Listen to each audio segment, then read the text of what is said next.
The Religious System of the Amazulu by Henry Callaway. Part 1. UNKULUNKULU, or the tradition of creation as existing among the Amazulu and other tribes of South Africa. UNKULUNKULU is no longer known. It is he who was the first man. He broke off in the beginning. We do not know his wife, and the ancients do not tell us that he had a wife. We hear it said that UNKULUNKULU broke off the nations from Utlanga. It is said he sent a chameleon. He said to it, "Go, chameleon, go and say, 'Let not men die.'" The chameleon set out. It went slowly. It loitered in the way, and as it went, it ate of the fruit of a tree, which is called ubukwabazana. At length UNKULUNKULU sent a lizard after the chameleon when it had already set out for some time. The lizard went. It ran and made great haste, for UNKULUNKULU had said, "Lizard, when you have arrived, say, 'Let men die.'" So the lizard went and said, "I tell you, it is said, 'Let men die.'" The lizard came back again to UNKULUNKULU before the chameleon had reached his destination.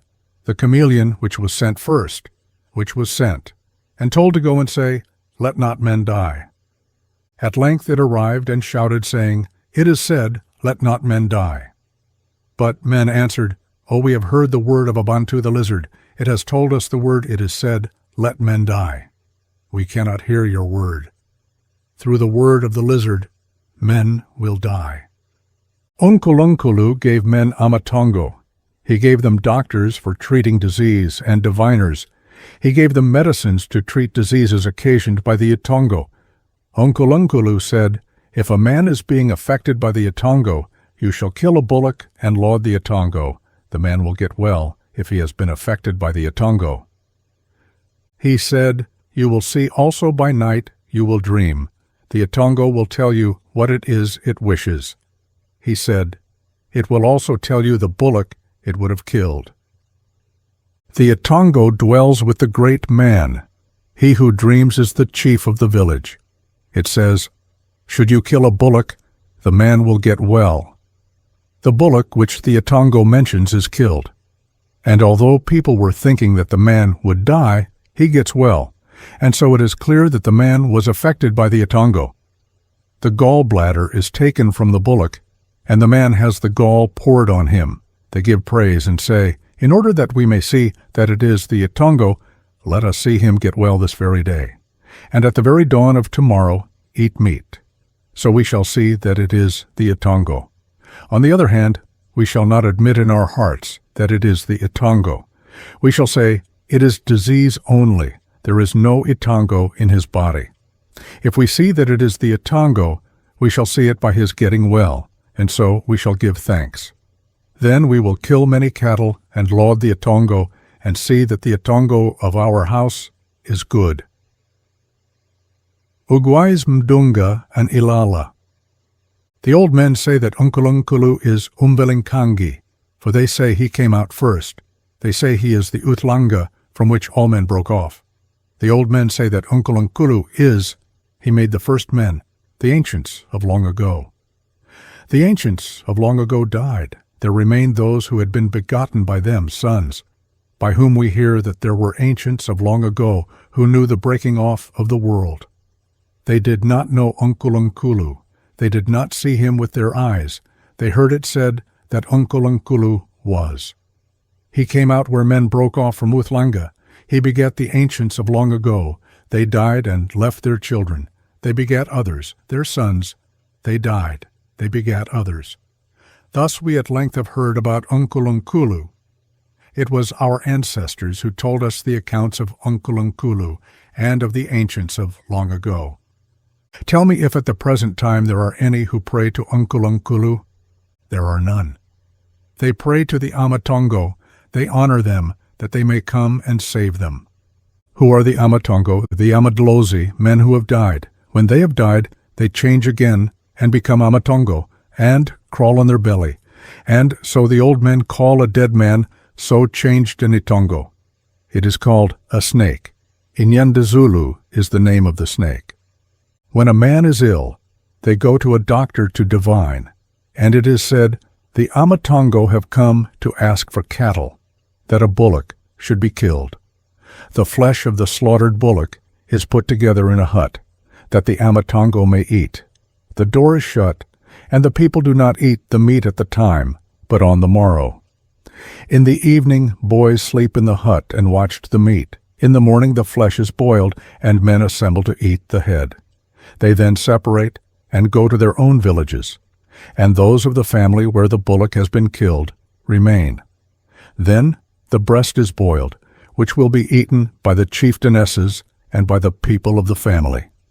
All the bones of the bullock are collected, and the owner of the cattle burns them, that wizards may not take them, and apply medicines to them, and injure the man who was sick, and he become ill again. It was said at first, before the arrival of missionaries, if we asked, by what were the stones made? They were made by UNKULUNKULU. It is said that we men came out of a bed of reeds where we had our origin. When we asked, by what was the sun made? They said, by UNKULUNKULU. For we used to ask when we were little, thinking that the old men knew all things which are on the earth. Yet forsooth they do not know. But we do not contradict them, for neither do we know. When we were with the Dutch, they did not tell us that there is a Lord above, but they said that we black people should be burnt, and that we have no spirit, but are like a dog which has no spirit. The ancients used to say before the arrival of the missionaries that all things were made by UNKULUNKULU, but they were not acquainted with his name. But they lived by worshipping snakes, and they still worship them. They do not yet hear. And even now, when the missionaries speak, they say, it is a fable, a plaything. They do not admit that what is spoken is the truth. When they slaughter cattle, they first praise the snake, and then the bullock is killed. When it is killed, they skin it, and a little of the fat is taken and put in the upper part of the hut on a sherd, and fire is placed on it. When the flesh of the bullock burns, the AMATONGO eat, if they do come to eat the flesh of a bullock. The flesh of the bullock is taken and put in a house. One man stays in the house where the flesh is put, for it is said the AMATONGO will come and eat flesh. But in the morning we do not see where the AMATOLOZI have eaten. We see the limbs of the bullock all there, and the meat that was on the sherd has not been eaten by anything. It remains just as it was. We do not see any that has been eaten. But when we ask, what do the AMATOLOZI eat? For in the morning we still see all the meat. The old men say, the AMATONGO lick it. And we are unable to contradict them, but are silent, for they are older than we, and tell us all things, and we listen. For we are told all things, and assent, without seeing clearly whether they are true or not. When a snake comes into a house, it is not killed. They say, it is the idlozi of so-and-so, mentioning the name of a man who is dead. It is said the snake came out of him at his death. It is left, and remains always in the house. They take a goat and sacrifice it, sacrificing to the snake. No one sees it when it goes away. When black men are on a journey, they honor the snake. When a man is injured and gets well, he kills a bullock, for he thanks the idlozi, thinking that it has saved him.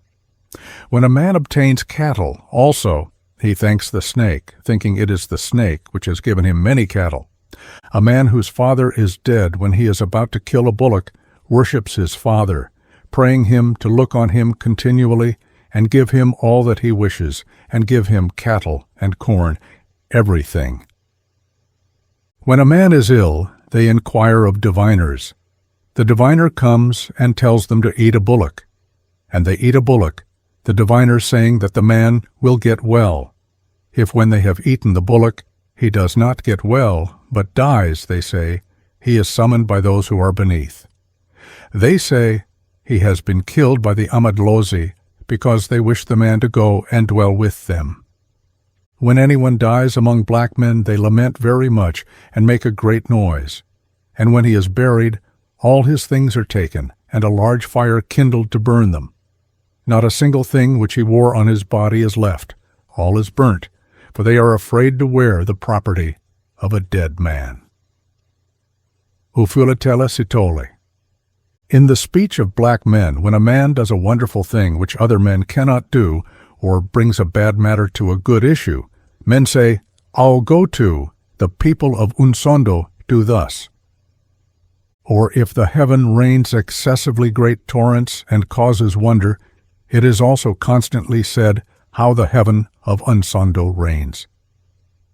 And of the earth also, if it is hard to dig, it is said, "Oh, how hard it is, the earth of Unsondo." Besides also, if there is a very handsome man whom people like to make a wonder, they say, "Oh, how beautiful he is, a man of Unsondo." Again, if an army goes out to invade another king, it is said of kings, "Oh no, they are kings of Unsondo, for in the time of first fruits and in the time of winter they lead out their army." Again, men say it of women, for women have their characteristics, and the men say, "Oh no, women of Unsondo." So finally we hear that Unsondo is, as it were, a man by the saying which is used. Unsondo died uttering this, his last word. Those are men because they are so and so. Therefore we say that this Unsondo is the same as UNKULUNKULU, who we say died. On account of that saying, Unsondo died uttering his last word. It is he indeed, and not another. But some say that Unsondo is nothing more than the last word of a matter. It has no allusion to a fact. But the use of this saying sets at naught that word of theirs and brings out a person. But I have omitted one thing about this word, Unsondo. We cannot say it had its origin in a particular tribe. It is a word which was in constant use when we were born. It is not a new word. It is very old. We do not know its age. Umpengula Mbanda. In illustration and confirmation of the above, I insert the following. Returning from the Umzimkulu with a young Ibaka for my guide, I availed myself of the opportunity to discover whether there existed among the Amabaka the same traditions as among the Amazulu. I therefore requested him to tell me what he knew about the tradition of the chameleon.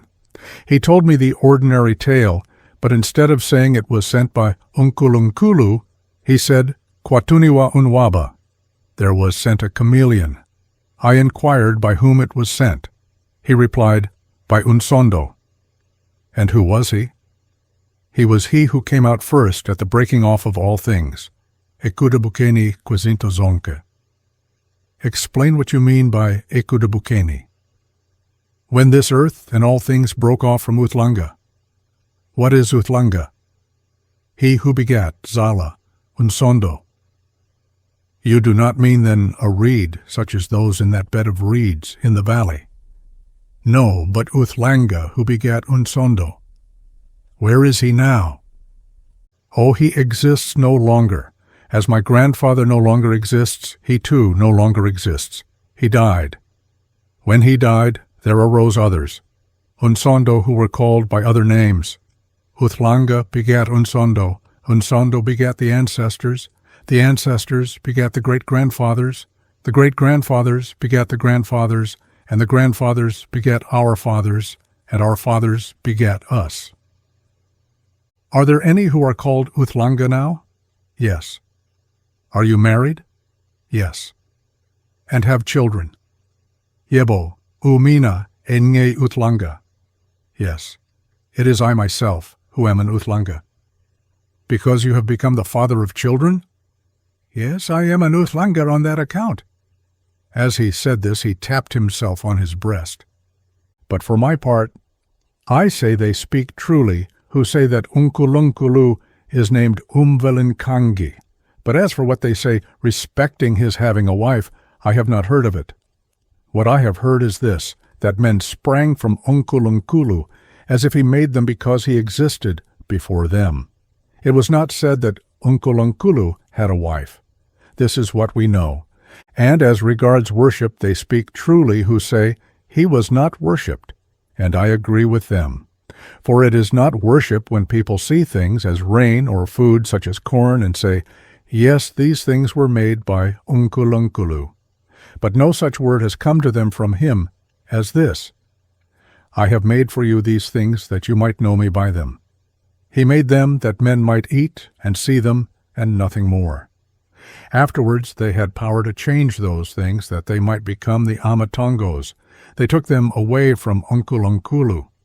At first we saw that we were made by UNKULUNKULU, but when we were ill, we did not worship him, nor ask anything of him. We worshipped those whom we had seen with our eyes, their death and their life amongst us.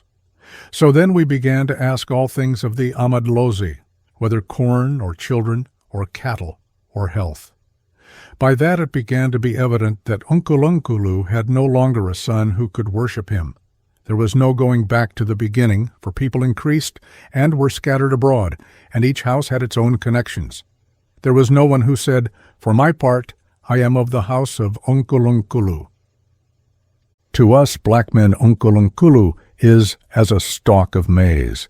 It may produce the ear, it be plucked, and the stalk be left, and decay in the place where it grew. The grains of the cob are UNKULUNKULU of houses, which now worship those only of their own family according to the order of their growth on the cob. It is on this account that the praise-giving names of UNKULUNKULU are lost. And the king which is above, we did not hear of him, first from white men. In summertime, when it thunders, we say, The king is playing. And if there is one who is afraid, the elder people say to him, It is nothing but fear. What thing belonging to the king have you eaten? This is why I say that the Lord of whom we hear through you, we had already heard of before you came. But he is not like that UNKULUNKULU who, we say, made all things. But the former we call a king, for we say, He is above. UNKULUNKULU is beneath. The things which are beneath were made by him. We said nothing about that king which is above, but that which we say, to a man who is afraid, What have you injured which belongs to the king? We know that he who has sinned against him is struck by him, but we know nothing that can save us from being smitten. Neither do we see in what respect we have sinned, either in his sight or in that of UNKULUNKULU. We say, We are righteous, for all that we do, we were permitted to do by UNKULUNKULU. And as regards that heavenly king whom we knew because the heaven thundered, saying, The king is playing, we do not say also that he springs from UNKULUNKULU. We say that UNKULUNKULU was first. We do not know what belongs to that king. There remained that word only about the heaven. We know nothing of his mode of life, nor of the principles of his government.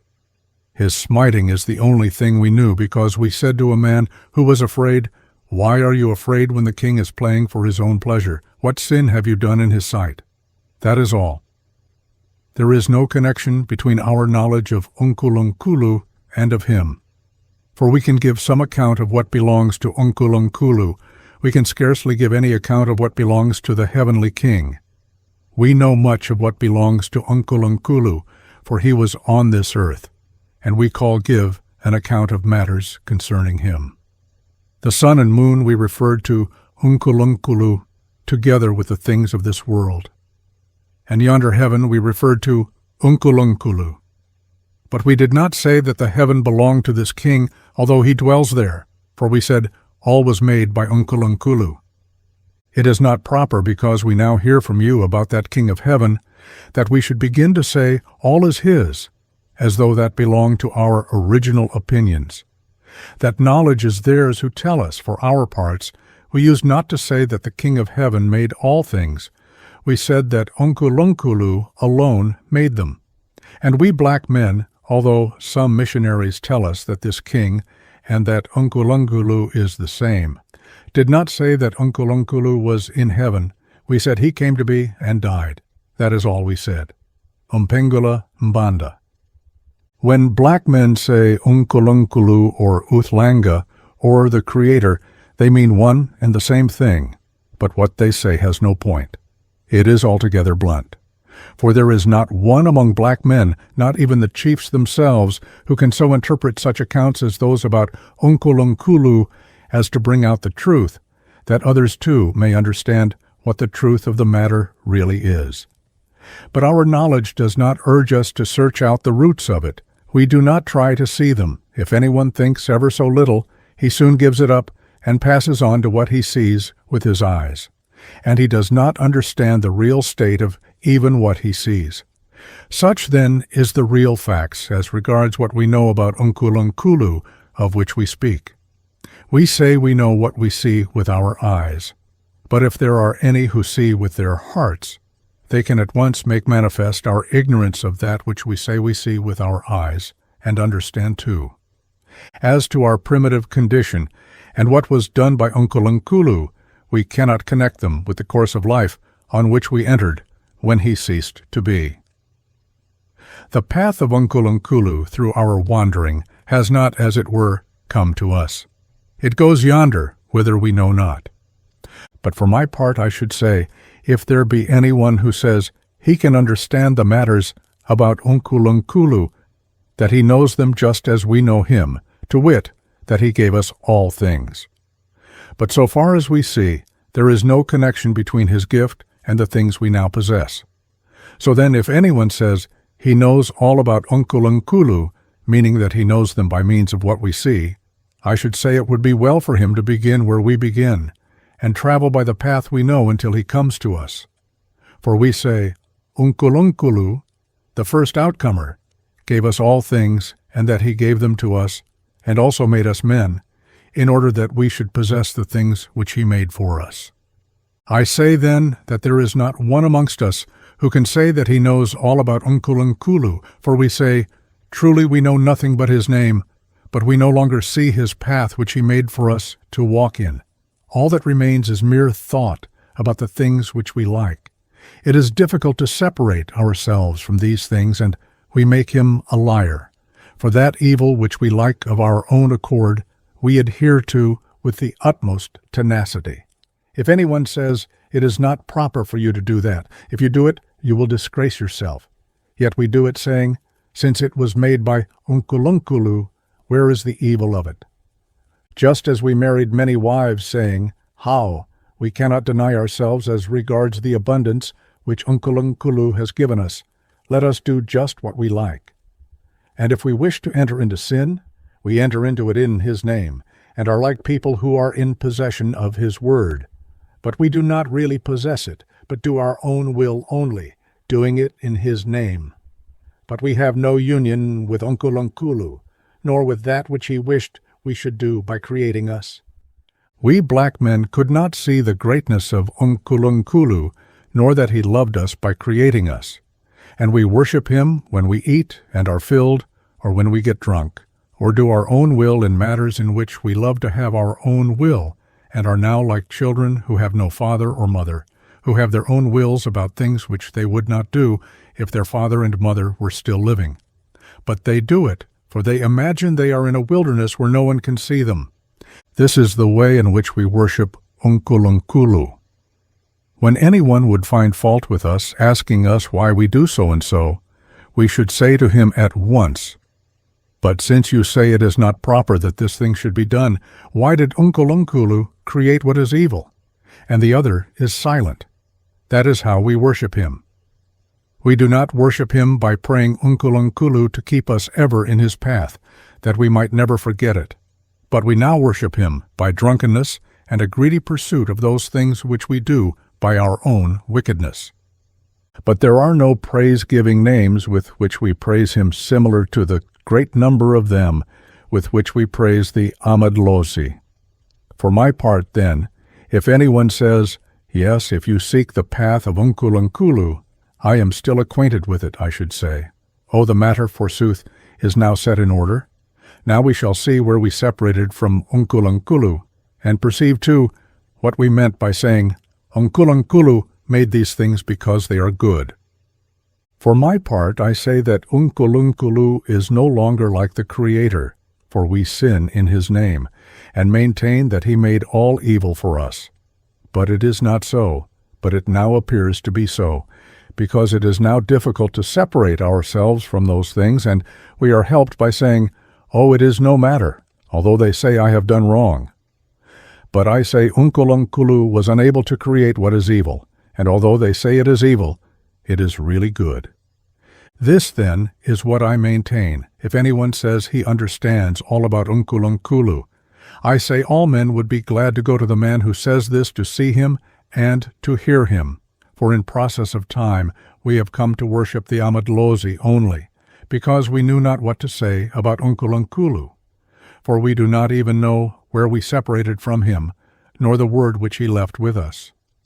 It is on that account, then, that we seek out for ourselves the AMATONGO, that we may not always be thinking about UNKULUNKULU, saying, UNKULUNKULU has left us, or what has he done for us? So we made for ourselves our own AMATONGO, and others made theirs for themselves, and others theirs for themselves. And now we have turned the back one on the other, and no one says, Spirit of such a family. But all now say, Spirit of our family, of such a tribe, look on me. Such then is our condition. And as regards the AMATONGO, we do not possess the truth.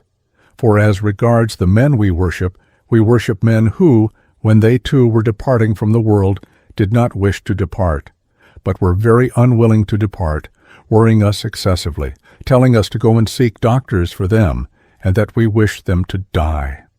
And we go to the doctors with sorrowful countenances on account of the words with which they have pierced our hearts. And when one has died, we begin to weep and to throw ourselves on the ground to show that we are sorrowful. We do not wish him to leave us, neither did he wish to leave us. But we have been separated by death.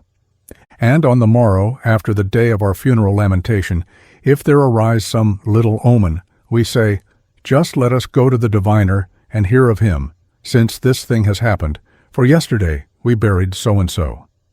And it is said by the knowing ones, Oh, that so-and-so whom you buried yesterday says so-and-so.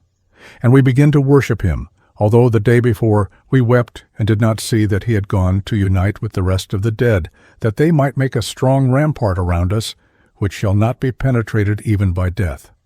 For we say that death is in the power of the AMATONGO, and if they do not wish, it cannot enter. And that too we say merely. We do not thoroughly understand it. If we seek thoroughly to comprehend it, we do not succeed, for the men whom we say are our defenders were conquered by disease, and we say they are our rampart to protect us from death, who have themselves left the world not wishing to leave it. They were dragged away by the power of death. And they did not tell us not to weep for them, because they were about to make a rampart around us to preserve us from death. They too died against their wish. But when we sacrifice to them, and pray that a certain disease may cease, and it does not cease, then we begin to quarrel with them, and to deny their existence. And the man who has sacrificed exclaims, There are no AMATONGO, although others say there are. But for my part, I say that the AMATONGO of our house died forever. There is not even one left. We just take care of ourselves. There is not a single idlozi who helps us. And it is thus to the present time. We acknowledge them and deny their existence. We still walk between the two opinions. There is not as yet any certainty. We are constantly making fruitless efforts. When we are prosperous, we say, There are AMATONGO. If we are in trouble, we say, There are not. We owe life to ourselves alone. We are not helped by the idlozi. So it is to the present time. If you ask of those who are in trouble, so-and-so, How is it that I find you in this state, since you say you have AMATONGO? He may say in answer, O son of so-and-so, just leave me alone. The AMATONGO dwell with those who have them. As for me, I have no idlozi. I now see that there is a kind of idlozi that wishes a man to become poor and make an end of his property. Thus it is said by those who believe in the idlozi that it has no existence. If you pass onward to those who are in prosperity, you think perhaps that you shall hear one and the same word there too. But when you speak with them about the idlozi, you bring up old thoughts, and they speak to you about the excellence of the idlozi and the assistance it has given them. You have come to a place where there is great faith in the idlozi, and you begin to see that the people do not yet possess the very truth of the matter, for it is fullness which declares that the Itongo exists, whilst affliction says it does not exist, Umpengula Ambanda. The old men say, UNKULUNKULU came into being, and gave being to man. He came out of a bed of reeds, he broke off from a bed of reeds. We children ask, where is the bed of reeds out of which UNKULUNKULU came? Since you say there is a bed of reeds, in what country is it? For men have now gone into every country. In which of them is the bed of reeds from which UNKULUNKULU broke off? They say in answer, neither do we know. And there were other old men before us who said that neither did they know the bed of reeds which broke off UNKULUNKULU. They say they speak the truth in saying, there is a bed of reeds, but we say there is not. For we do not know the land in which it is, of which they can say, it is in such and such a country. It is said, UNKULUNKULU came into being, and begat men. He gave them being. He begat them. We pray to UNKULUNKULU, saying, may our UNKULUNKULU ever look upon us. The UNKULUNKULU who begat our grandfathers, for he who begat my grandfather is my great-great-grandfather, and he who begat my father's grandfather is UNKULUNKULU, the first of our family. But here I am no longer speaking of that UNKULUNKULU who came out of the bed of reeds. I am speaking of the UNKULUNKULU who belonged to the generation preceding my great-great-grandfather. For all families have their great-great-grandfathers by their orders of succession, and their UNKULUNKULU. The old men say, the bed of reeds still exists. But where is that bed of reeds? They do not say that UNKULUNKULU, who sprang from the bed of reeds, still exists. They say that UNKULUNKULU, who sprang from the bed of reeds, is dead. They say, we do not know where he is. Utshange is the praise-giving name of our house. He was the first man of our family, our UNKULUNKULU, who founded our house. We pray to him, saying, Machanga, ye people of the house of Utshanga. We pray to him for anything we wish to have. We and all of the family of Utshange pray to him. If we wish to have cattle, we say, ye people of our house. And if you pray thus, you will get cattle. We say, ye people of our house, people of the house of Utshange, people of the house of Udumakade. Unketo wakwat shange. Umfezi, a native living in the neighborhood, called on me. I had never spoken to him on the subject of UNKULUNKULU. I availed myself of the opportunity for gaining information. It was very difficult to write anything seriatim. I was therefore obliged to content myself by writing what I could, and remembering what I could. He said, UNKULUNKULU wavela emlangeni. UNKULUNKULU sprang from a bed of reeds. But he did not know where the bed of reeds was, but wavel enzansi, that is, by the sea, that is, the bed of reeds from which he sprang was by the seaside. He also said, Kwadabuka abantu, Pedachulwa UNKULUNKULU. Men broke off, being broken off by UNKULUNKULU. He added, some men say that they were belched up by a cow, others that they sprang from a stone which split in two, and they came out. UNKULUNKULU split them out of a stone. When asked if they prayed to UNKULUNKULU, he replied, there are none who pray to UNKULUNKULU, they pray to their own people only.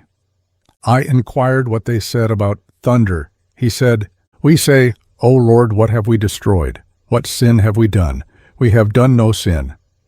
He also related the following legend of the manner in which amabele, native corn, was introduced as an article of food. The first woman that UNKULUNKULU produced had a child before any of the rest.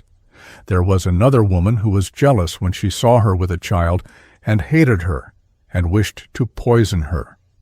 She looked about her to find some plant possessed of poisonous properties. She saw the amabele, which at that time was not cultivated, but grew like the grass. She plucked the seeds and gave them to the woman. She watched, expecting to see her die, but she did not die, as she had hoped, but grew plump and better-looking than ever. At length she asked her if the amabele was nice. She replied, nice indeed. And from that time the women cultivated amabele, and it became an article of food. The next legend gives an account of the mode in which men first became acquainted with food, and of 2 female UNKULUNKULU, the 2 following give, the first an account of the origin of medicines, and the second of 2 male UNKULUNKULU. I, Unolala, say that when I was still a very little child, I heard numerous old tales of our people. Unokopoza said, "There were at first 2 women in a bed of reeds. One gave birth to a white man, and one to a black man. It is said that these 2 women were the UNKULUNKULU of the primitive men, and as regards that bed of reeds, we inquired of him. But he did not say, 'It is in such a place,' but he said, 'I too heard it of the old men. No man knows the situation of that bed of reeds.' Further, we children who are the offspring of men of old were not like those of the present time, who worry themselves with finding out knowledge. For our parts we used not to question a great man. When he told us a tale, we used just to listen, because we were fools. We now see that which we ought to have inquired about, but about which we did not inquire because of our folly.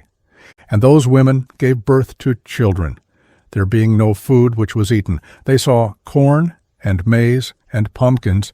They were all ripe. One of the women took a pumpkin and boiled it, and gave her child a mouthful, not regarding it as food but poison, and thinking perhaps he would die at once, and no longer worry her without ceasing by his crying when he was crying for food. But the pumpkin fattened the child, and the other woman looked and said, 'Oh, forsooth, we thought it was nothing but poison, and in fact it was food.' Thus then it became known that corn and maize and pumpkins are food. They ate them and became fat. They harvested them and hoarded them and were helped." Unolala Zondi. Once, on a time in the beginning, a woman said, "Let us go and cut reeds." Another said when they were cutting reeds, "What is this? And of what is this the path?" A man appeared and said, "It is ours." He said this, he being still in the pool, in the water. Another said, "You ask of us. Do you not know us? We are just living here in our kraal." They asked, "Of what nation are you?" He replied, "We are the people of Uzimase." "Who is your king?" "Usango Lingenzansi." "Come up then." "But why are you living underground since people are now living above?" They said, "We are living here with our medicines." "What do you do with them?" "We administer medicines to kings." So the women went away to tell the king. They said, "Behold, there are men. They say they are the people of Uzimase. They say they administer medicines to kings. They say the man who goes to fetch them must take fat and burn it on the bank of the pool. Uzimase will not come up with his medicines if fat is not burnt." So the king went with an ox, and it was slaughtered at that place, and the fat was burnt. And so Uzimase came up with his medicines, and administered medicines among kings. When he went to dig up medicines, he put on a petticoat, fearing to expose himself to women. But on his appearance, the people who came up first said, "This little petticoat has at length come."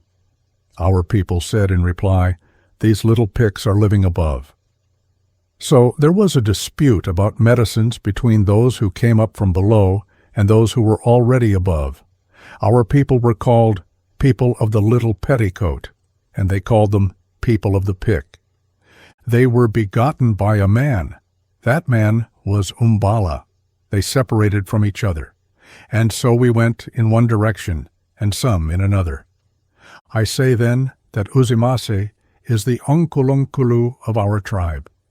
I do not know another UNKULUNKULU of all men, but the UNKULUNKULU of our tribe was derived from Uthlanga, from whence all people were derived. Some say in answer to our inquiries, Uthlanga was of many colors. They say, he was white on one side, on the other, black, and on another side he was covered with bush. So we say, perhaps they spoke of the hairiness of his body and so called it bush. And people say that he too gave them existence by begetting them. Ushungwiwane Zimaze. Some say one UNKULUNKULU came from beneath, and another descended from above in a fog. They did not understand him who came down in a fog, They say he was altogether white. They say, there descended UNKULUNKULU. They say, those who were beneath started on seeing him. He said, why do you start at me, since I too am a man and resemble you? They say, cattle were taken at the place where he descended, and they slaughtered them for him. But they say he did not eat them. He ate that which he brought with him. He stayed there a long time. Another fog came, and he disappeared, and they saw him no more. I heard this tale from Umarigane, Umduchene's grandfather, the great chief of the Amabaka. I used to be his chief servant. Ushungwiwane Zimasi. Two natives, perfect strangers to me both, came up as I was asking Umpengula some questions on the subject of the previous statements. They overheard what I was saying and asked, "Are you talking about the origin of men?" I replied that was the subject of our conversation, and asked if they could tell us anything about it. The elder of them replied, "Bavela Imlangeni." They sprang from a bed of reeds. I asked what he knew of UNKULUNKULU.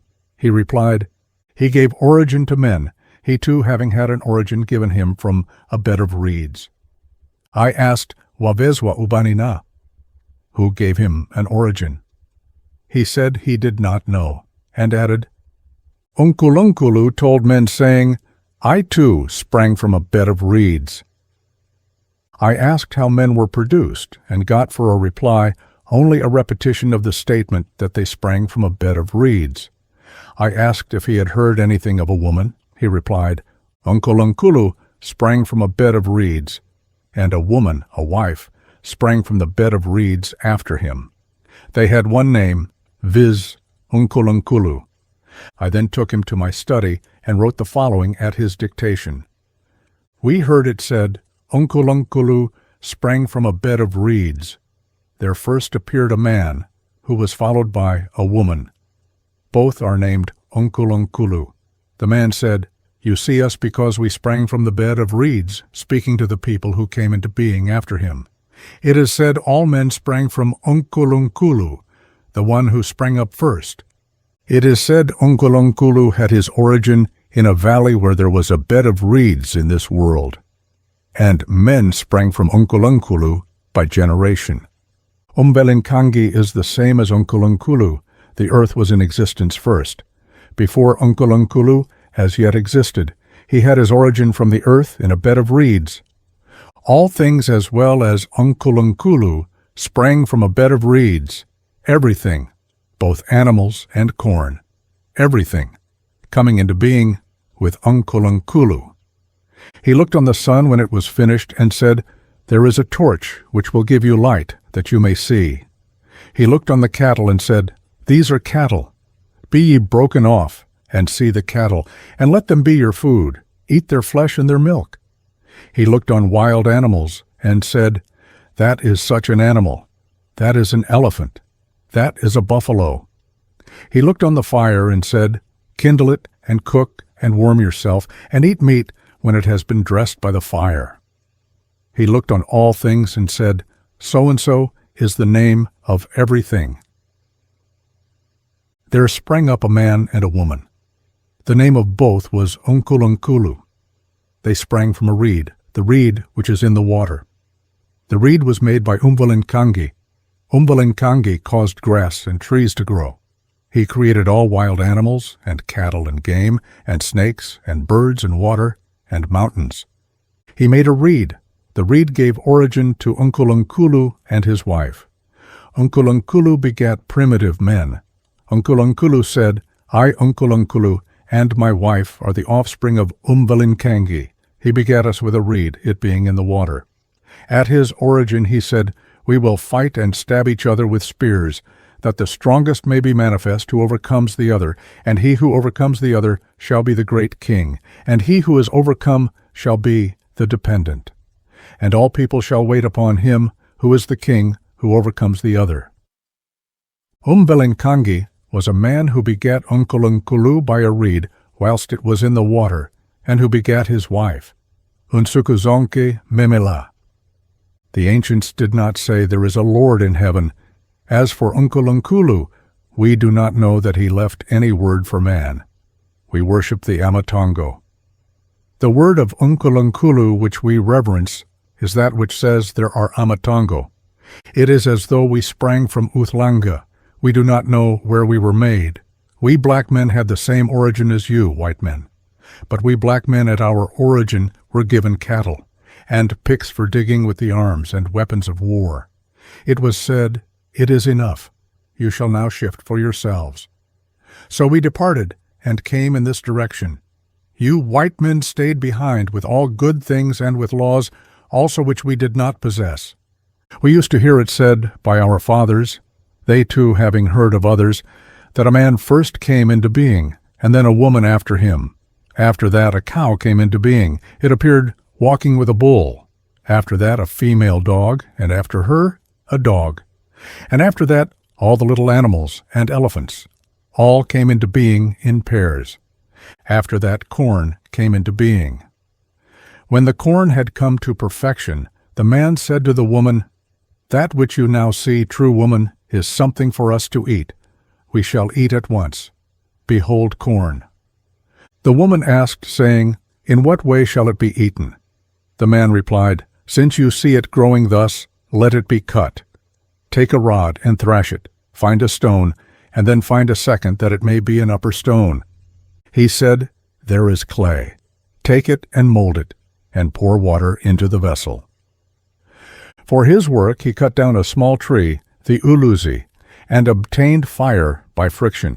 He said, "Make a fire. We can now cook." The food when cooked was taken out of the pot and put into a vessel.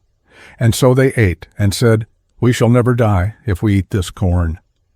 He told the cattle to eat grass, and he told game the same, pointing out to them the same grass.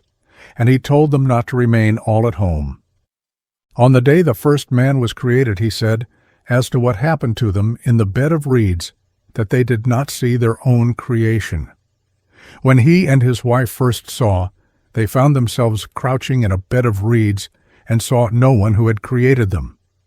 As regards the bed of reeds, on the day they came into being, it swelled, and when it had burst, they came out. After that there broke off the UNKULUNKULU of cattle, and of all other animals. UGSUMELA.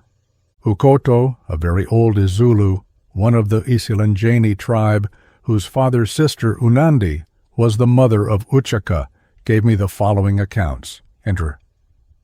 I say for my part that the UNKULUNKULU whom we know is he who was the father of Uchaka. Usinzangakona was Uchaka's father. After Usinzangakona comes Uchaka. Uchaka had no children. After him, Udingane was made king. After that they killed Udingane and made Umpande king to this day, those two kings, Uchaka and Udingane, having no children. Ujama was the father of Usinzangakona, the father of the Uchakas. It is he who is UNKULUNKULU. There are Umvalinkangi. We used to hear of Undaba, the son of Ukubayeni. They, Ujama, were the ancestors of Ujama. As it was quite clear that he understood my question on the subject of UNKULUNKULU to have reference to the names of the immediate ancestors of the Amazulu, I asked him if he knew anything about the first man. He replied, "It was said that two people came out of a reed. There came out a man and a woman. At their word there came out all those works which we see, both those of cattle and of food, all the food which we eat." He said he did not know their names. I asked what the natives said of a creator. He answered, "When we were children it was said, 'The Lord is in heaven.' We used constantly to hear this when we were children. They used to point to the Lord on high. We did not hear his name. We heard only that the Lord is on high. We heard it said that the Creator of the world is the Lord, which is above. When I was growing up, it used to be said, 'The Creator of the world is above.' People used always to point towards heaven. Ukoto Melongo, Ungwari Ujani, Umasumpa, Umatawana, Uzikali, our father. Ungwari is UNKULUNKULU. Ujani was the father of Umasumpa. Umasumpa was the father of Umatawana. Umatawana was the father of Uzikali. Uzikali had many children. He had Ungazana and Umfundisi. We do not know others. Unzwadi was the father of Uswanalibomvu. Uswanalibomvu was the father of Ungabazi. All nations have their own UNKULUNKULU. Each has its own. The UNKULUNKULU of our tribe is Ungenamafu and Ulutlongwana and Usangolibanzi. At last men said king to Umatawana, in whose house the UNKULUNKULU of our tribe were born. At their birth they handled spears that they might be thrown, and we eat each other's cattle. They sprang from the Umdabuko. The Umdabuko is he who gave us all things, and gave us shields also to carry. Uludonga, Aningwane. In the neighborhood there is a very old woman with whom I had some casual conversation, which appeared to be calculated to throw some light on their traditions. I therefore sent Umpengula to obtain from her a connected statement. On his return he related the substance of her remarks as follows. The mother of Ubapa says, "At first, that is, when Uchaka was a man and was entering into the kingdom, we girls were beginning to marry at that time. I used continually to hear it said that the corn which we eat sprang from a bed of reeds. There was a bed of reeds. When it was ripe, it was red. And people saw constantly a beautiful thing in the bed of reeds. At length they said, 'Just let us taste what kind of a thing this is.' They plucked it and ate it and said, 'Oh, forsooth, it is good, it is food.' So it was taken home and cultivated. When we spoke of the origin of corn, asking, 'Whence came this?' the old people said, 'It came from the Creator who created all things.' But we do not know him. When we asked continually, 'Where is the Creator for our chiefs we see?' the old men denied, saying, 'And those chiefs too, whom we see, they were created by the Creator.' And when we asked, 'Where is he?' for he is not visible at all, 'Where is he then?' we heard our fathers pointing towards heaven and saying, 'The Creator of all things is in heaven, and there is a nation of people there too.' But we could not well understand when that Creator would be visible. It used to be said constantly, 'He is the chief of chiefs.'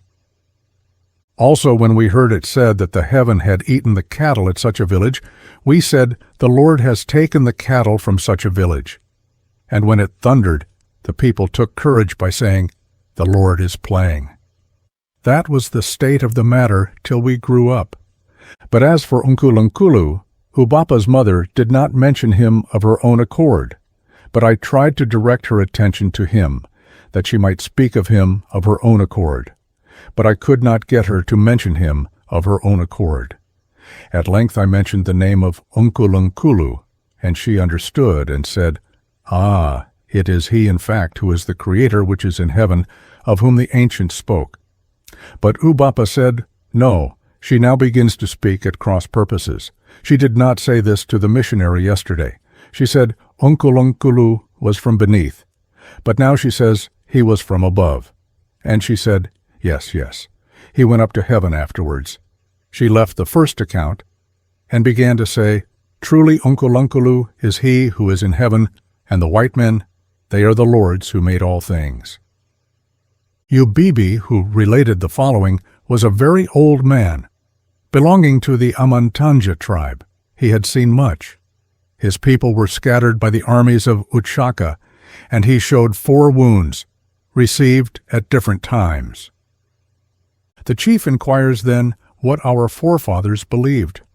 The primitive faith of our fathers was this: they said, "There is UNKULUNKULU, who is a man, who is of the earth."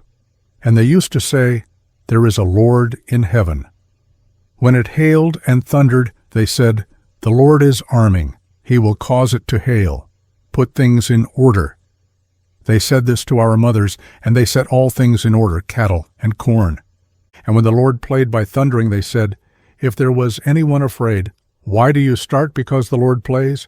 What have you taken which belongs to him?"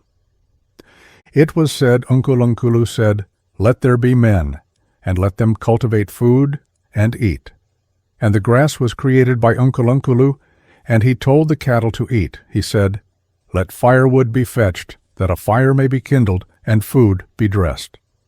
UNKULUNKULU said, "Let there be marriage among men, that there may be those who can intermarry, that children may be born, and men increase on the earth."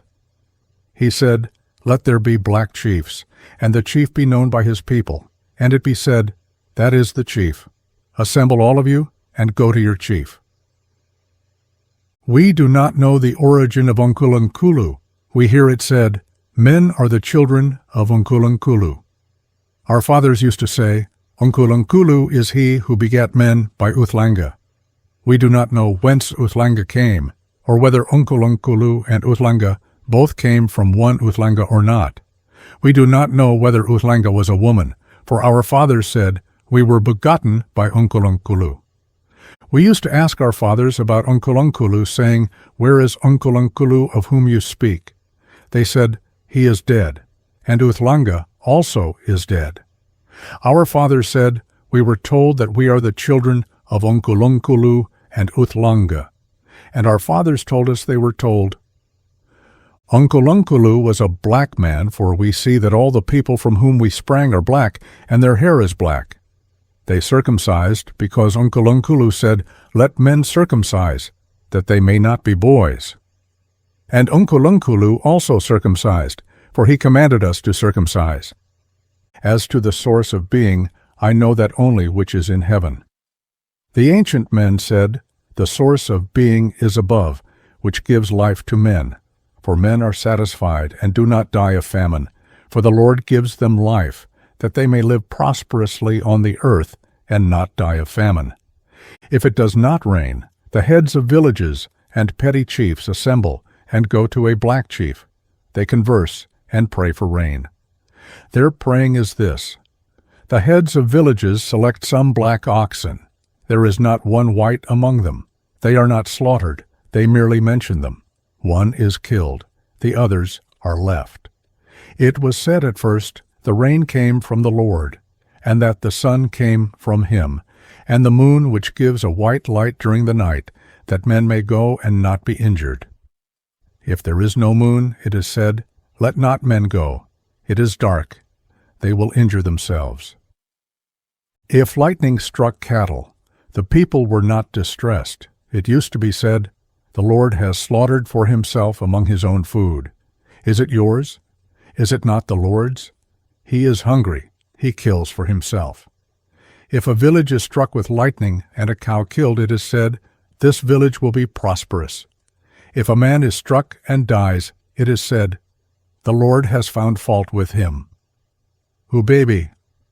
Having requested Pengala to ascertain from Ubebe the meaning of Umdabuko more exactly, be made the following report.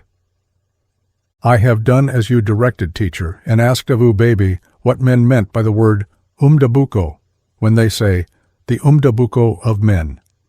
He replied, when we say Umdabuko, we speak of that from which men sprang, and because they sprang from that, we say, the Umdabuko of men.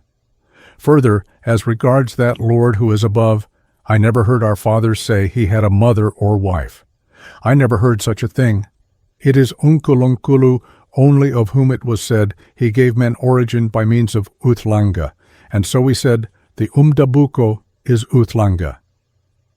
I requested Pengula to inquire of Unjan, of the Abambo tribe, a petty chief, who came to the village what he knew about UNKULUNKULU. He reported the following. When I asked him, saying, Unjan, what do you say about that UNKULUNKULU of whom we black men used to talk? He replied, him who, we said, made all things? I replied, yes. I inquired that I might know what has always been the truth about him. He said, yes, yes. Do you not understand that we said UNKULUNKULU made all things that we see or touch? I said, yes, just go on. I am listening for the conclusion. And he said, although it was said he made all things, yet for my part I see that it was said he was an old man of ours, a man like us.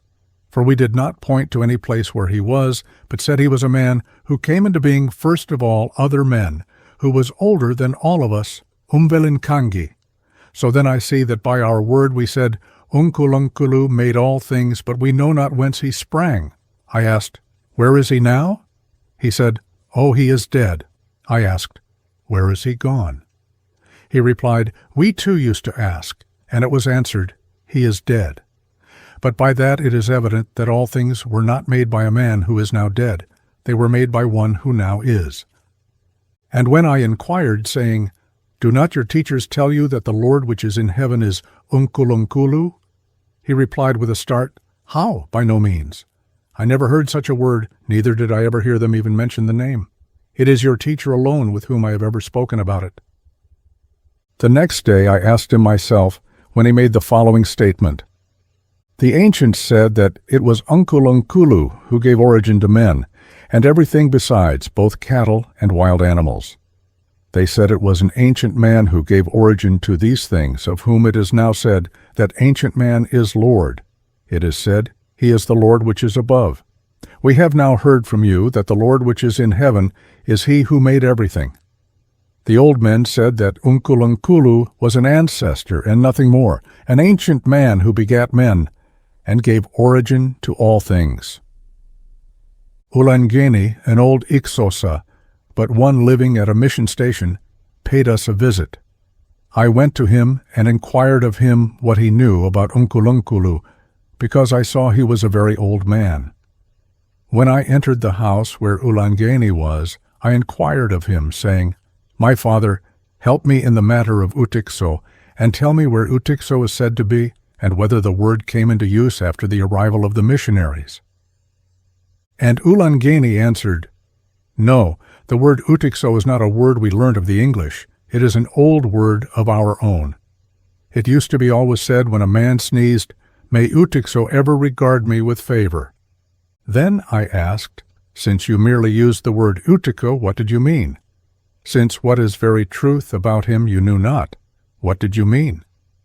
He replied, "As regards the use of Utiko, we used to say it when it thundered, and we thus knew that there is a power which is in heaven. And at length we adopted the custom of saying, 'Utiko is he who is above all.' But it was not said that he was in a certain place in heaven.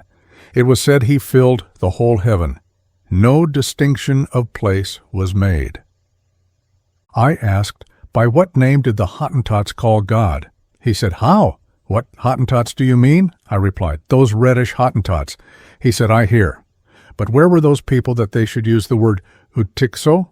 Is it not the fact that they used to live in the mountains, and were taken into the households of the Dutch, and so came to live among the people?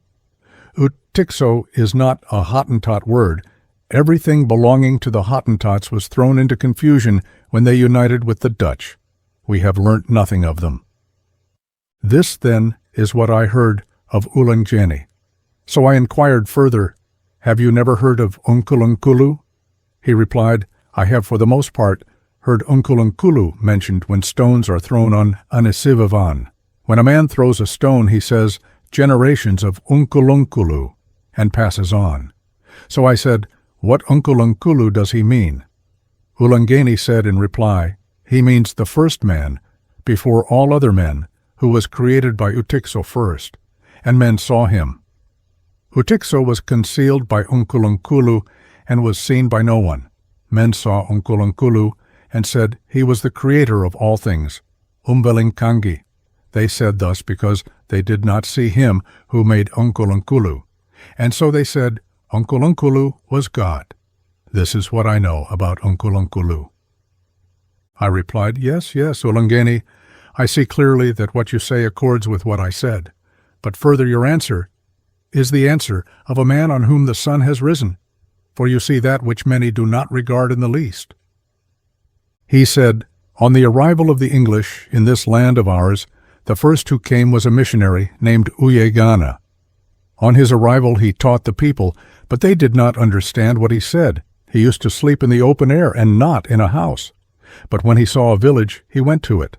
And although he did not understand the people's language, he jabbered constantly to the people, and they could not understand what he said. At length he went up the country and met with 2 men, a Dutchman and a Hottentot. He returned with them, and they interpreted for him. We began to understand his words. He made inquiries amongst us, asking, 'What do you say about the creation of all things?' We replied, 'We call him who made all things utikso. And he inquired, Where is he? We replied, In heaven. Uyagana said, Very well. I bring that very one to you of this country. And there were 2 men, both men of consequence. One was named Unsikana, and the other Unksele. Both became believers. Unksele continued to live at his own village. Unsikana united with Uyagana, the missionary.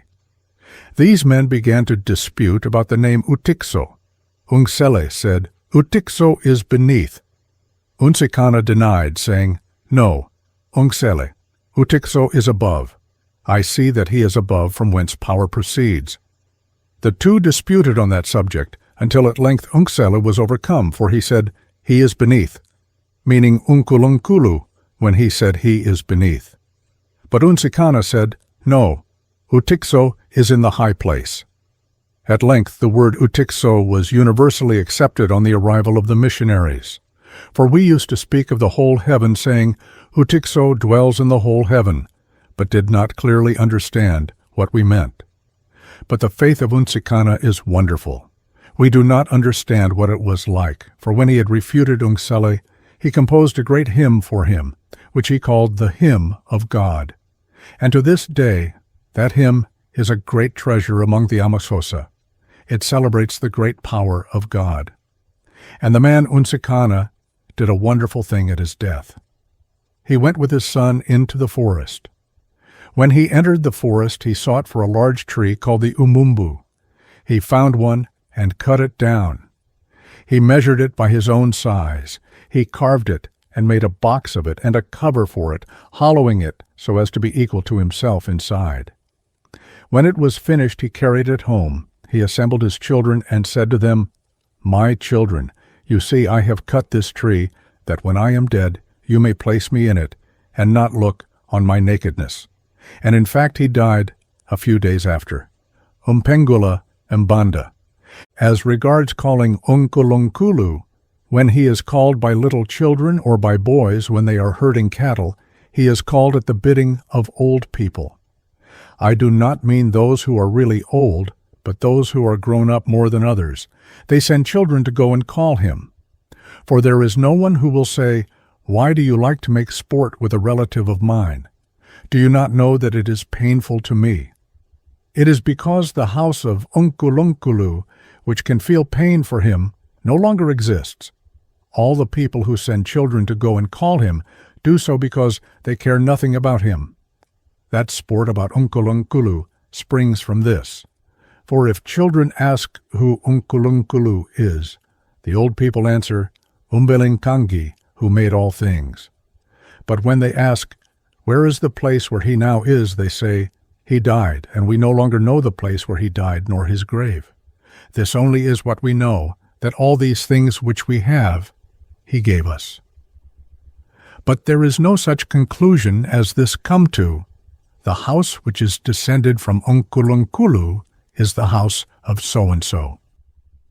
When the standing of UNKULUNKULU is sought out, it terminates in the open plain and makes no approach to houses which have followed him in succession till those men who now exist are reached. Such, then, you see, is the calling of UNKULUNKULU. It is as though he was the subject of a mere nursery tale. He is not a fable indeed, though he may be like one. It is because he was the first man. Before him there was not another man from whom we are derived. It is he who is the first among men. We stand this side of him. It is on that account that all children are told to go and call UNKULUNKULU. They do not say, Are we calling Anidlozi? Do we call it for nothing? Do we not know that it will be angry and kill us? There is no such thought as this about UNKULUNKULU, that he is an Idlozi. But if he is an Idlozi, there is no one who can worship him when he kills a bullock, for he is not able to repeat his praise-giving names, as he can those of the Amadlozi of his people, which he knows. The name of UNKULUNKULU has no respect paid to it among black men, for his house no longer exists. It is now like the name of a very old crone, which has no power to do even a little thing for herself, but sits continually where she sat in the morning till the sun sets, And the children make sport of her, for she cannot catch them and flog them, but only talk with her mouth. Just so is the name of UNKULUNKULU, when all the children are told to go and call him. He is now a means of making sport of children. But it is not said he is nothing. He is really a man. But children are made sport of through him when they are told to go and call him. For it is well known that he died. But it is this which makes it clear that he is the means of making a sport of children, for even the place where he died is not known even to the old men.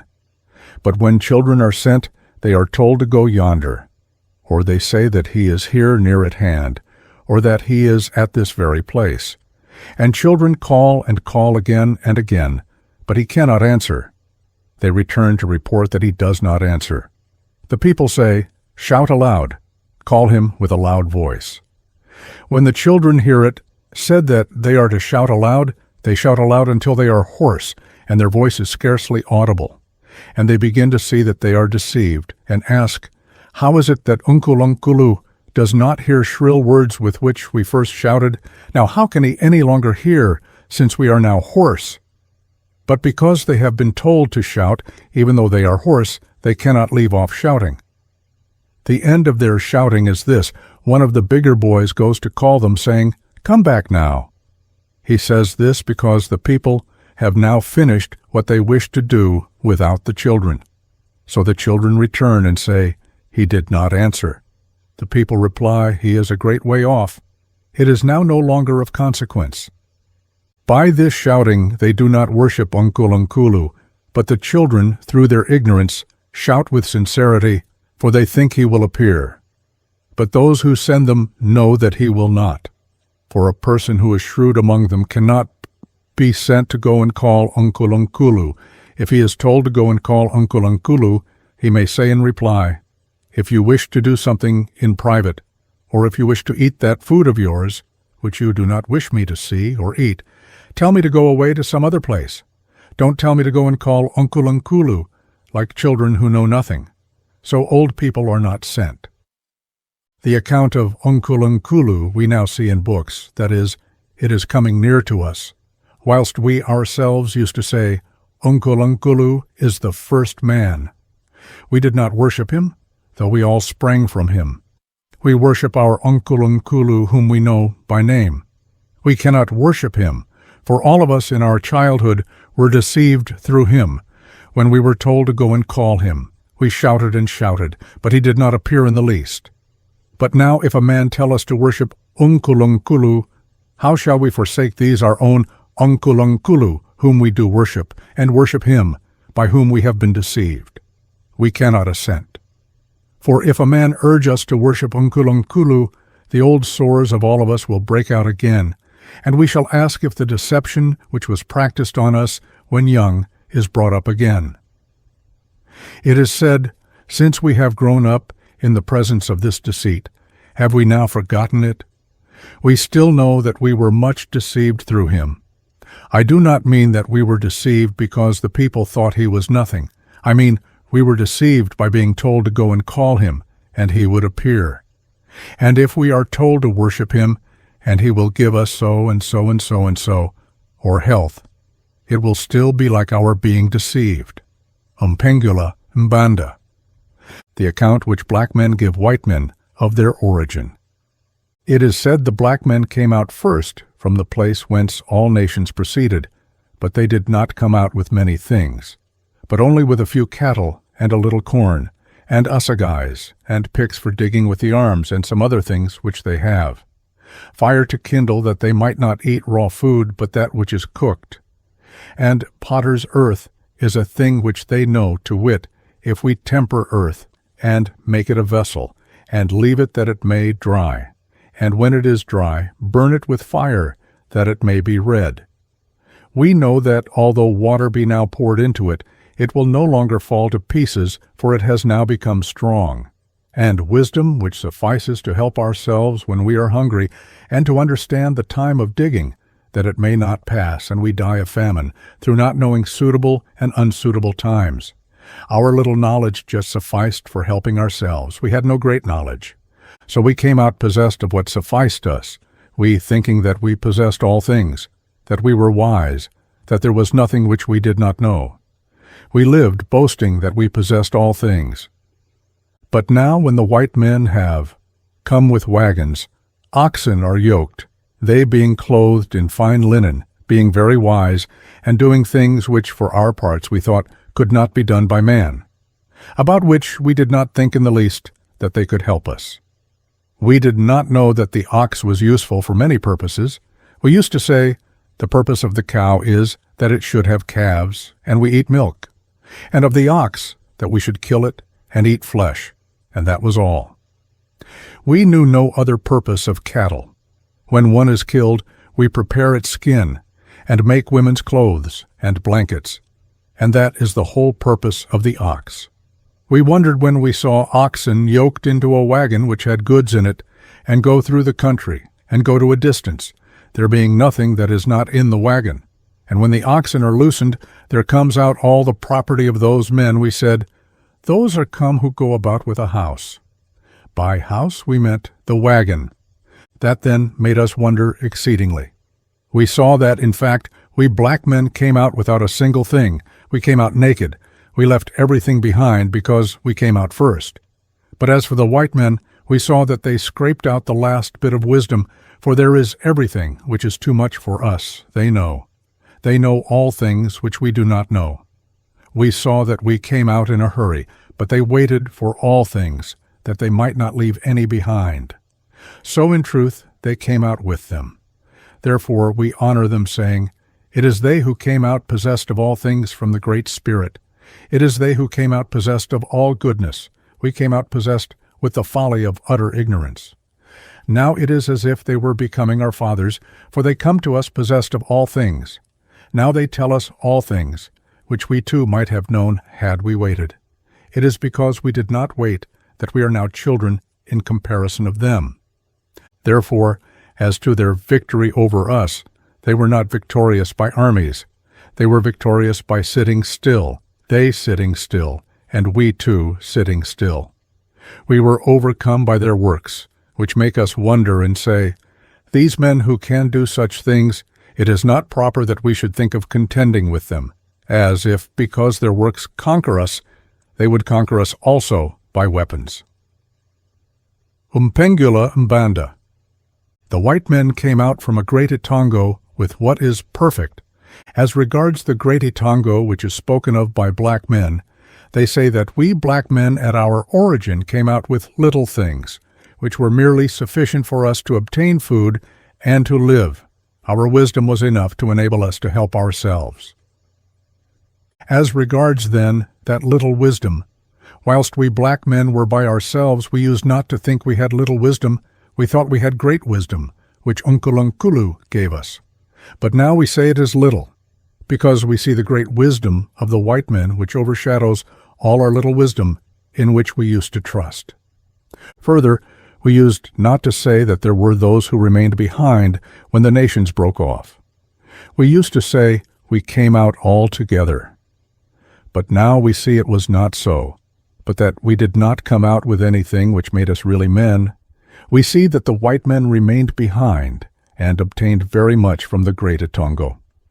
When we say the great Itongo, we do not speak of one of our dead, that he is a great Itongo, for it is not said that that great Itongo is UNKULUNKULU, who we say broke off the nations.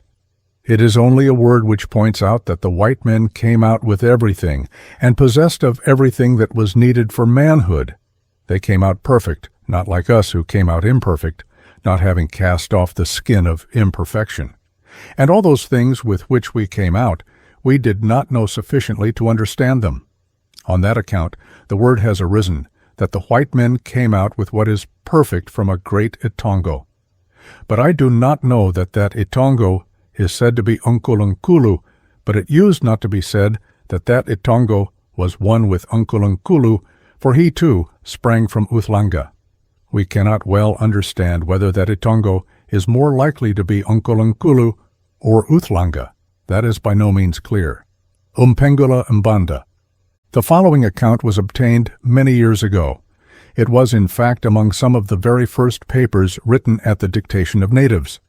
The native who gave it was an IZINYANGA, who had just come as a refugee from Zululand. I laid it aside as useless because the first answers the man gave were absolutely contradictory to those I have recorded, which he gave when I began to write. But there is reason to think from statements made by other natives which have been given above that he was really speaking of two UNKULUNKULU, the first man of whom he correctly affirmed that no one prayed to him, worshipped him, or offered him any honor, but to whom he refers the origin, at least the ordering, of things and customs, and of the UNKULUNKULU of the Zulu nation, or of his own tribe, of whom he correctly affirmed afterwards that the Amazulu pray to and worship him. Who is UNKULUNKULU? We do not know UNKULUNKULU. I do not know UNKULUNKULU. I point to heaven and say, there is UNKULUNKULU. Do the people worship UNKULUNKULU? Yes, they worship him.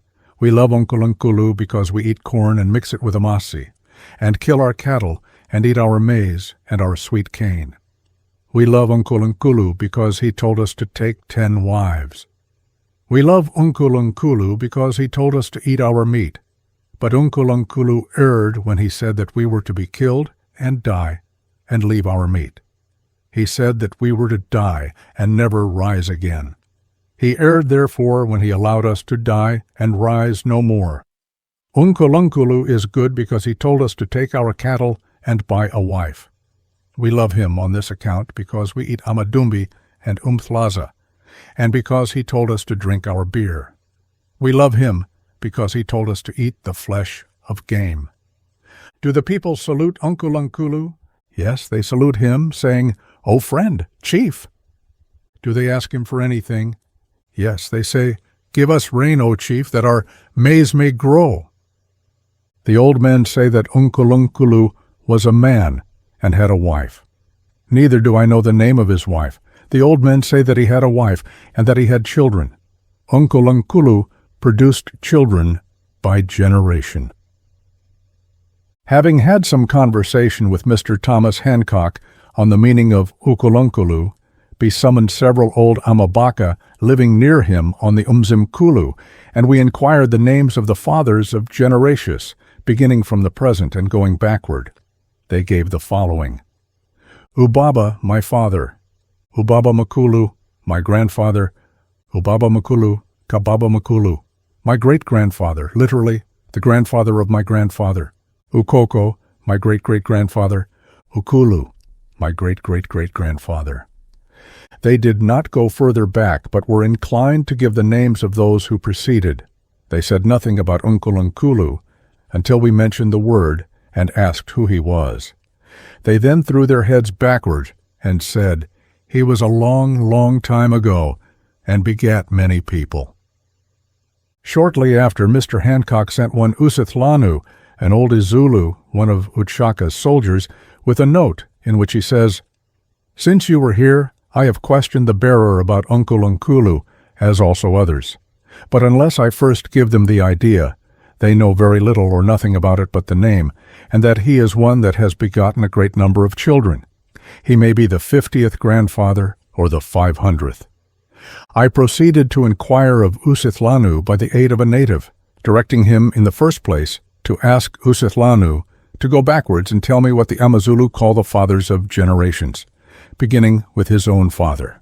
He answered, "The father of my father is Ubaba Makulu, his father is Ukoko, the father of Ukoko is UNKULUNKULWANA. The father of UNKULUNKULWANA is UNKULUNKULU." Here he stopped, but when I requested him to go on still reckoning backwards, he added, "The father of UNKULUNKULU is an anterior UNKULUNKULU, and the father of that anterior UNKULUNKULU, a still anterior UNKULUNKULU, Udlamini, Uthlomo, Uhadebe, Ungwana, Umashwabade." Beyond these he could not remember, but added, "The 5 names here given are those by which they call their houses, that is, families, viz., their Izibongo, or surnames." I then requested him to give me his own name and the names of his father, grandfather, etc., as far back as he could remember, which he did as follows: Usilanu Umantanda Ubaba, Usigwaka Ubaba Makulu, Umlotsha Ukoko, Umsele UNKULUNKULWANA, Yolinda UNKULUNKULU, Uvumandaba UNKULUNKULU o Ngembili, Ulamini dito, Ulomo dito, Uhadebi dito, Ungwana dito, Umashwabade dito. The surnames of all of them are Udlamini, Uhadebi, and Umtimkulu.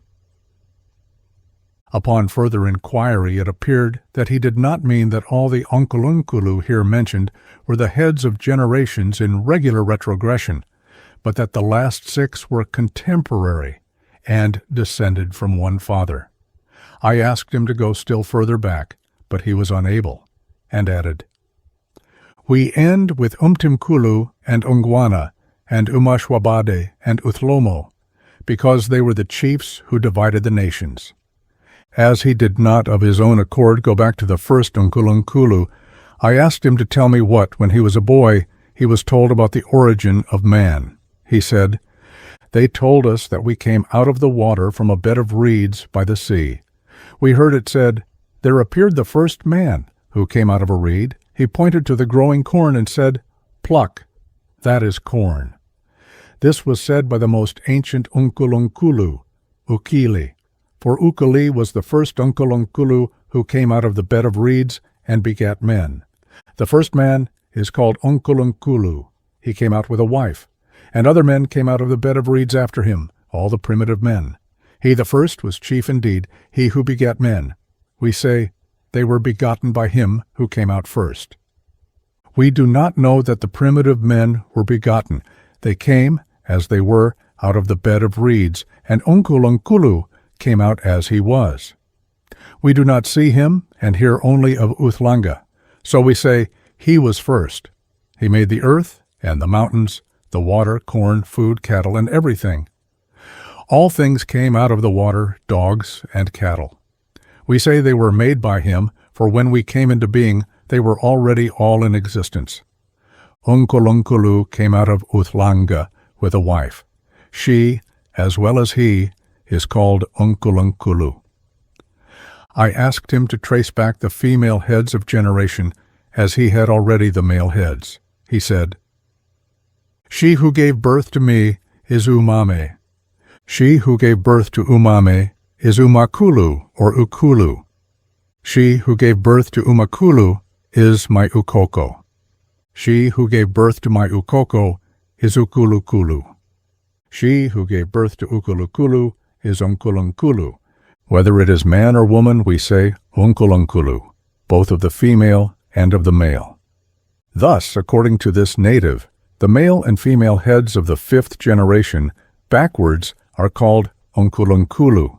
Thus, male, Ubaba, female, Umame, male, Ubaba Makulu, female, Umakulu or Ukulu, male, Ukoko, female, Ukoko, male, UNKULUNKULWANA, female, UKULUKULU, male, UNKULUNKULU, female, UNKULUNKULU.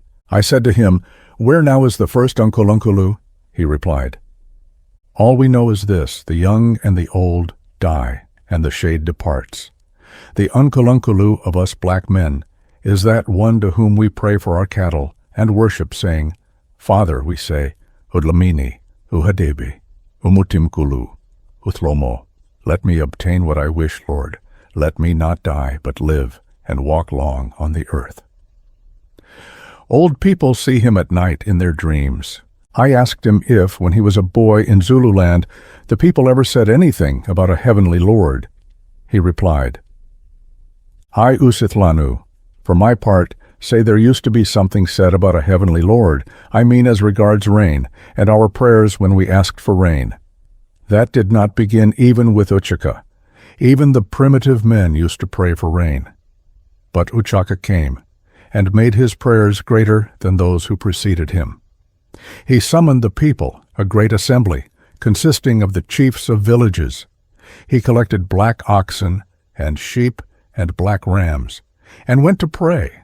He sang a song and prayed to the Lord of heaven, and asked his forefathers to pray for rain to the Lord of heaven. And it rained. This is the song. One part, Ayawu, Awu, Oyi Ayi. Second part, or response. Ayawu. These cattle are the cattle of Umzimu. They are collected into one place. When they are killed, the chief men gird themselves with the girdles of young girls. They are skinned and carried by other young persons and put in the chief village, in the huts of the old women, where no one enters. In the morning the great man who skinned them and the man who helped him go out and divide them, and they are boiled together in many pots. When the sun is declining, they take them out and place them on feeding mats, and tell the great men to come up.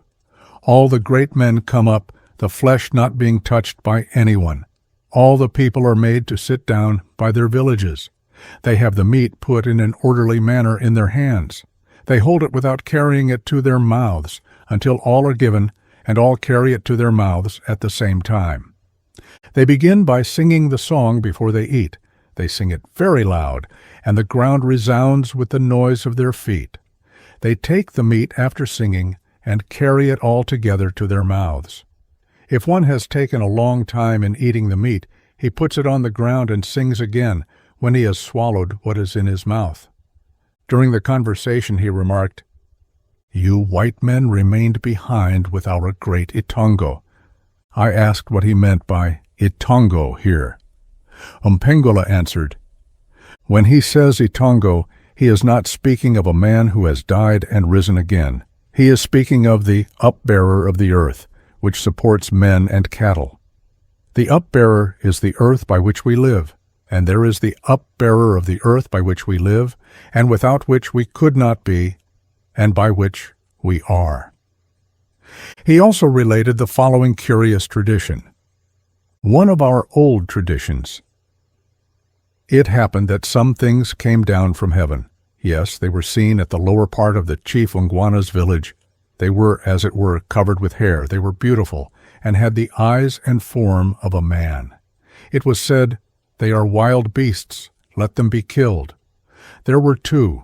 They were killed.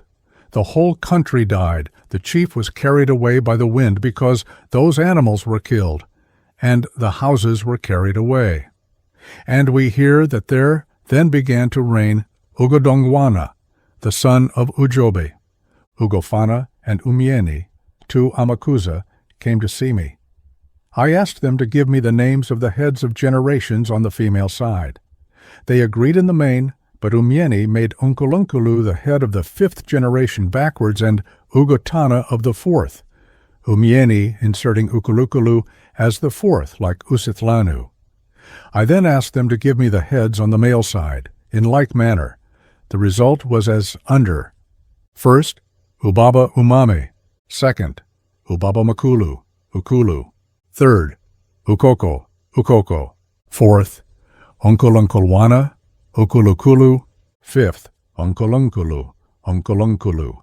I asked Ugofana what they said about the UNKULUNKULU of all men. He said they knew nothing about him. They said he came out of a reed. He could not tell me anything about that UNKULUNKULU, nor anybody else, for no one knew. All he could tell me was about his own UNKULUNKULU, for said he, pointing to 2 others, "He has his, and he his, and I mine." Umdanga, who first broke off, begat Umsondo. Umsondo begat Uthlangusa.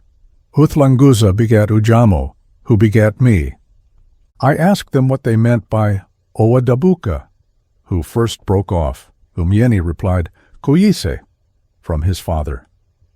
And Ugofana, after a moment's thought, gave his name, Kudladla, from Udladla, the great ancestor of their house, who has given them their surname. 2 Amabaka, an old and young man, gave me the heads of generations as given above.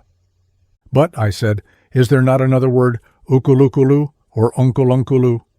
They said he is further back in Jembili, and went on to say that all who were heads of generations anterior to the Okoko were called UNKULUNKULU, till they came to Umsondwo, who came out first.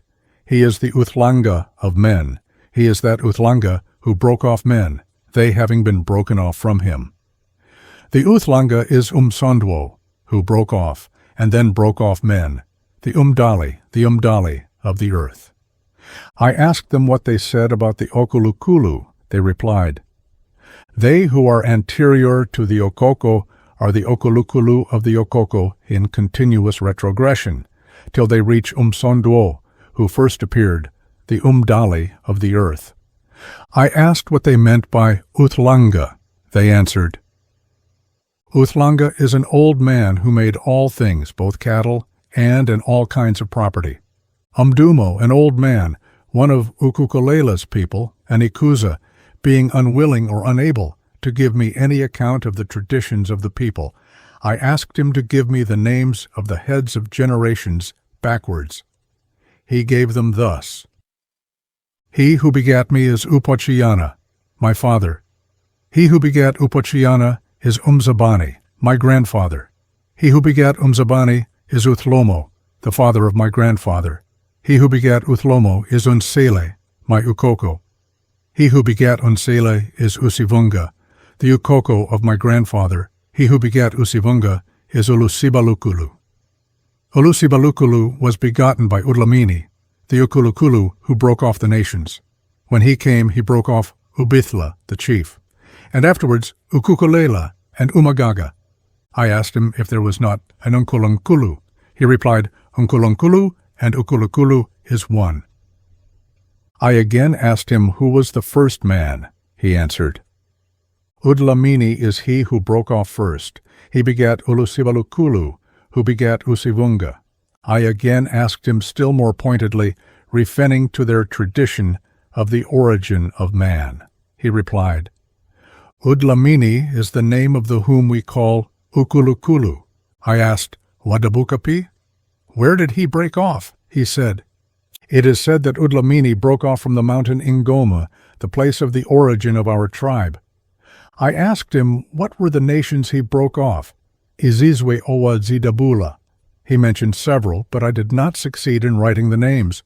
But among them were those of which Ukukulela, Uisidoi, and Ufodo are chiefs.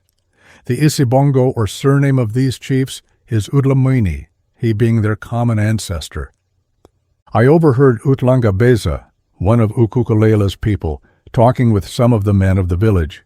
He said UNKULUNKULU and UNKULUNKULU is one, and Umbelinkangi and UNKULUNKULU is one, that all things came out of a mountain in the north, and that Uthlabati is the name of that UNKULUNKULU Owadabuka Elulangeni, who broke off from Uthlanga. Utikekso. Utikekso, the word adopted for God by the early missionaries among the Kosa, or frontier Kafirs, was not a word known to the natives of these parts, but was introduced by missionaries and others. And it is generally supposed that the word does not properly belong to the Xhosa or any other of the alliterative dialects spoken in South Africa, but has been derived from the Hottentots. The word Utikso has the nearest resemblance to the Tixwoa of the Cape Hottentot dialect. We cannot doubt that this is the word which Kolb means to express as the Hottentot name for God. Having declared his undoubting conviction that the Hottentots generally believe in a supreme being, the creator of heaven and earth and of everything in them, the arbiter of the world, through whose omnipotence all things live and move and have their being, and that he is endowed with unsearchable attributes and perfections, he goes on to say. The Hottentots call him Gunja Gunja, or Gunja Tikwoa, that is, the God of all gods, and say he is a good man who does nobody any hurt, and from whom none need be apprehensive of any, and that he dwells far above the moon. If the investigations of Moffat, Appleyard, Casales, and others are correct, Kolb very much exaggerated the Hottentot notion respecting God and substituted instead of what they really believed the belief of a Christian man. Nothing is more easy than to inquire of heathen savages the character of their creed, and during the conversation to impart to them great truths and ideas which they never heard before, and presently to have these come back again as articles of their own original faith, when in reality they are but the echoes of one's own thoughts. But even here in Kolb's statement we have the idea, more clearly and distinctly enunciated by after investigators, that great and mighty and good as, according to him, the Hottentots might have regarded their Tixwoa, they believed that he was but a good man. And further on, Kolb tells us they also worship an evil deity whom they look upon as the father of mischief and source of all plagues. They call him Tukwoa, and say he is a little crabbed inferior captain whose malice against the Hottentots will seldom let him rest, and who never did, nor has it in his nature to do, any good to anybody. They worship him, therefore, say they, in order to sweeten him and to avert his malice.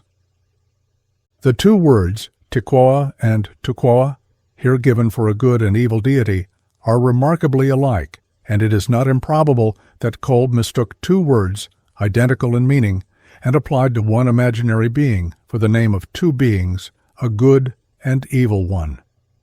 If not, then we must suppose that since the time of Kolb, a great corruption has taken place in the original creed of the Hottentots, and that the good and evil, which were formerly kept distinct and referred to different agents, have become confused and are indiscriminately ascribed to one being. Observing that Dr. Bleek speaks of Tixwoa as being one with Kolb's Tikwoa or Tukwoa, I supposed he might have more ample reason for thinking them identical than I had. His reasons, however, are simply philological. I quote from his letter on the subject.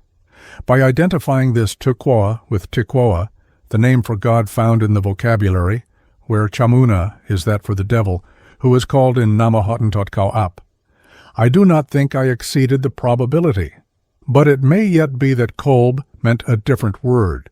However, considering it fully, I have not much doubt it is really the same word, identical with the Nama Suikiop, which contain both the vowels in the first syllable, of which the two renderings of Kolb give only each one.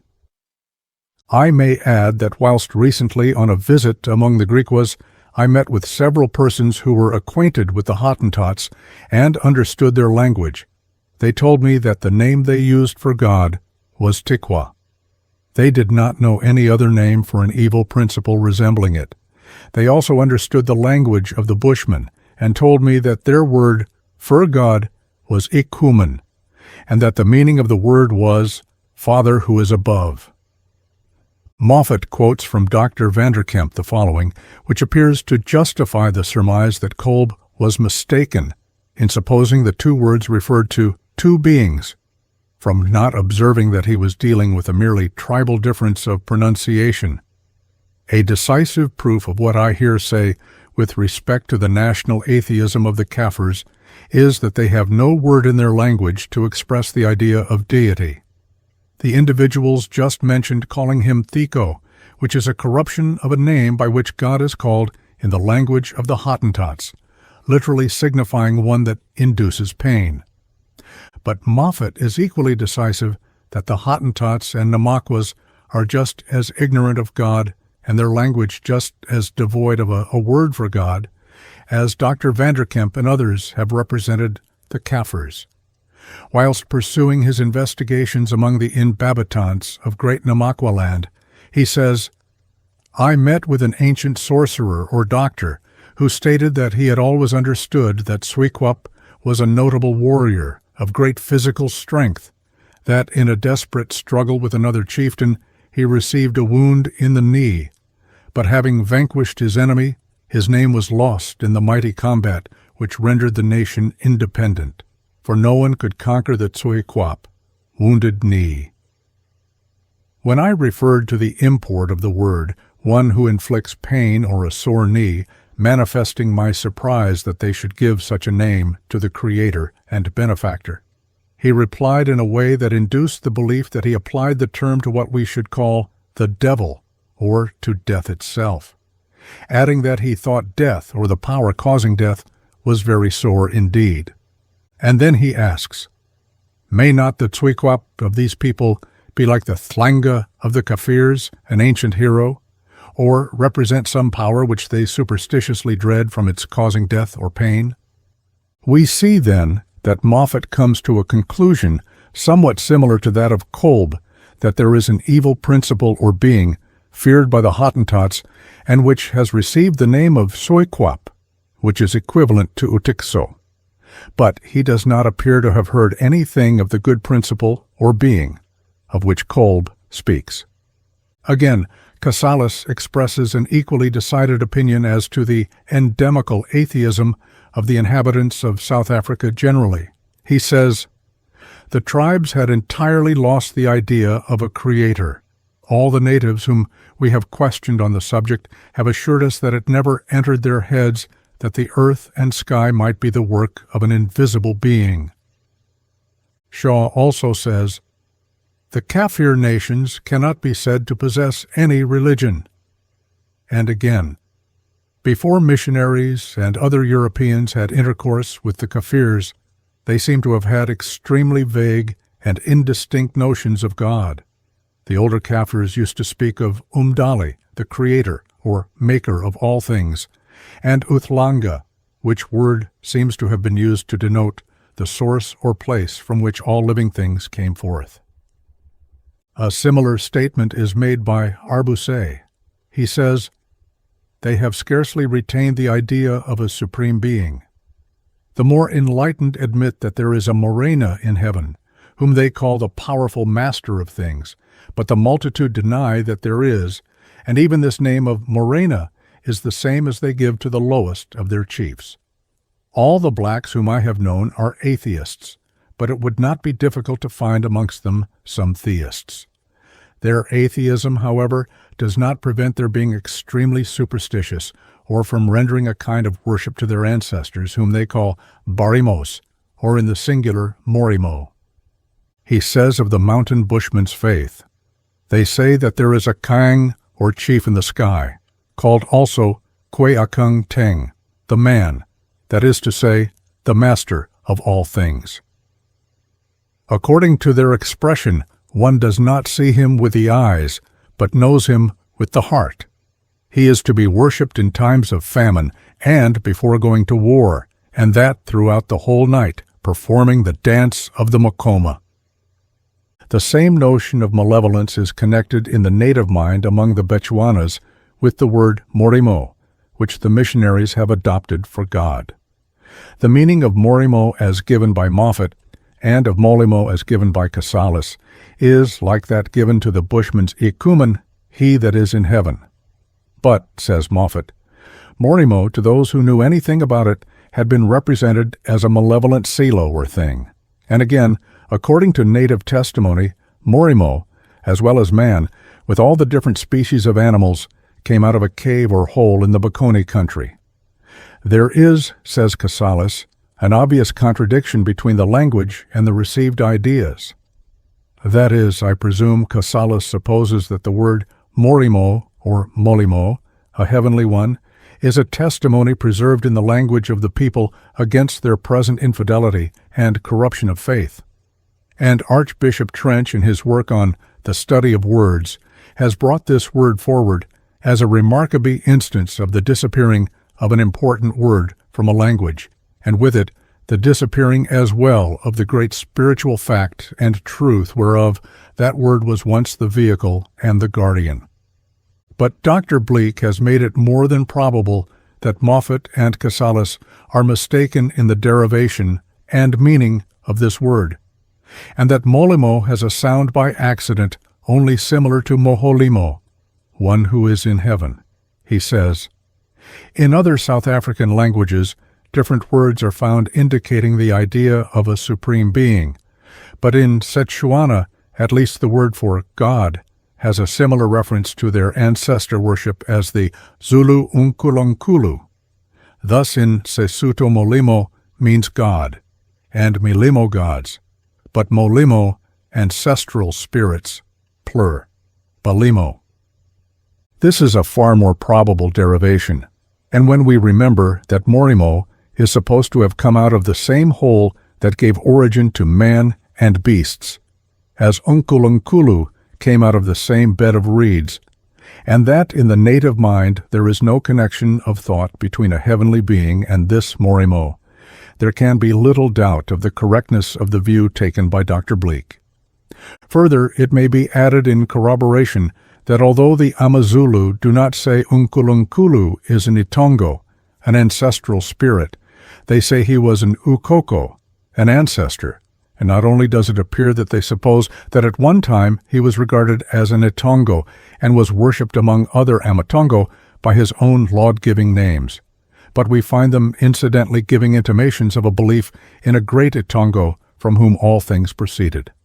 Thus they are heard to say in explanation of the superiority of the white man to the colored that the former remained longer with a great Itongo than the blacks, and therefore came into being more perfect, with better habits and accoutrements.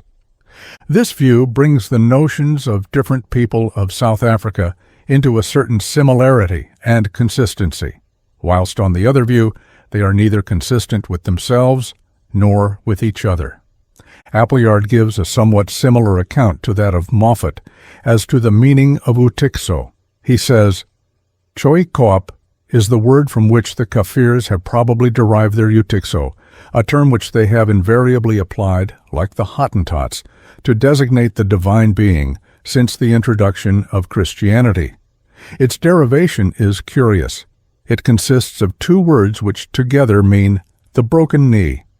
It is said to have been originally applied to a doctor or sorcerer of considerable notoriety and skill among the Hottentots or Namaquas, some generations back, in consequence of his having received some injury of the knee.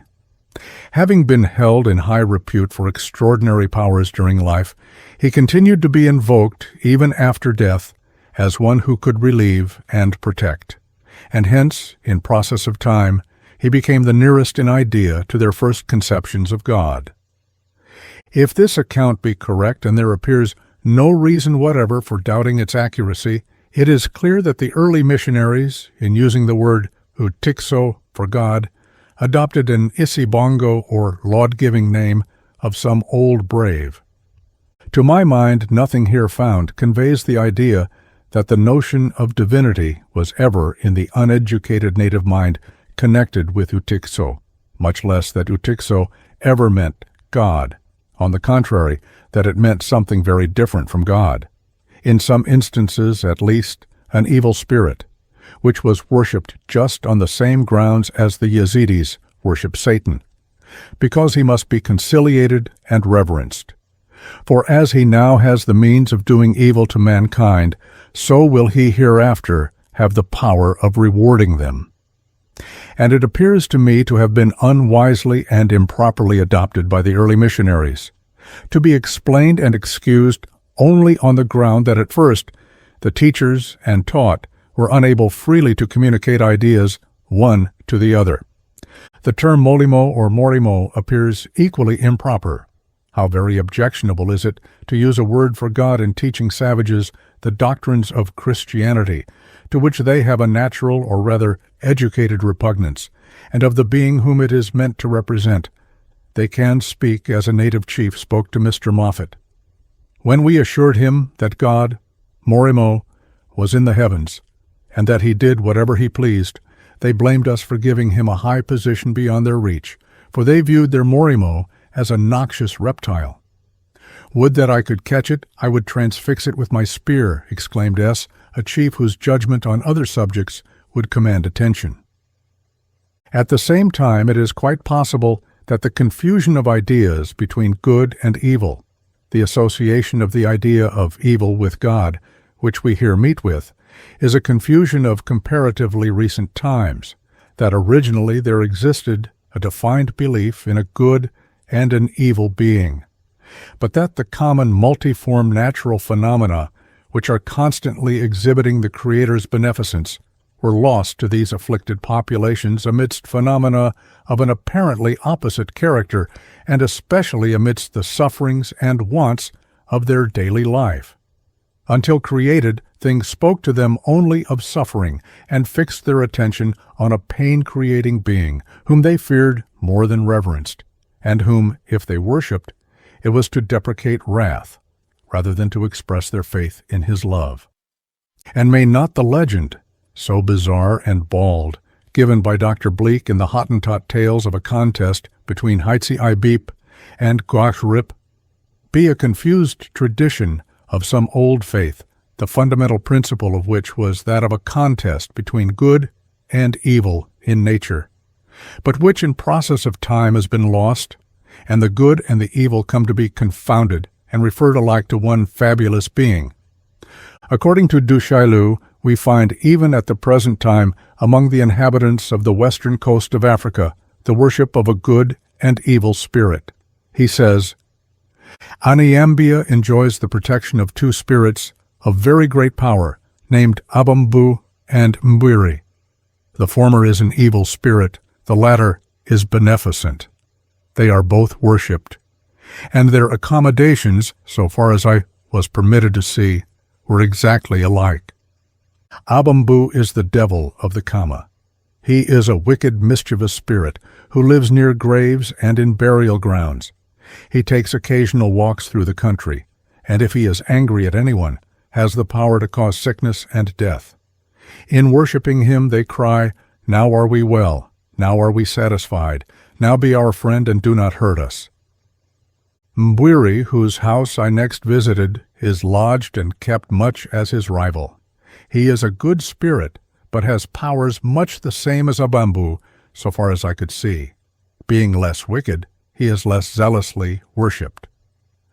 This coincides remarkably with Kolb's statement, and leads to a reasonable suspicion that his Tukwoa, probably only some local or tribal variation of the word, now come down to the Kafirs as Utikso, and the Morimo of the Bechuanas and Basutos is the same as the Abambu of the people of Anyambia. Yet what missionary would choose Abambu as the name for God, even though he should have ascribed to him, in addition to his own, the only less wicked attributes of Mbwiri? Dr. Bleek's Hottentot legend, just alluded to, begins with the significant words, At first there were two, and among the natives of these parts we have the two words Unambeza and Ugovana to express the good and evil hearts which are supposed to be contending within them.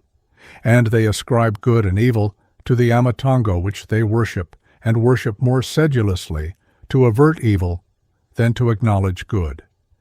Be this as it may, the impression so generally existing among those who have labored long in South Africa of the endemic atheism of the different peoples, and the difficulty universally confessed of being able to determine whether the name, applied to some being to whom certain supreme acts are referred, is in the native mind anything more than the name of their great forefather or of some great hero, benefactor of times gone by, to whom with perfect consistency an ancestor-worshipping people would refer such acts, suggests that it would be both more wise and reverent, and more likely to be effectual in attempting to teach them a new faith, to introduce a new name, a name not really newer to them than the idea of the Supreme Being itself. I am myself persuaded that such a new name is very desirable, aye more, very necessary. For there is no name, whether Utikso or Morimo or UNKULUNKULU, which, without possessing any primary signification referring to divinity, has not much, both etymologically and traditionally, which is highly objectionable, and calculated to mislead the young convert. Bishop Colenso felt this on his first introduction to mission work, and I do not doubt that his impression was the result of devout and intelligent thought, which is not at all invalidated by a change of opinion, which led him to attempt to introduce an equally objectionable word for God, and to which exception has been justly taken by many on grounds similar to those which may be taken against Utikso. In connection with the word Utikso, the broken knee, the following interesting and curious corroboration of the idea that Utikso is but the Isibongo, or laud-giving name of some ancient brave, is well worth considering. Among the Amazulu there is a word, clearly an Isibongo, Ugukabadele, which means, he kneels, and they get enough of it. And the following explanations appear to show the character and circumstances of the conflict from which he obtained the name. We apply the name Ugukabadele to a man who has been surrounded by many others who trust to their number and expect to be able to confuse him by surrounding him, and so kill him before he can well see what to do, and perhaps they stab him, or without having stabbed him, they see him sink on his knee and say, "He is falling, we have stabbed him." And they draw near to him, no longer now as when he was standing. They go quite close to him now. He has fallen, saying, "Ah, now then, let us make an end of him." But a long time passes without their killing him. It is he alone who kills them, they not understanding in what way he is so difficult to kill, until at length they say, "How? Are we then at length all killed by one man? Let us let him alone." And so they leave him still in the same place where they first found him. So then when they have left, going away with their faces towards him, they go on looking back and see him still kneeling and watching them, for he thinks they may take heart and come back to him again. But when they do not return, he arises and goes away. They have had enough of it forsooth, that is, they are satisfied, and do not go after him any more. Such a man, then, is called UNKULUNKULU. It is not the name of a common person. It is a name which we heard from people when the Dutch first came from the Xhosa tribes. They brought some Xhosa people with them. When they took an oath, they said, "Tikso, who is above, ZOKUBULA." But it is by no means clear whether the word Guka, kneel, came at precisely the same time as the word Utikso. We heard from the Amaxosa that Utikso is the Lord who is above. At first, chiefs used to go out with the army and invade other people with it. But it happened through their shrewdness that the enemy devised a plan, saying, "In order that we may conquer these people, let us kill their king, that they may be discouraged." And in fact they might kill the king and scatter the army, for the kings used to go out saying, "Then my people will be brave when they see me there." So the custom of accompanying the army was given up. It is no longer usual. It may still be among some nations. It is no longer the custom among the Amazulu. Among the Amazulu, the chief is praised for the conduct of his people among the enemy. They conquer, and it is not said that the conquest was made by the king's people. For instance, if a powerful army appears on the highlands and the other army is below, a wise officer says, "Oh, the place is bad. We shall be borne down. Our position is bad. Kneel and stab them in the bowels." If they succeed by this stratagem, their chief may be called by the name ZOKUBULA, as though it was he who did it, when forsooth it was his people, through the bravery which the recollection of their chief gave them. This is the manner, then, in which kings get names. As it is said when lauding the king of the Amazulu, "You who ate up so-and-so, the son of so-and-so, and it was nothing to you." So the chief is praised for the conduct of his army. The power which is exhibited by the army is the source from which the lauds of the chief are taken. So it is that it is not clear whether it was done by him in person or by his people. Hence it appears certain that the word Utikso is the laud-giving name of an ancient hero, and that it was given in consequence of some conflict in which he repulsed enemies more powerful from numbers than himself by the stratagem of kneeling, and so causing them to approach him under the impression that they could make an easy prey of him. The Lord of Heaven. In the previous pages, we meet with frequent allusions to a Lord above or heavenly Lord. Thunder and lightning and aerial changes appear to be the only natural phenomena which have attracted the notice of the natives of this part of Africa and led them to believe in a personal power above nature. Struck with terror by a thunderstorm, they encourage each other by asserting that they have committed no crime against the powerful being in heaven who wields the lightning, and that he is not angry, but merely playing. But we shall be much mistaken if we hasten to conclude from this that because they speak of a heavenly Lord, they have any conception of him which identifies him with God. In almost every country there is some such notion of a heavenly being, a relic possibly of heaven worship, or it may be merely a natural suggestion of the human mind, springing up spontaneously among different peoples and everywhere leading to a similar conclusion, that where there are such manifestations of power, there is also a personal cause. There is the Indian Indra, called also the Lord of Heaven, the Zeus and Jupiter of the Greeks and Romans, the Eskimo Prixoma, the Mao or Yahweh of Haida, the So or Kevioso of Dahomey, the Kang, or chief in the sky of the Bushmen, and the Thor of our own ancestors. We have already seen that the Dahomeyans speak of thunder in the same way as the natives of these parts. They do not say it is the sign of an angry chief, but of a chief who is rejoicing or playing. Arbuse says that among the Bechuanas, when it thunders, everyone trembles. If there are several together, one asks the other with uneasiness, "Is there anyone amongst us that devours the wealth of others?" All then spit on the ground, saying, "We do not devour the wealth of others." If a thunderbolt strikes and kills one of them, no one complains, none weep. Instead of being grieved, all unite in saying that the Lord is delighted, that is to say, he has done right, with killing that man. In like manner, among the natives of Natal, if the lightning kills their cattle, they neither complain nor mourn, but say, "The Lord has taken his own." Neither do they cry the funeral wail over those who have been killed in this manner, lest, as they say, they should summon the lightning to kill them too. It is not lawful for them to touch the body of a person killed with lightning, until the doctor has come and applied medicines to the dead and to the living of the village to which he belonged. Among the Romans, those struck with lightning were not buried, neither are they among the Dahomeyans, but they cut from the corpse lumps of flesh, which they chew without eating, crying to the passers-by, "We sell you meat, fine meat, come and buy." The following statement by an intelligent, educated Christian native will show how utterly indistinct and undeveloped is their notion respecting a heavenly Lord.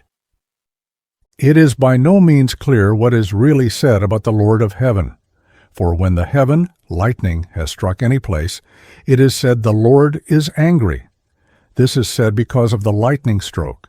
It is not very clear which is the Lord that strikes, whether it is the lightning, or whether the lightning is the Lord's power.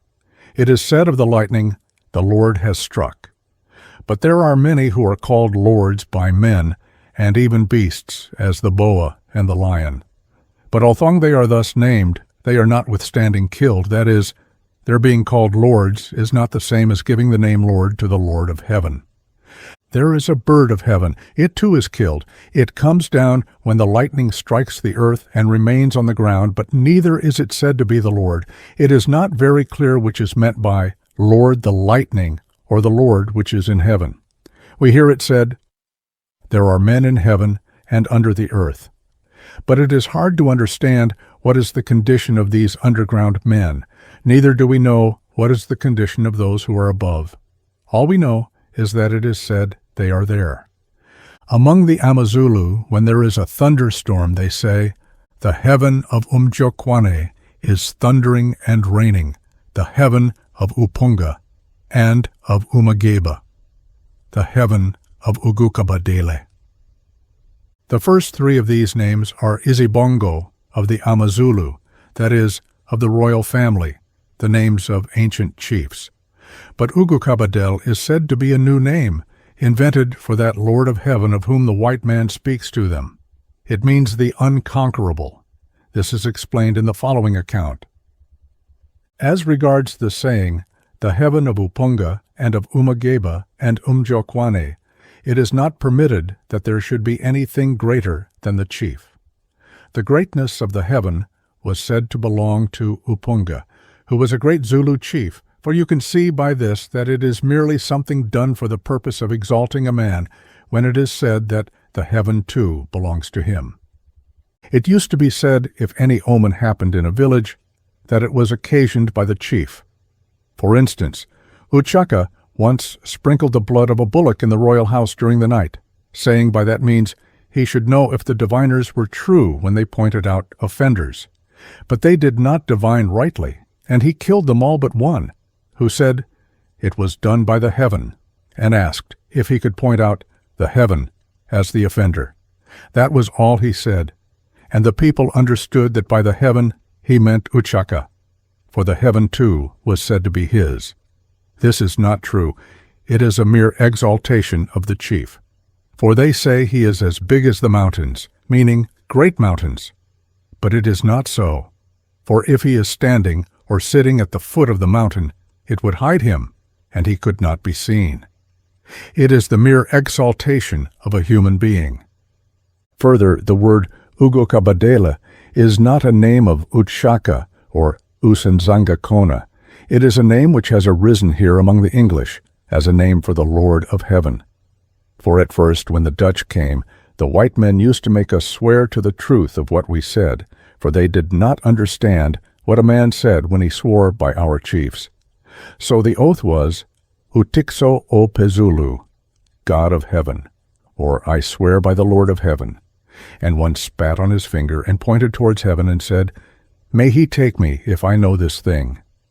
The word Ugukabadel means the Lord of Heaven, and kneeling is a sign of strength. For it is said, If a man wish to make himself very firm and avail himself of all his strength, he kneels that he may not be moved from his place, and the man who is fighting with him will go away. That then is what is meant by badele. They pass on or have enough, that is, they leave him when he has knelt. An old native, in expressing his gratitude for some act of kindness, said, pointing towards heaven, Nkosi, elako ilanga, Sir, the sun is yours. On asking the meaning of this, I received the following explanation. Among the Amazulu, they use the name of heaven, and when it thunders, they say, The heaven of the chief thundered. They do not mean the owner of the heaven who made it, but a mere man who is a chief. He is exalted by saying the heaven is his. And many are now in the habit of making obeisance to others, saying, Thou of the inner circle of greatness, the heaven is thine. All things are thine. They say thus because they see no one else but the chief himself, who, if he choose, can command any particular person to die, and he will die at once. And so they say, That man is the owner of heaven, and everything is his. It does not suffice them to honor a great man unless they place the heaven on his shoulders. They do not believe what they say. They merely wish to ascribe all greatness to him. Such, then, is the reverence of black men. For the chief did not say, No, you are ascribing to me what does not belong to me. The heaven and the sun are not mine. They have their own owner. For my part, I am insignificant. He expected to have it said always that the heaven was his, and now our people address white men in the same way. It happens among black men when the chief calls out an army and he has collected all his bands, he addresses them, and then they sing a song which excites their passions, that their hearts burn with the desire of seeing their enemy. And though the heaven is clear, it becomes clouded by a great wind which arises. And the people say, The heaven of the chief feels that the chief is suffering. Therefore it was affirmed among great chiefs that the heaven is the chief's. For when he assembles his troops, the heaven clouds over, although it had been quite bright. Another native, named Ududula, who was a great courtier, whose highest notion of politeness was the highest hyperbole of praise, wished to borrow 1/2 crown, which I had no wish to lend. At length he said, Mufundisi, Ungubaba. Teacher, you are my father. I asked, How? He replied, Wadabuka imlabeni, Wakula, Wabangaka, Minabingingakanje. You broke off from the earth and grew as big as this, placing his hand 6 feet above the ground. But for my part, I only grew as high as this, placing his hand about 1.5 feet from it. By this he meant to say that I was not born like other men, but came out of the ground like UNKULUNKULU. It appears, therefore, that in the native mind there is scarcely any notion of deity, if any at all, wrapped up in their sayings about a heavenly chief. When it is applied to God, it is simply the result of teaching. Among themselves he is not regarded as the creator, nor as the preserver of men, but as a power. It may be nothing more than an earthly chief, still celebrated by name, a relic of the king worship of the Egyptians, another form merely of ancestor worship, a lad of the Wayao or a Jawa tribe, living on the eastern coast of Lake Nyasa, informs me that among them the rainbow is called Umlungu, that is, God, for Umlungu is the word they there use for the supreme being and supernatural powers. They also call the supreme being Lisoka, the invisible, when they wish to distinguish him from the rainbow. Among the Dahomeyans, the rainbow is worshipped under the name of Dan, the heavenly snake. Part 2. AMATONGO or ancestor worship. Men say they possessed AMATONGO as soon as they came into being. When they came into being, men already spoke of their being AMATONGO, and hence they too knew that they existed. It is not something which, as soon as they were born, they saw to be AMATONGO. It is not something which came into being immediately after men, which when they saw, they said, "Those are AMATONGO." They saw cattle indeed which came into being, and said, "Those are cattle," they having come into being immediately after themselves. It is evident that we are not speaking of the origin of the first man. When we say the origin of men, we speak of those who came after him, for the standing of the first man is unknown. So we who came into being when men who preceded us already spoke of their being AMATONGO say, we came into being possessed of them. All the first men, then, spoke of the AMATONGO, and they told those who came into being after them, as soon as they came into being, that there are AMATONGO. And further in the beginning, as soon as they came into being, they had doctors who taught them that there are AMATONGO. And so they said that the AMATONGO were created by the first man, who said there are AMATONGO who are snakes. The first man is UNKULUNKULU, and thus all nations knew of the AMATONGO. There was not a single nation which said, "We people of such a country have no itongo." All nations worshipped the AMATONGO because UNKULUNKULU commanded them to do so, saying, "You see then, I tell you about the AMATONGO, that you may worship them. I tell you about divining IZINYANGA, that you may inquire of them, and they tell you when a man has been made ill by the AMATONGO.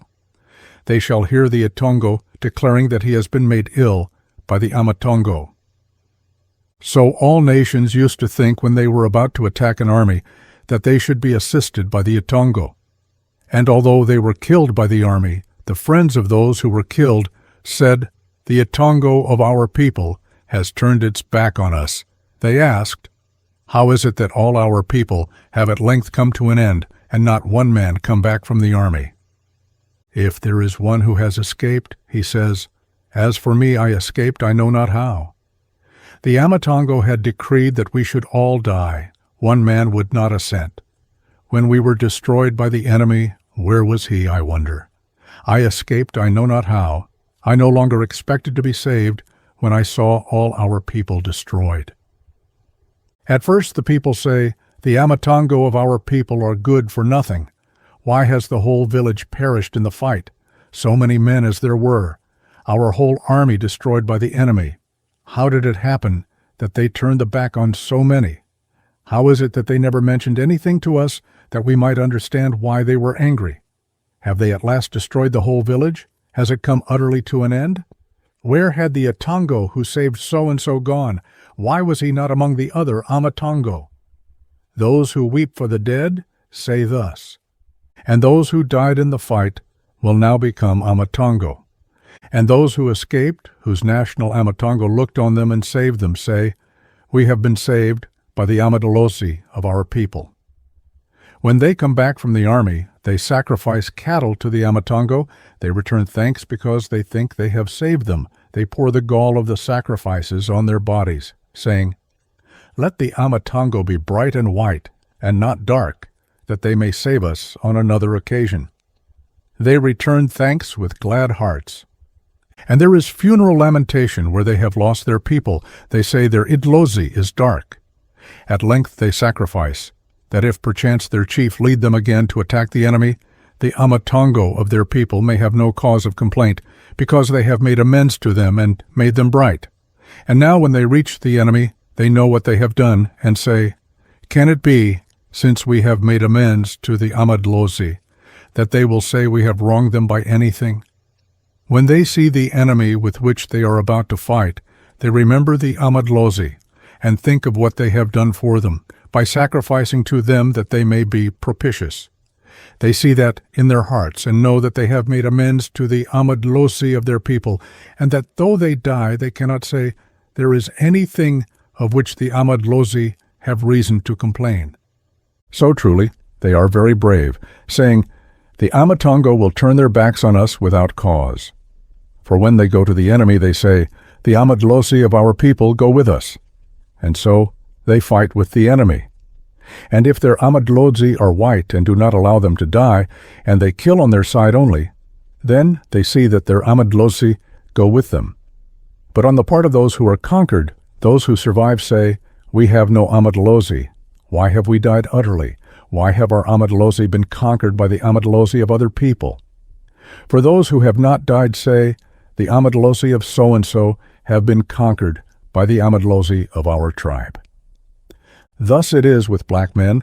They did not come into being when it was said, "There are no AMATONGO." They came into being when it was already said, "There are AMATONGO." But we do not know why the man which first came into being said, "There are AMATONGO." Was there ever a man who, whilst living, said he was a snake? For we too do not understand why UNKULUNKULU said, "The Idlosi is a snake." For a man dies having no tail, and even we in that respect do not believe in a snake. For if a man is asleep and dreams of a snake, he awakes immediately and starts. But if he dream of a dead man, he speaks with him of affairs in a dream. But if he dream of a snake, he does not talk with it, he starts. For my part, I say there are no Amadlosi with tails. And we say, UNKULUNKULU made a mistake when he said, "People are snakes." For old men, when we ask why it is said that the Amadlozi are snakes, say, "Because they are Amadlozi." And we ask, saying, "Just tell us if dead men have tails." They are puzzled there, and cannot tell us. And so we say, "Oh, how is it that you do not tell us whether the Amadlozi are snakes?" So they repeat the same words. They are puzzled and do not tell us that we may understand. We understand if they say, "The Amadlozi are in snakes." We do not understand if they say, "The snake is an Idlozi."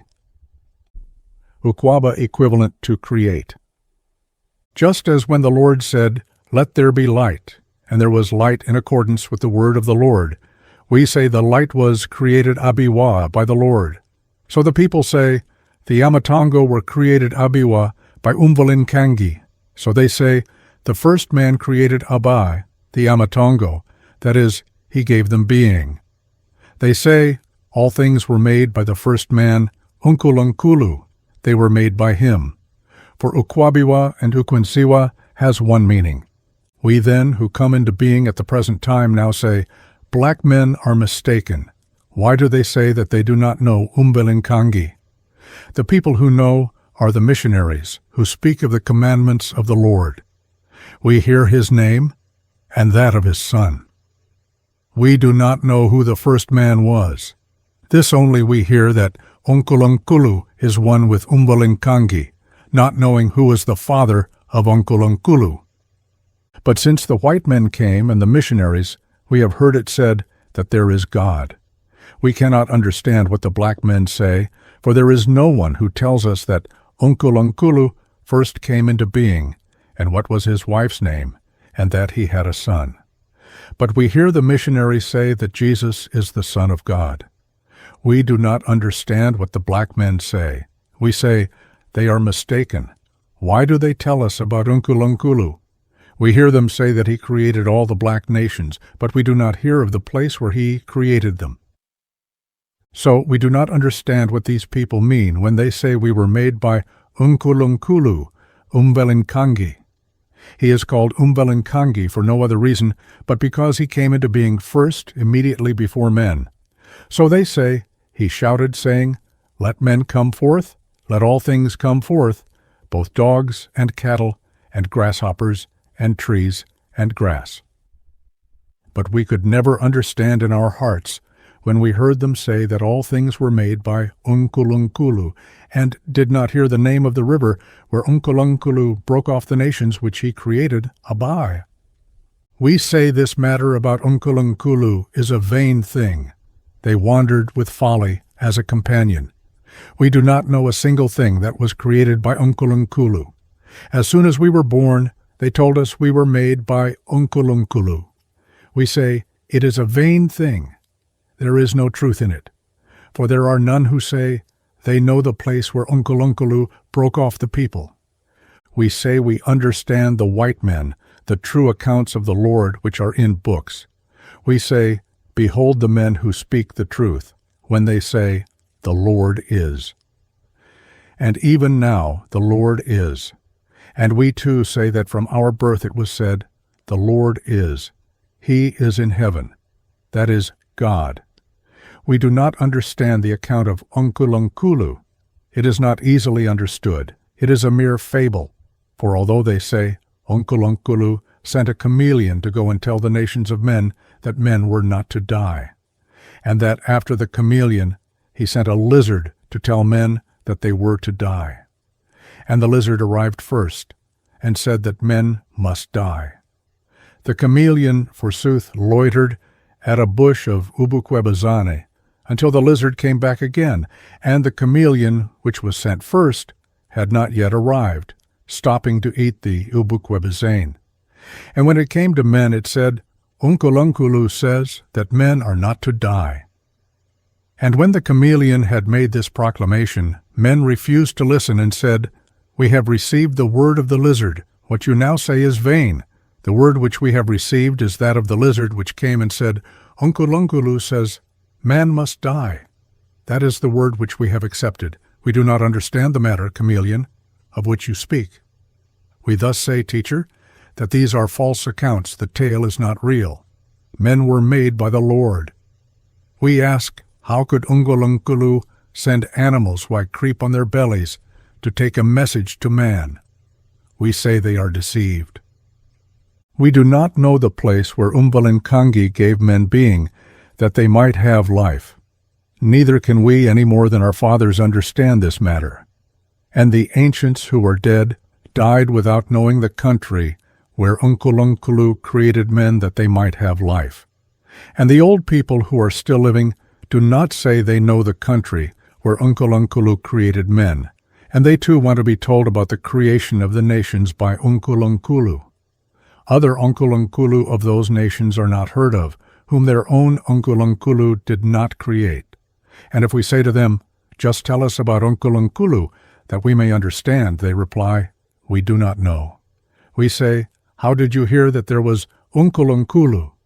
They reply, we heard it of old men who were before us.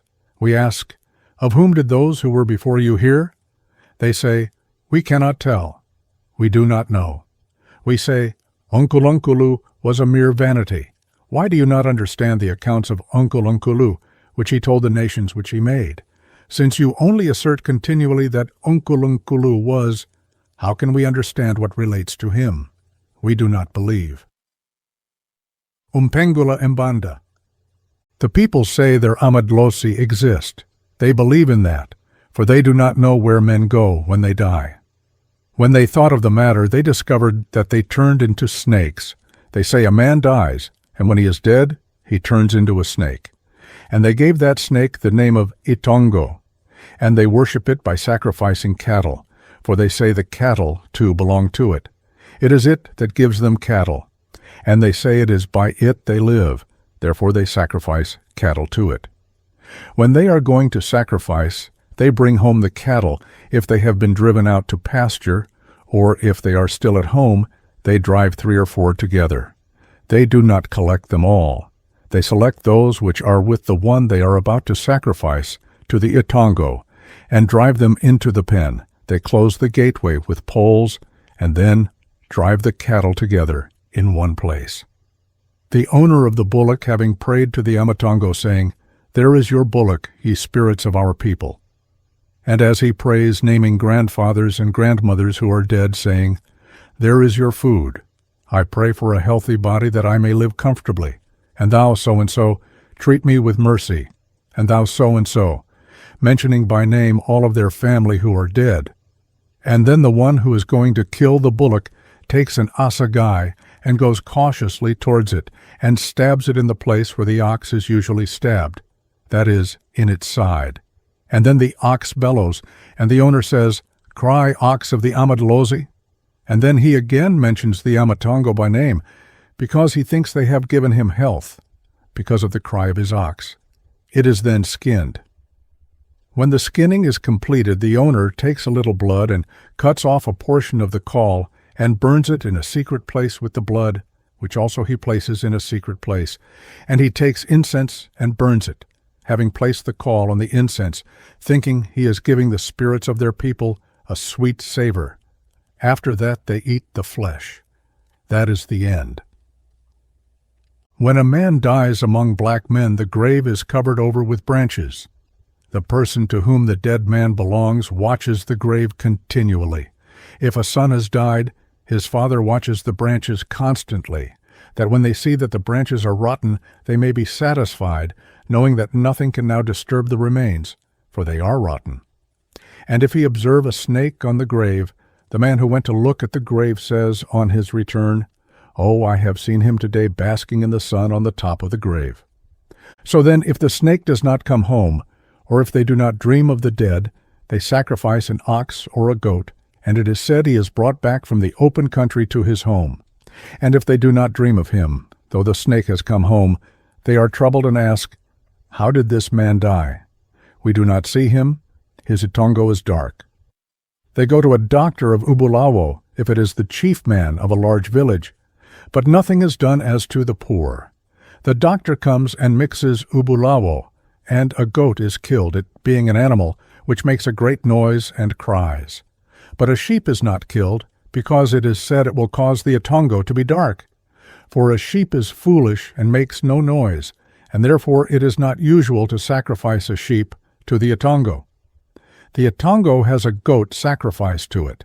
When a man pricks it with a needle, it at once makes a great noise, and so they rejoice greatly and say, "Cry, beast of so-and-so, who did such and such and such things," mentioning the things he did. We say, "Come home again, that we may now see you. We are troubled if we never see you, and ask why you are angry with us, for all the cattle are still yours. If you wish for meat, you can say so, and the cattle be slaughtered, without anyone denying you." So the doctor of Ubulawo practices his art. He mixes the Ubulawo, calling the dead man by name, and puts the Ubulawo in the upper part of the hut, and says, "I say, you will see him today, and talk with him. Although you have not seen him for a long time, today he will be clear." Such then is the means employed to bring back a ghost. It is brought back by sacrifice and Ubulawo. The people do not worship all AMATONGO indifferently. Black people do not worship all AMATONGO indifferently, that is, all the dead of their tribe. Speaking generally, the head of each house is worshipped by the children of that house, for they do not know the ancients who are dead, nor their laud-giving names, nor their names. But their Father whom they knew is the head by whom they begin and end in their prayer, for they know him best, and his love for his children. They remember his kindness to them whilst he was living. They compare his treatment of them whilst he was living, support themselves by it, and say, "He will still treat us in the same way, now he is dead." We do not know why he should regard others besides us. He will regard us only. So it is then, although they worship the many AMATONGO of their tribe, making a great fence around them for their protection, yet their Father is far before all others when they worship the AMATONGO. Their Father is a great treasure to them even when he is dead. And those of his children who are already grown up know him thoroughly, his gentleness and his bravery. And if there is illness in the village, the eldest son lauds him with the laud-giving names which he gained when fighting with the enemy, and at the same time lauds all the other AMATONGO. The son reproves the father, saying, "We for our parts may just die. Who are you looking after? Let us die all of us, that we may see into whose house you will enter. You will eat grasshoppers. You will no longer be invited to go anywhere if you destroy your own village." After that, because they have worshipped him, they take courage, saying, "He has heard. He will come and treat our diseases, and they will cease." Such, then, is the faith which children have in the itongo which is their father. And if there is a chief wife of a village who has given birth to children, and if her husband is not dead, her itongo is much reverenced by her husband and all the children. And that chief wife becomes an itongo which takes great care of the village, but it is the father especially that is the head of the village. Umpengula Mbanda. It is said that there is the Itongo, which is a snake. Men dream. A man dreams perhaps, and is then ill. He says, I am ill for no other reason than because I have dreamed. Others ask him what he has dreamed. He tells them he has dreamed of a man. If his brother has died, he says, I have seen my brother. They ask what he said. He says, I dreamed that he was beating me and saying, How is it that you do no longer know that I am? I answered him, saying, When I do know you, what can I do that you may see I know you? I know that you are my brother. He answered me as soon as I said this, and asked, When you sacrifice a bullock, why do you not call upon me? I replied, I do call on you, and laud you by your laud-giving names. Just tell me the bullock which I have killed without calling on you. For I killed an ox, I called on you. I killed a barren cow, I called on you. He answered, saying, I wish for meat. I refused him, saying, No, my brother, I have no bullock. Do you see any in the cattle pen? He replied, Though there be but one, I demand it. When I awoke, I had a pain in my side. When I tried to breathe, I could not. My breath was short. When I tried to speak, I could not. My breath was short. The man was obstinate and would not agree to kill a bullock. He was very ill. He said, I am really ill, and I know the disease with which I am affected. The people said, If you know it, why do you not get rid of it? Can a man purposely cause the disease which affects him? When he knows what it is, does he wish to die? For when the Itongo is angry with a man, it destroys him. He replied, Not so, sirs. I am thus ill. I have been made ill by a man. I see him in sleep when I am lying down. Because he wishes for meat, he has acted towards me with tricks, and says that when I kill cattle, I do not call on him. So I am much surprised for my part, for I have killed so many cattle, and there is not one that I killed without calling on him.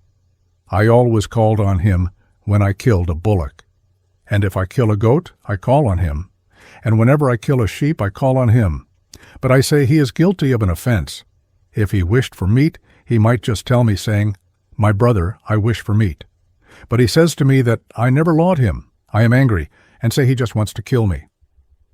The people who see him when he is ill say, Oh, do you mean to say that the man still understands how to speak? We speak with you now.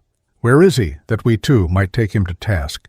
For we too were present at all times when you slaughtered cattle, and when you lauded him, and called upon him by the laud-giving names which he received for his bravery.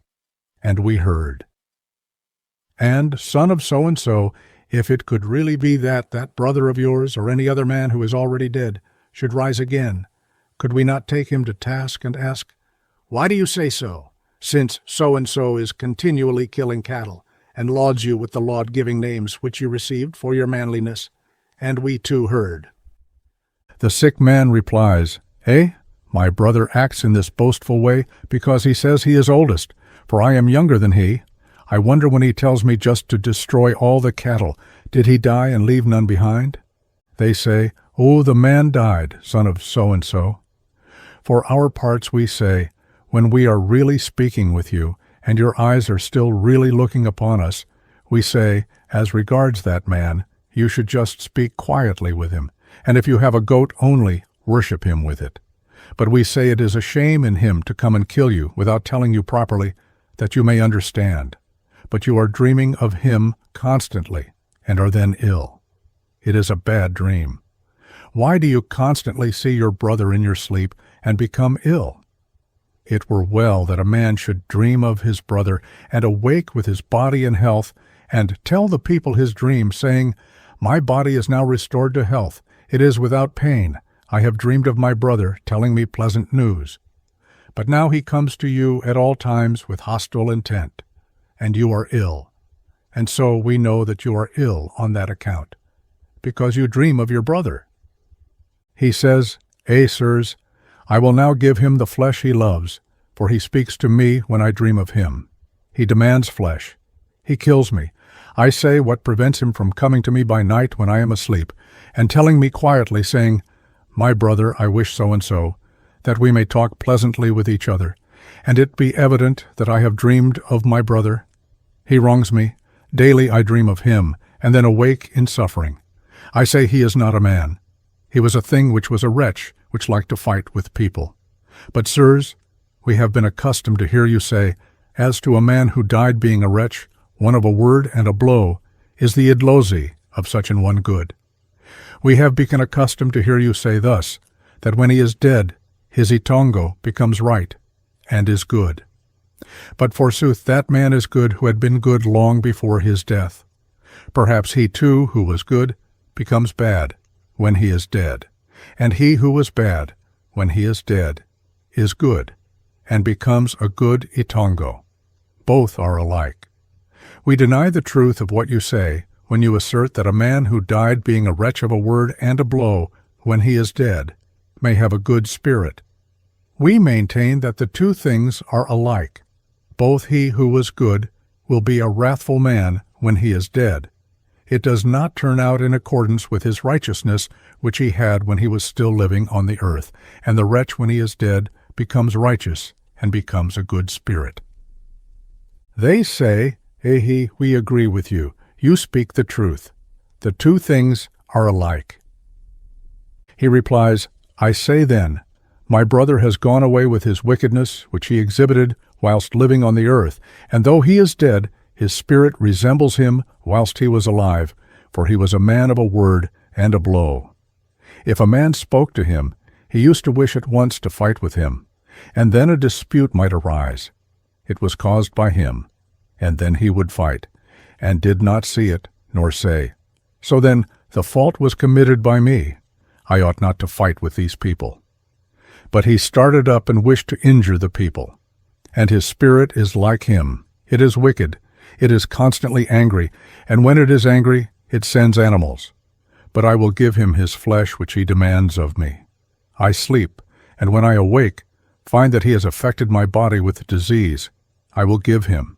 If I see that he leaves me, and I am well, I will kill some cattle in the morning. If he does not leave me, I will have the cattle and say, It is not my brother. If it is he, let me ge well and breathe, and my breath no longer cut me, as it cuts me at the present time. They assent and say, Yes, yes, son of so-and-so, if in the morning you are well, then we shall see that it is indeed the spirit of your brother. If in the morning you are still ill, we will not say it is your brother, we will say it is a simple disease. When the sun went down, he was still complaining of pain, but at the time of milking the cows, he said, Give me some food, that I may eat. His wives asked how the pain was. He replied, What do you hear me say? They said, We hear you asking for food. He replied, I don't know, my children. Even I feel an inclination for food. It is as though you might give me a little. Do not give me much. Give me a little. Let me just try. So his wives gave him amasi. He said, Do not put much crushed corn in it. Put a little only, that it may be waterish and not thick, that it may be soft. Let me just try if the disease will now allow it to descend by the swallow. They did for him as he asked. The food was fluid, not thick. They gave him, and he ate. He was able to swallow, although he had been unable to eat. He did not eat much. He ate a little. He gave his children.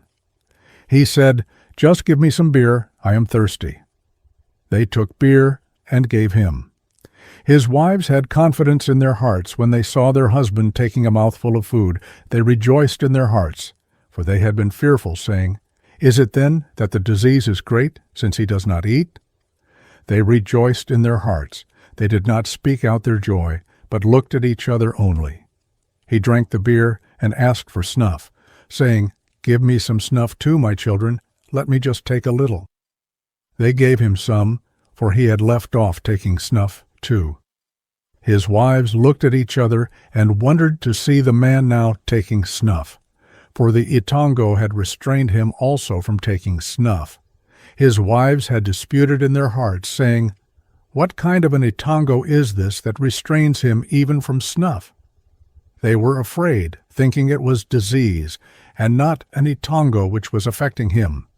He took snuff and lay down, and when he lay down, sleep came. And in the middle of the night his brother came, and said, "So then, my brother, have you pointed out the cattle? Will you kill them in the morning?" The sleeper assented, saying, "Yes, yes, I will kill one." "Why do you, my brother, say to me, I never call on you, whilst whenever I kill cattle, I call on you by your laud-giving names, for you were a brave and stabbed in the conflict?" He replied, "Yes, yes, I say it with reason, when I wish for flesh. I indeed died and left you with a village. You had a large village." He said, "Yes, yes, my brother, you left me with a village, but when you left me with it and died, had you killed all the cattle?" He replied, "No, I had not killed them all." He said, "Well then, child of my father, do you tell me to destroy them all?" He replied, "No, I do not tell you to destroy them all, but I tell you to kill, that your village may be great." He awoke. When he awoke, he felt that he was now well, the pain which was in his side being no longer there. He awoke and sat up. He jogged his wife and said, "So-and-so, awake and light a fire."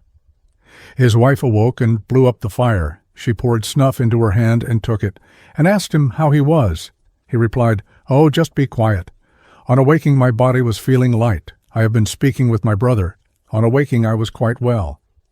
He took some snuff and went to sleep. The itongo of his brother came again. He came saying, "See, I have now cured you. Kill the cattle in the morning." In the morning he arose and went into the cattle pen. But he had some younger brothers. He called them and went into the pen, and his brothers went in with him. He said, "I just call you, for I am now well. My brother says he has now cured me." Then he told them to bring an ox. They brought it. He said, "Bring that barren cow." They brought them both. They both came to him to the upper part of the pen and stood there. He prayed, saying, "Well then, eat, ye people of our house. Let a good itongo be with us, that the very children may be well, and the people be in health. I ask, how is it that you, since you are my brother, come to me again and again in my sleep, and I dream of you, and am then sick? That itongo is good which comes to a man and tells him good news. I am always complaining that I am constantly ill. What cattle are those which their owner devours, devouring them through being ill? I say, cease, leave off making me ill. I say, come to me when I am asleep, and tell me a matter, and say, my brother, I wish so-and-so. You come to me, coming for the purpose of killing me. It is clear that you were a bad fellow when you were a man. Are you still a bad fellow under the ground? I used not to think that your itongo would come to me with kindness and tell me good news. How is it that you come with evil? You, my eldest brother, who ought to bring good to the village, that no evil might come to it, for I know that you are its owner." He says these words about the cattle, and returns thanks, saying, "There are the cattle which I offer you. There is a red ox, there is a red and white barren cow. Kill them. I say, tell me a matter kindly, that on awaking my body may be free from pain. I say, let all the AMATONGO of the people of our house come here together to you, you who are fond of meat." And then he says, "Stab them." One of his brothers takes an assegai and stabs the barren cow. It falls down. He stabs the ox. Both bellow. He kills them. They die. He tells them to skin them. So they skin them. The hides are taken off. They eat them in the cattle pen. All the men assemble to ask for food. They take it away joint by joint. They eat and are satisfied and give thanks, saying, "We thank you, son of so-and-so. We pray that the itongo may be propitious. When we see indeed that it is an itongo which makes you ill, we shall see that that itongo is the wretch which is your brother. We did not know if we should eat meat with you through your very severe illness. We now see it is the wretch which is killing you, and so we now are glad because we see you are well." Uguais Madunga. The AMATONGO are felt in the shoulders. The sensitive part with a doctor is his shoulders. Everything he feels is in the situation of his shoulders. That is the place where black men feel the AMATONGO. If a doctor is touched by another person, he is in pain. If he touches him there, It is as if he stabbed him with an assegai. He feels at once as though there was a sore place there, and others who are not doctors do not allow another to take hold of them by the shoulders, for they say it causes them pain to be laid hold of. And if a man stands behind a doctor, he makes him go away directly, saying, "Get away, you are hurting me. It is as if you sat upon me." When we say there is not an AMATONGO in his body, we say so because when that has been done, which it was said the AMATONGO wished, the disease remains. Therefore we say, he has no itongo. There is not an itongo in him. Laying the atongo or spirit. A doctor is summoned when a man is ill, he being troubled by one man. He dreams perhaps of the dead man, and then has pain in his body. In the morning he tells others his dreams. He says, "I am troubled. When so-and-so comes to me by night, my body is in pain. I cannot tell what to do." And if his dreaming makes him ill, they summon a doctor to come and close up the way against him. The doctor says to him, "Look, when you dream of him, take this medicine and chew it. Then take a stone or a piece of firewood and spit on it the spittle which is in your mouth when you dream of him, mixed with this medicine. Spit it either on a piece of firewood or on a stone, and throw it behind your back without looking. If you look, the dreams will recur." And he does so. This is the way dreaming is treated. If the thing goes on and the dreams come back again, the doctor adopts another plan of treatment and closes the way against the man's dream. Several medicines are mixed together for the purpose of misleading the atongo, that he may see it no more. He goes to a distance to shut him up there, perhaps in an ant heap. What he has in his hand he puts into the heap and goes home, and he never sees it again. Such is the custom with black men. It is said, "A troublesome spirit which appears to a man and makes him ill is laid." These troublesome things occur most commonly in women who have lost their husbands and are taken to wife by his brothers or by others. But the spirit of the dead husband follows the wife continually.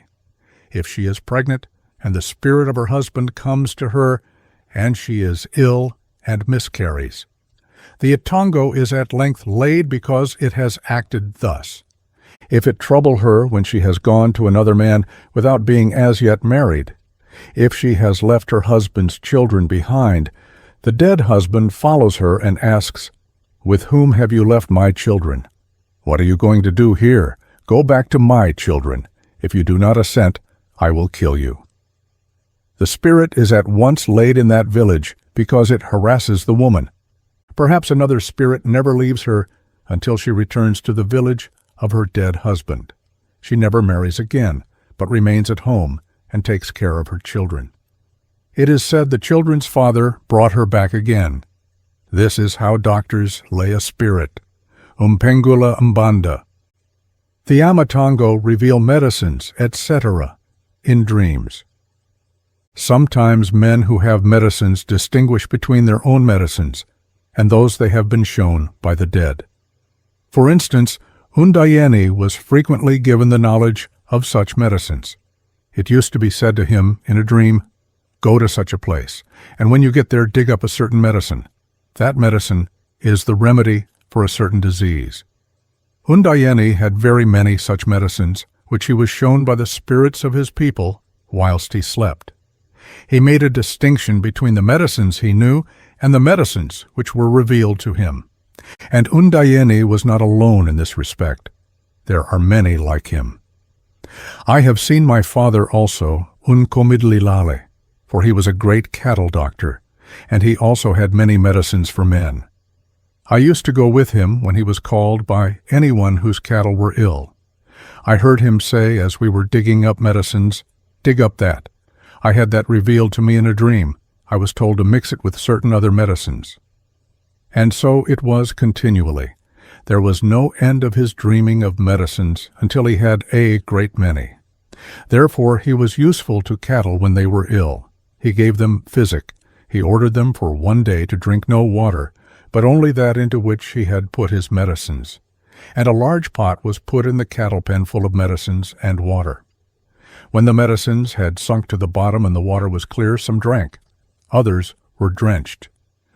When they were allowed to drink water, the medicines were taken to the river and put into the water, and the cattle drank lower down. He obtained many cattle from people for doctoring their cattle. He became a celebrated doctor. If the cattle got well, he had one given him. If when he came some were lying down, he said, "That one may die, but if it die, I shall cure none of them." And so he roused them up, going into the midst of them in the evening, carrying in his hand a torch, pouring fat on it and kindling it when in the midst of the cattle.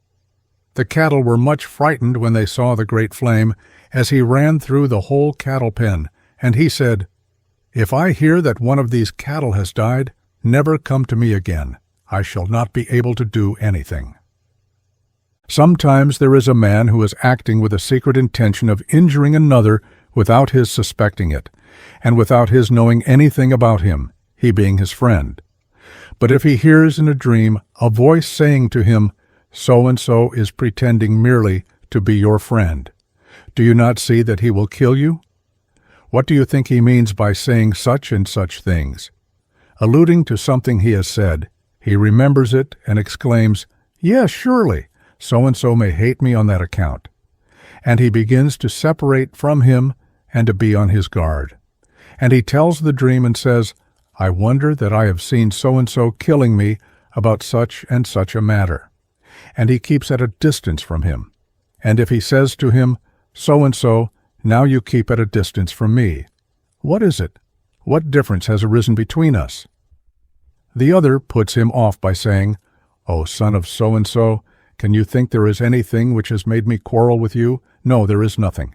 I am occupied with such and such concerns, that is all." Saying what is really mere subterfuge. Umpengula mbanda. AMATONGO resembles him in character. Unjikiza, the son of Ukuba, Unlebekazizwa, Unotshilwazitsela, was a celebrated brave of great strength and huge body. All his muscles were prominent and hard, and his head was high above the ground. It happened among the Amankolosi with whom he was living that there came the Amazulu, going and killing wherever they were sent. But they did not act in accordance with the chief's law, but acted after their own heart in villages to which they had not been sent, treating the people cruelly, eating their milk and other food, saying, "Since we are the people of the chief, the rustics will fly as soon as they see us. Who among them will lay a charge against us before the chief? We will do just as we like and set ourselves our own limit." And indeed they acted thus until they came to our village. When they came, there were none there but women. There was not a single man there. They did as they liked with the food. They made the children cry by taking away what they were eating.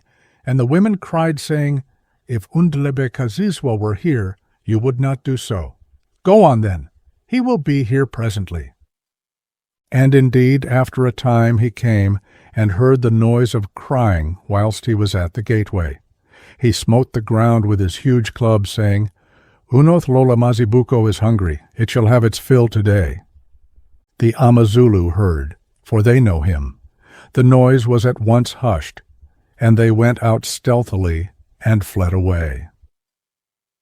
In the morning they were caught at another village because of the trouble they gave. They were bound and carried to a den and confined in it.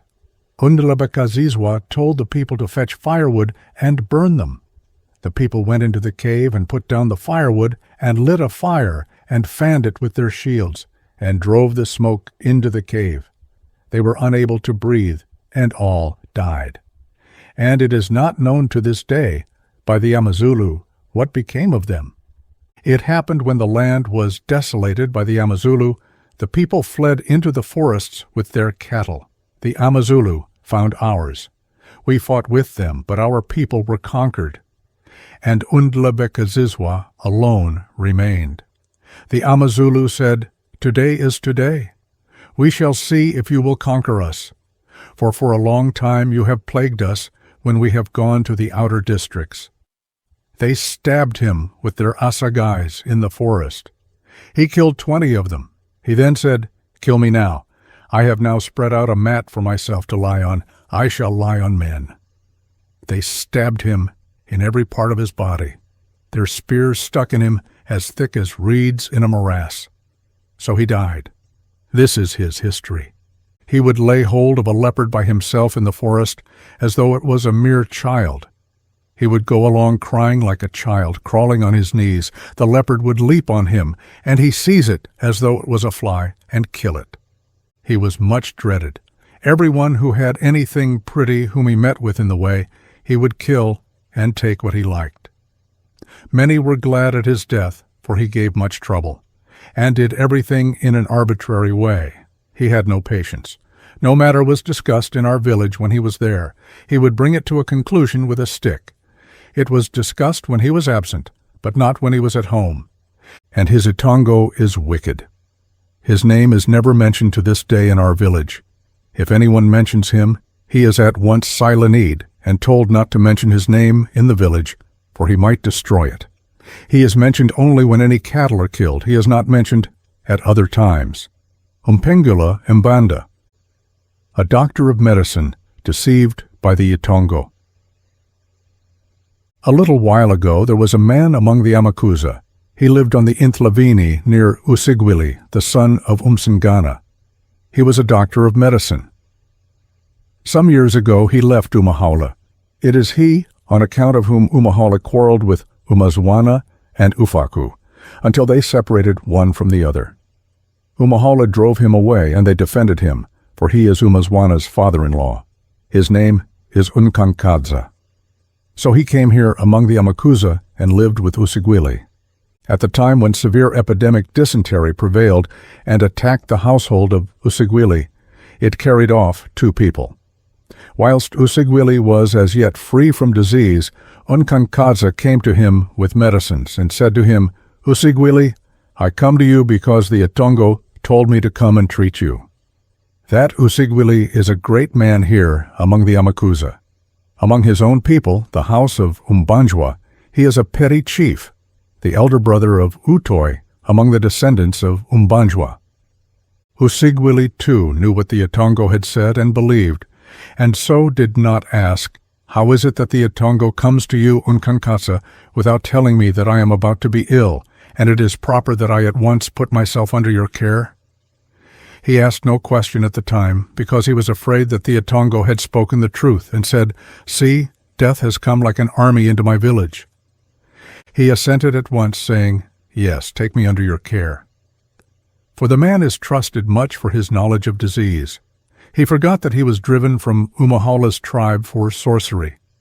Because he had been defended by Umazwana and Ufaku, he had no thought of the bad name which he had had. So he drank the medicine.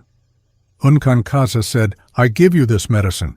It will act as an aperient, not as an emetic." But the medicine did not act in accordance with his word. It acted both as a purge and an emetic in an excessive degree. The people now began to stare and said, "Unkankadza, correct the effects of your medicine. Is the man dead whilst you are looking at him?" But he was now unable to regulate the action of his medicine. He was quite beaten, and acted without reason, no longer knowing what to do.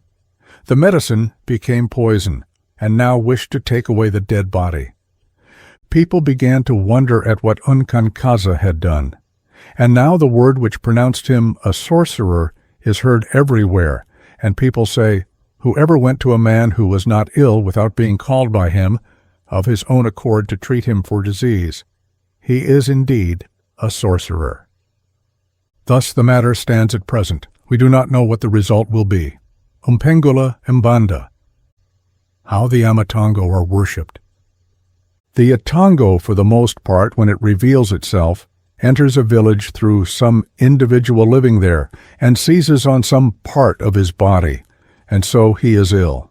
And his friends ask him, "So-and-so, since you are in such a state, what is the matter with you?" He replies, "Oh, today I am not happy, having woke with my body well in one part and unwell in another. It is very painful in this place." And it is clear that he is ill, though he makes the best of it, and they say, "No, the man, though he makes the best of it, is ill. We see that he is not well." And because the disease does not cesse at once, they at length go to the diviner. The diviner comes and tells them the cause of the illness. But the sick man himself had said nothing about his illness, for it is generally the case that such people, although they have dreamed and in the morning awoke in pain, do not like to talk about it themselves. For among black men, slaughtering cattle has become much more common than formerly, on the ground that the Idlozi has demanded them, but they make reply to one who says so, "No, since a bullock has just been slaughtered, what does the Atongo say? Oh, people are now very fond of meat, and a man says he has dreamed of the Idlozi, and forsooth he says so because he would eat meat." But this is not said openly, but secretly. Therefore a man no longer says, "I am ill, I have dreamed of the Idlozi." They have left off saying so, and a man says, "Oh, since there are diviners who will say what I have seen, why should I say anything?" And even though they ask him, "Have you not seen something in your sleep?"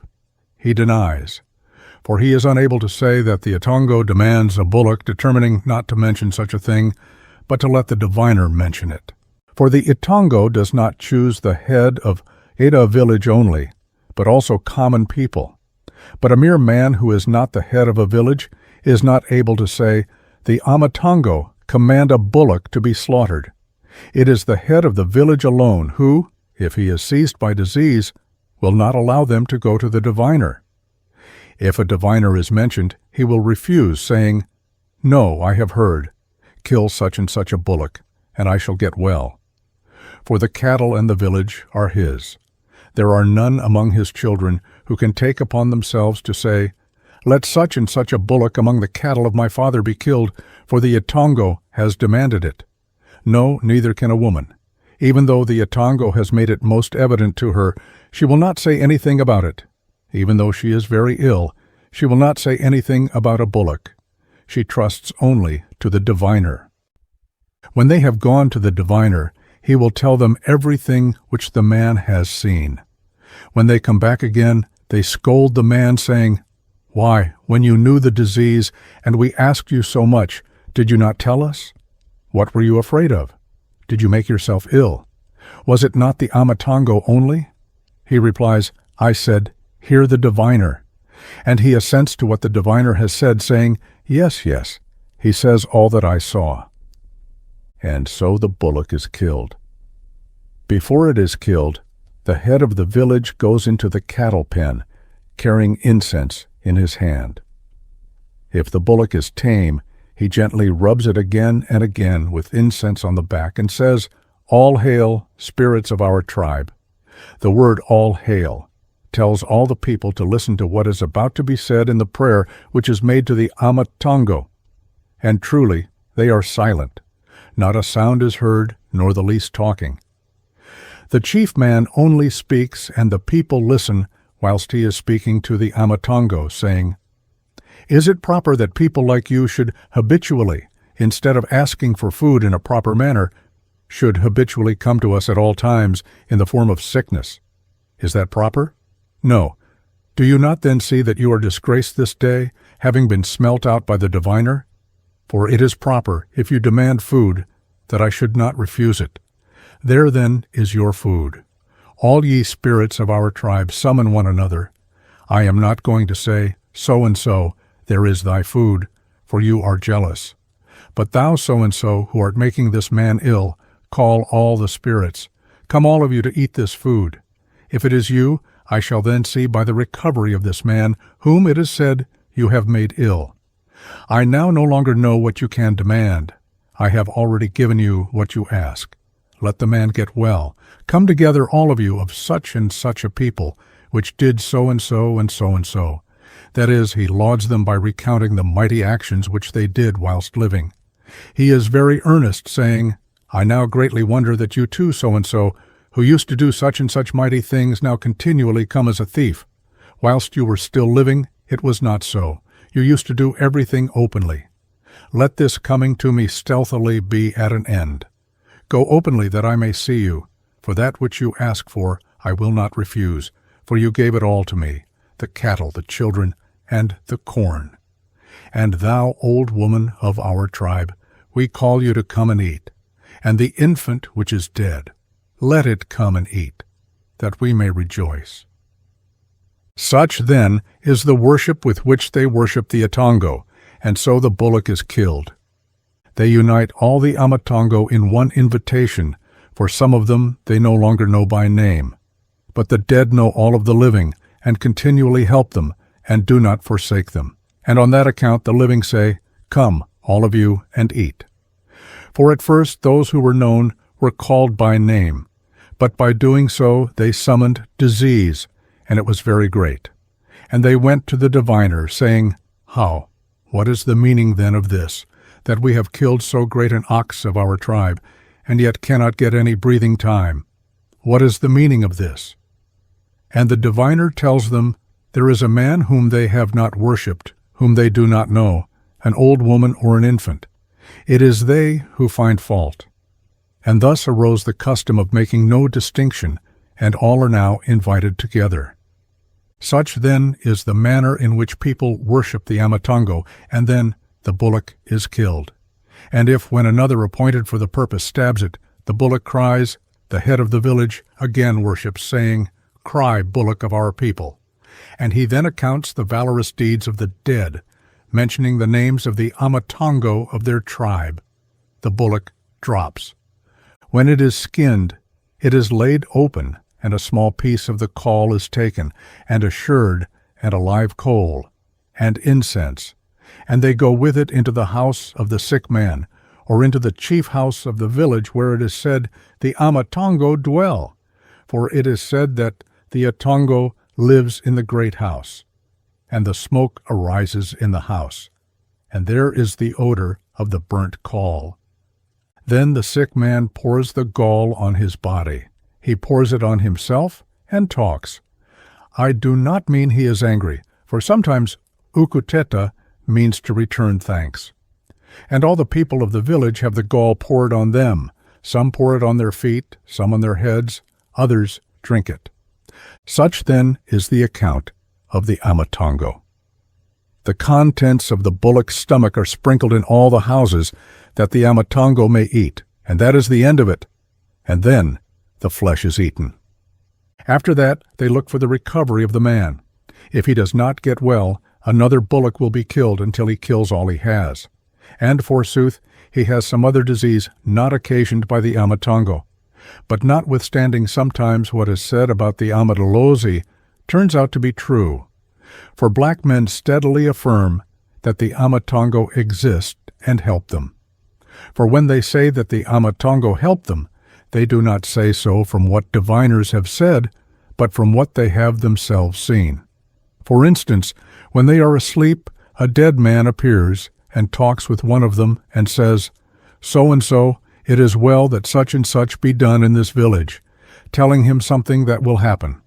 For instance, black men used to be commanded to make a great deal of beer, and so they made it and said, The Idlozi says, I will give you corn. If they obtain it that year, they bless the AMATONGO, and at the end of the year they return thanks for the corn which they were promised. It is this which blinds them, and they say, But do they not speak with us, and we do what they tell us to do and obtain health? Do they not demand a certain bullock of a man, and he gives it and gets well? The mode of slaughtering a bullock. When an ox is slaughtered, the owner of it appoints someone to watch lest it should be spoilt, and each one who cuts off a leg leaves a portion of it behind, that he may afterwards take the piece of flesh thus left and put it in his own pot. For among those who separate the legs from the carcass, each one leaves portions still attached to the carcass, that he may afterwards cut them off and put them in his own pot. Those who are sitting round the fire ask for meat of those especially who cut off the legs. As they cut them off, they throw continually small pieces of flesh to them, and they shout even with their mouths full, We are burnt. And each one has his assegai, and eats standing, until the bullock is opened. And each one that skins the bullock has his own pot, that he may pour the blood into it. When the carcass is completely opened, one arises to dip out the blood into all the pots. He dips it out with a cup and pours it into each vessel, the people giving way for each other until all the pots are full. The person who skins the bullock has the power of purloining, and he goes home with his pot full, and meat too stuck on rods which is not put into the pots. He enters his house, and his children eat, and it more than suffices them, just as though he had himself killed an ox of his own. The meat is carried into the house and placed at the upper end in one place. It is not cooked on the day it is killed, but the blood is eaten. On the following morning it is cut up when it is going to be cooked. They separate the legs and the ribs and the IZINYANGA and give to those who are of their house. For this is the custom with black men. The IZINYANGA is taken to the eldest. The ribs are given to the next or the shoulder, and the leg is given to the officer. When the meat is cooked, for it is eaten when the sun is declining, men belonging to all the villages of the tribe and strangers who are neighbors press together to the village. When the meat is about to be taken from the pots, all the people go into the cattle pen, for among black men cattle are not eaten indoors, but always in the cattle pen, that those who are eating and those who are not may be seen. The chief of the village takes out the meat and puts it on the various feeding mats, and it is carried into the cattle pen and put in one place, that it may be distributed. He distributes it in accordance with the positions of the assembly. The young men have their mats, those with head rings, and the chief men have theirs, and strangers have theirs. And if there be only one who belongs to another people, his feeding mat is by itself, and they say to him, "Here is the meat of such a place." He thanks them, and takes people belonging to the place that he may eat with them. When all have eaten, and some have finished before the rest, they join themselves with those who are still eating, and say, "Oh, let us join with you. We see you are in trouble." When it is all eaten, they do not begin to take leave, but the broth and the blood which is still uneaten are brought out after the meat. When all is finished, the head man and another man who carries a feeding mat go a little towards the head of the cattle pen, and the head man says, "Be perfectly silent." And the assembly becomes very silent. He says, "Yes, yes, our people who did such and such noble acts, I pray to you. I pray for prosperity after having sacrificed this bullock of yours. I say I cannot refuse to give you food for these cattle which are here you gave me. And if you ask food of me which you have given me, is it not proper that I should give it to you? I pray for cattle that they may fill this pen. I pray for corn that many people may come to this village of yours and make a noise and glorify you. I ask also for children that this village may have a large population and that your name may never come to an end." So he finishes. So all strangers take leave and go home. And if it is a time of plenty, much beer is also made, and the meat of the women is by itself. When the men have departed and the place is still, the women come together and take out their meat. And neighboring villages send messages one to another to come and eat meat at the village. So it is all eaten, and they go home, laying the spirit of divination. The account of barring the way against a spirit of divination which visits a man when he does not understand the meaning of his dreams. He dreams continually of many snakes encircling his whole body whilst he is in a pool of water. He quits the water heavy with snakes, or he dreams he is crossing a flooded river. At length his body is relaxed, he not knowing what is the meaning of those daily dreams. At length he becomes ill, and there is certain food he is obliged to abstain from, being told in his sleep not to eat such and such food. So he no longer eats that food. If he eat it from opposition, his health suffers. At length he leaves it alone, saying, "A spirit has visited me." If he wishes to be a diviner, he goes to a diviner. The diviner prepares for him white ubulawo and makes him white, that his dreams may be clear and no longer uncertain. If he does not wish to be a diviner, nor his friends, they take a sheep for the purpose of barring the way of the spirit, and a doctor who is not a diviner is consulted, a doctor of celebrity, for the purpose of barring the way. When he has dreamed a great deal of the spirits, and they initiate him into the knowledge proper to doctors, the doctor is called and comes with black medicines. A sheep is killed, and the contents of the paunch are taken, and the black medicines bruised, and the man is made to drink them. He throws the contents of his stomach into a vessel, and the contents of the sheep's stomach are added to them. This is taken to a cave into which no man enters. It is buried there in the earth and closed up with soil, and the doctor does not look behind him till he gets home. This, then, is the method of barring the way against a spirit. And though it came to him by night, it is no longer distinctly visible, but obscure, and the man no longer sees it distinctly as at first, and so it departs, and he eats all kinds of food and abstains from nothing. And with some the way is barred successfully, with others without success. It is tried to no purpose, and the man dies through being claimed at the same time by the AMATONGO and by living men, and dies very soon. This, then, is what I have heard. The subject of the following narrative was a convert of some 11 or 12 years' standing. He has always manifested great uncertainty of character and a very impressible nervous system, and for many years has had from time to time subjective apparitions, and been in the habit of dreaming strange, lifelike dreams. One day he suddenly left the mission station. The following account was obtained front a native who was sent to inquire of him at the village where he was living. I have had an opportunity of seeing him since the underneath was given me. He has many symptoms of hysteria, appears fully to believe in his feelings, and yet at the same time to be practicing deceit on others, and probably, too, on himself.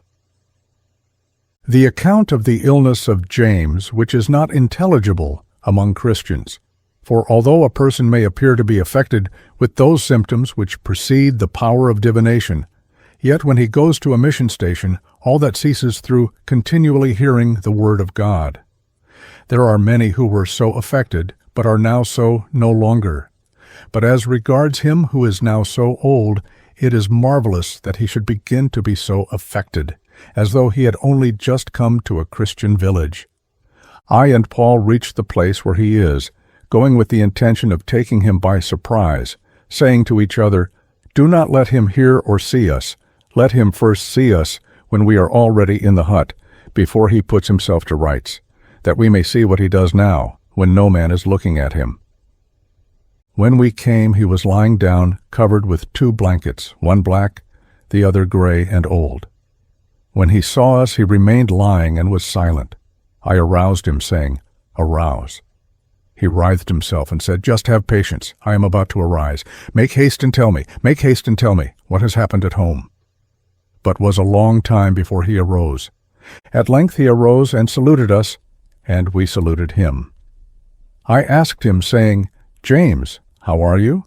He said, "I am very ill." I said, "What is the matter with you?" He said, "I have a disease with which I am not acquainted." I said, "Tell me all about it." He began by saying, "Oh, truly you are right. If it were a mere boy who asked, I would not say a single word. But since it is you who ask, I will tell you everything. At first I was afraid and said, 'What will men say?' But now, since this disease has separated me from you, I can make no concealment. Long ago this disease began, even before I quitted the house on the other side of the river to go to my new house. It began whilst I still lived in the village, and the family of Umaponshi know it, but it sazed off again. It first began by creeping up from my fingers and toes. It then crept up my arms and thighs. It ran and spread itself over the whole body until it reached the upper part of the body and stopped in my shoulders, and caused a sensation of oppression, and there was a great weight here on my shoulders. It was as if I was carrying a heavy weight. But now it is not that only. But now there are things which I see when I lie down. When I left home, I had composed 3 songs, without knowing whence they came. I heard the song, and then just sang it, and sang the whole of it without having ever learnt it. But that which troubles me most now is that there is not a single place in the whole country which I do not know. I go over it all by night in my sleep. There is not a single place, the exact situation of which I do not know. I see also elephants, and hyenas, and lions, and leopards, and snakes, and full rivers. All these things come near to me to kill me. Not a single day passes without my seeing such things in my sleep. Again, I see that I am flying, no longer treading on this earth. I asked him, "Since it is thus with you, do you still remember your Lord?" He said, "No. To do so is death to me. If I try saying, 'Let me pray,' it is as if I summoned all kinds of death to come and kill me at once. The Lord's tidings are plucked out of me by this disease. It alone has now the dominion over me." I said, "Do you remember that old dream of yours?" He said, "Do you speak of that of the boats?" I said, "Yes." He replied, "Oh, I do not forget it. I see clearly now that the boat is my faith, which has now sunk into the water, and the dogs which I saw are now devouring me." I said, "But if your Lord is now your enemy, who will save you?" He replied, "No, I am now dead altogether. I do not think that I am still a man who can enter into a new position, which I do not in the least understand. I do not know what I am. Attend, for I am a man who loves my children dearly. But now I do not care whether they are alive or not. The great thing is this disease alone." He continued, "And now I begin to go out by night, having an internal intimation about medicine. It is said, 'The medicine is in such a place, go and dig it up.' I go out and reach the place, but do not find the medicine. I merely walk up and down, and at length return. This is my present state. There are many things which I seem to see, but when I go to them I cannot see them. At length it happened one day, very early in the morning, I was told to go and dig up some medicine. I went to the place, but did not see the medicine, and came back again. When I reached home, it was said, 'Why have you left the medicine? It is that which you saw. Go and dig it up.' At length I went to the place and dug it up. Again I threw it away, for I did not know what to do with it. I was told to go and dig up another medicine on the UNKULUNKULU. I refused, and I have not been to this day. But the great thing is meat. It is said constantly, 'Let a bullock be killed.' It is as though I could eat meat daily. This disease longs for meat, but I will not kill cattle. I am harassed by the dogs. It is as if, where I am, the dogs must not be beaten. I am greatly afraid of the noise. And it is as though I could not look on a diviner. He may come, I am at once in a dying state, and fall down and die. It is this, then, that troubles me. And now I no longer love anyone. My heart no longer loves men. It is as though I could stay where it is perfectly still, where there is not the least sound. When you tell me to return, I do not know where I could stay, for the bell of our village sounds again and again. I do not like such a sound as that. I am much afraid. I shall not stay. I shall be driven away by the bell." And then we spoke of his return, I saying, "Come home if you are ill here. Your wife, not seeing you, does not suppose at all that you are under medical treatment. To her way of thinking, you have merely forsaken her. Therefore, when her father comes, he will come and take her away with him. You know yourself that our wives talk, and although a man is not sick, they tell us that if a husband rebels and returns to a heathen life, attracted by its pleasant things, yet his wife, because she does not know any pleasant things of heathen life, will at once separate from him, and not die with the death with which another wilfully kills himself. Do you not know that our wives say thus?" He assented and said, "Yes, Hannah came here some days ago. She told me to get rid of this disease, and if I did not get rid of it, we should separate." I answered her and asked, "What is meant by getting rid of it? Am I fond of it? Did I produce it? Oh, I do not know how the disease can be got rid of. The disease is master of the sick man." And so we separated. And I am now about to return home for that saying of hers, "If the disease does not cease, we shall separate." I will now come back that my wife see for herself that which can get rid of the disease. I cannot fix the day. You will see me when I come. My body is in pain, For on the night before you came, I saw you coming to me, but you were white men. A white man hurt me. He came in here and struck me on the thigh which was broken and broke it again. I arose and threw ashes over him. I am ill from that then. I cannot tell you the day. I am not ill every day. Some days I am quite well, especially on Sunday. On Sunday, although I no longer know it is Sunday, I am very well. I now know by my body that it is Sunday. Such then is my disease. Go, I will accompany you. I will come back from the top of the hill. So then we went with him. But he now goes naked and wears the umunsha. I just caught sight of his umunsha. The hinder part was black. Further, I asked him, "Why did you leave home unknown to our teacher, who is a doctor of all diseases, without telling him?" He replied, "I did not tell him, for I was afraid, and said, 'If I tell him, he will say I am mad, and seize me, and send me to Pietermaritzburg, and I shall stay there a long time.' I feared that then, and did not tell him, thinking, 'Oh, since a madman destroys people's property, and I do no harm, but my sickness is an injury to myself only. Oh no, let me not tell him. It may be I shall get well if I find doctors for myself. Let me go.' So I went away. So we left and separated from him at a place above the village. He walked without limping. His thigh has not dried up. It is of the same length as the other. But when he is going downhill, it is evident that he is a man who has been injured. But when he goes uphill, he looks like all other men. There are only 3 kinds of food that he eats: meat, and the dregs of beer mixed with boiled maize. If these cannot be had, he eats wild herbs. That is the food on which he lives. He does not put amasi into his mouth by any means. He dislikes it, and it disagrees with him. Again, once at night, he was told to awake and go down to the river, and he would find an antelope caught in a euphorbia tree, and to go and take it. So, said he, I awoke. When I had set out, my brother Umankamane followed me. He threw a stone and struck an aloe. James was frightened and ran back to him and chided him, saying, "Why did you frighten me when I was about to lay hold on my antelope?" That was the end of it, and he was not again told by anything to go and fetch the antelope. They went home, there being nothing there. James's people say they are of a family who are very sensitive and become doctors. There are 2 of his brothers in Zululand who are doctors. James told me, saying, "Heber came to us on his arrival from Zululand. He told me that my brothers in Zululand are now doctors, so-and-so and so-and-so." And so James said, "He then is the man who brought this disease on me. Whilst he was telling me, I was seized with a fearful dread. I did not answer him, but remained silent.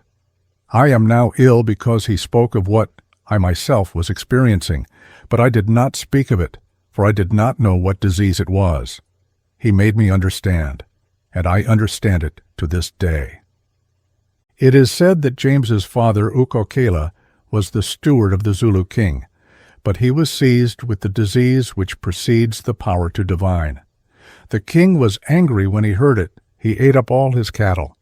That was the medicine which cured Ukokela. That was the end of it. Others are doctors here in the country of the English. His sisters have the initiatory symptoms. There are many who have James's disease. Some have the itongo laid. With others the disease ceases of its own accord. It is tired and leaves them. Another, not one of James's relatives, I heard Ujojo mention her. She was a girl of the Abambo, the daughter of Unoponya. It is said she was affected and did as James does. But she was treated by many doctors. They could not cure her. She still went to the mountains and did not stay at home. She was a married woman. At length she was treated by Ujojo, the son of Amazulu. He cured her.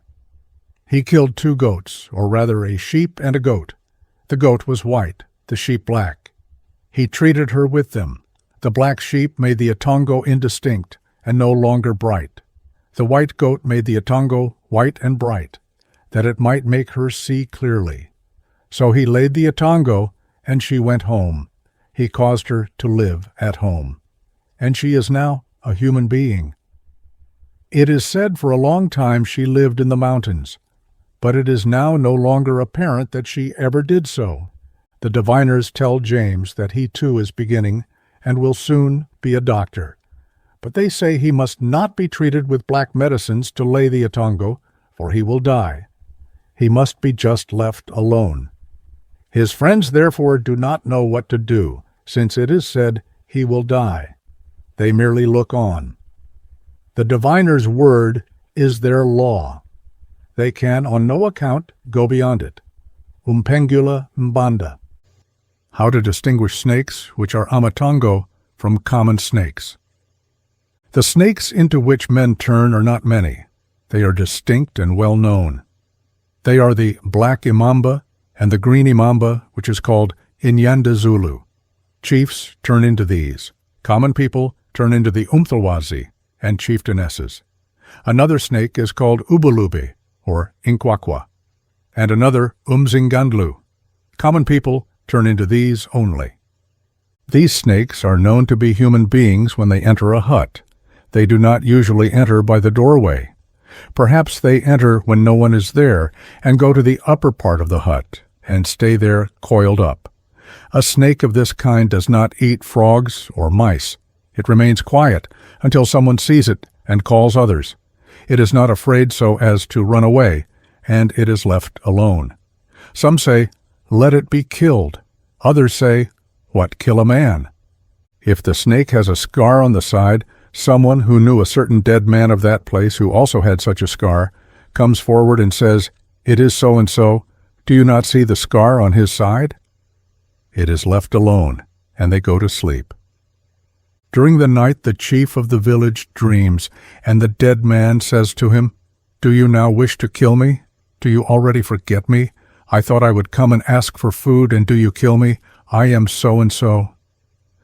In the morning he tells his dreams and says, "Let a sin offering be sacrificed, lest the Atongo be angry and kill us." They fetch a bullock or goat, and pray and eat the flesh. They look, and the snake is no longer there. It has now entirely disappeared. A mere snake, when it comes into a hut, looks from side to side and is afraid of men, and it is killed because it is known to be a wild snake. A snake is also known by its mere appearance to be an animal, even though it does not look from side to side, because it is neither an imamba that is a man, nor the Zulu, which is known to be a man. Those which are men and those which are not are distinguished by their color. The puffadder, the ivuzamanzi, the intlangwana, and the gray and spotted imamba are known to be mere beasts. It is impossible for them to be ever men. They never become men. They are always beasts. And those which are men are always men. As soon as they are seen, they are known to be men, and truly they speak in dreams. And even if they do not, it is known that they are men. Those which are men are known by their frequenting huts, and by their not eating mice, and by their not being frightened at the noise of men. They are always observed not to be afraid of the shadow of a man. Neither does a snake that is an Atongo excite fear in men, and there is no feeling of alarm as though there was a wild beast in the house. But there is a happy feeling, and it is felt that the chief of the village has come. When men see it, it is as though it said as they look at it, "Be not afraid, it is I." So they are able at all times to associate with it. If it has been killed by someone who is ignorant, it comes to life again, and has the marks of the rod on its body by which it was killed, and complains in a dream of the treatment it has received. And after that a sin offering is sacrificed. This, then, is how snakes are distinguished. He who had a scar is recognized by that, and he who had but one eye is recognized by the snake into which he is turned, having one eye also. And another is recognized by the marks of injuries. And a lame man is known by the lameness of the snake. That is how they are known, for men usually have some marks, and the snakes into which they turn have similar marks. The man who had no mark speaks in dreams. And if it is seen that it is an Atongo, but it has no mark, it is said to be a man, but we do not know who it is. He reveals himself by speaking. This is how they are known. Again, if a snake, which is an itongo, lies on its back, with its belly upwards, it is a cause of alarm, and it is said something of consequence is about to happen, or the village is about to be destroyed. The people sacrifice and pray, and go to a diviner, and he tells them why the itongo has done as it has. They do as they are directed. If a snake coils around a vessel and will not allow anyone to take it, the people bring a sacrifice and worship, and it goes away. And if a snake, which is an itongo, enters a house rapidly, it is known to be the itongo of a man who was a liar whilst he lived, and he is still a liar. They sacrifice something to such an itongo. This is what I know about the AMATONGO, Umpengula Mbanda. Men turn into many kinds of animals. It is said that men turn into many kinds of animals. It is said that one becomes a wasp, another an isalukazana, another an imamba, another an Zulu, but the greater number turn into the umtlawazi, which may be green or brown. As regards the two kinds of umtlawazi, a person may allow that they are men, because they do not stare fiercely like the other four. The umtlawazi is not afraid of a man. It moves slowly. If a person sees it lying, it remains quiet until many come and look at it. And if they arouse it, it moves slightly, and again remains quiet. Therefore it is said to be an itongo, for it never bites anyone. It is a beast which is less fierce than all others. The green and brown kinds resemble each other in gentleness. And the others, although they are called AMATONGO, yet the eyes do not get accustomed to them, for they belong to a kind of animal which bites. The imamba, which frequents open places, and those which frequent houses, are not distinguishable by color. Their color is the same, their eyes are alike. And when they are in an open place, their stare is of the same character, the stare of an enemy, which makes one afraid. And a man does not pluck up courage by saying, "This snake is an itongo. I can approach it." No, he says it is an itongo when he is at a distance from it without approaching near to it. But we say the umtlawazi is an itongo, and go up to it. But the imamba is said especially to be chiefs, the isalukazana, old women, and the umtlawazi, common people. As regards the wasp, it is not clear that it is an itongo because it appears to a man. It is as it were an itongo because it is sent. It is an itongo through being seen, and so it is said to be an itongo, for people say of it, it resembles something that has been sent. The order in which the AMATONGO are worshipped. All the AMATONGO are called upon by the name of the first itongo who is known. It is called just as a nation is called after a certain person. Ours is the nation of the Amapipete. The family name is Gwala, the first man, that is, the UNKULUNKULU of the Amapipete. It is he who is the head of the whole nation. We pray by his name. And when we sacrifice, we say, "Ye people of Gwala, come all of you to eat. Behold your food." But now since there are diviners, we no longer begin in this way. For it is known who among the dead has caused disease. He is known by inquiring of the diviners. They tell us, "Since so-and-so is ill, he is made ill by so-and-so, one of your people. You know him." He says, "How is it that when you have food, you forget him?" Therefore he is called upon first, and it is said, "So-and-so, son of so-and-so," he being lauded by his laud-giving names. Then they proceed to his father, and he too is mentioned in connection with the disease, and so in time they come to the last. And so there is an end, when it is said, "Ye people of Gwala, who did so and so," his great deeds being mentioned, "come all of you." Such then is the distinction between AMATONGO. They are distinguished because it is one among them which causes the disease. The others say nothing. So he is called upon first, as though he complained, saying, "How is it that my name is no longer mentioned?" That is how it is. Just as with us our uncle was ill, the diviners said, "He is made ill by his brother," because he says, "In that village when they have food, I am no longer remembered." and he asks, "How is it that you do not begin with him when you call on the AMATONGO?" The AMATONGO continually trouble men on that account. Each one of them constantly puts in a claim that each may have his own cattle sacrificed for him individually, though the names of all be called upon. And a certain one remembers they never worship him first by killing for him a certain cow, and he says, "I will reveal myself by disease." This, then, is the word about making a distinction between the AMATONGO UNKULUNKULU Mbanda, tale of an Imamba. The account of the Imamba, which is the Atongo of our people among the Amapapete. The chief of that nation was Umaziya. That chief became an Imamba when he went out of his human body. He was killed by the Abambo. When the people were scattered from the country of the Amazulu, they wished to come here to the English, but he had been dead for some time. It was his son, Umyeka, who remained in his father's place, and his brother too, Umgwaruyana, died and left 2 sons, one named Umarikane, and the younger one, Ubafako. But at the time of the scattering of the people, the lad Ubafako had a bad sore on his thigh.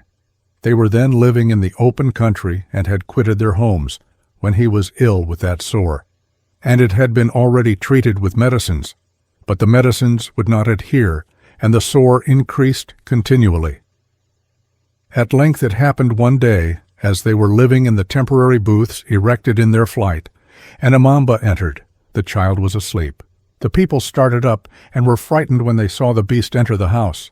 But it neither took any notice of them, nor was in the least afraid, but pressed onward to go up to the child. The mother now cried out, "The snake will kill the child." But it was already known that it was the chief, but they had not any courage on that account, for he had now a different body, to which they were not accustomed, the body of a beast. It reached the child and placed its mouth on the sore, and remained still a little while, and then departed, and went out of the house. After that they went to the diviners, that they might hear what was the meaning of so great an omen. But the doctor said, "It is your chief, he comes to heal the child of his son."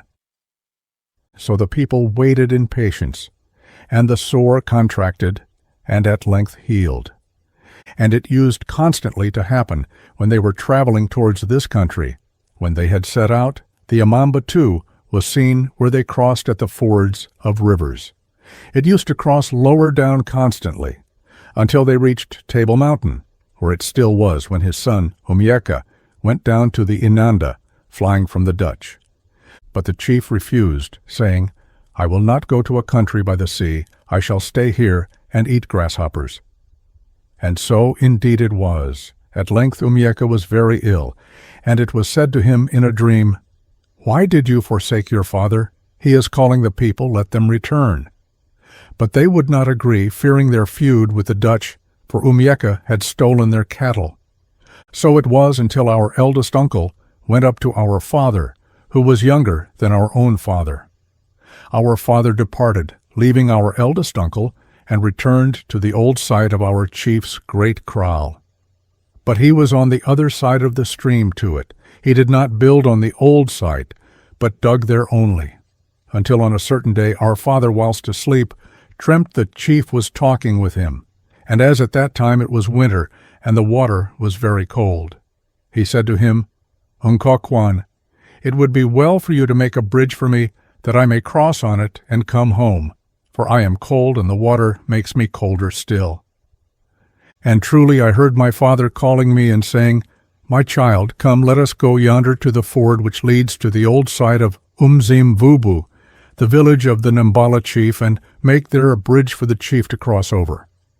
And truly we cut down many mimosa trees and elephant trees, and laid them across the stream, and poured earth on the top of them. A few days after, for I was then the herd boy who closed the cattle pen, I put off for a long time, going to close it until it was dark, and did not set out to do it until the usual time had passed. As I was going, I saw yonder something glistening on the poles with which the gateway was closed. But I did not trouble myself as to what it was. I went in a hurry, wishing to close the gateway at once, for I left them about to eat amasi in the house. Therefore I wished to close the gateway at once. But I took the first pole. It was heavy. I could not raise it. And it was the same with another. The poles were too heavy for me. I began to examine intently into the cause why the poles were too heavy, since they were old poles. I looked intently, and forsooth it was a great snake which was lying on them. I shouted. They came out of the house and asked what it was. I replied, "Here is a snake." My father came immediately and looked intently and said, "Do not close the gateway." I inquired, "What is it?" He said, "It is the chief." I said, "What, this snake?" He said, "Yes." We returned to the house. In the morning he told us, saying, "The chief asks why you were afraid of him.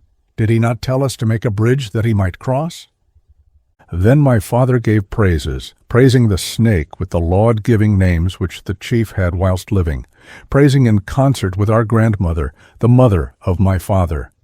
For such is the custom with us.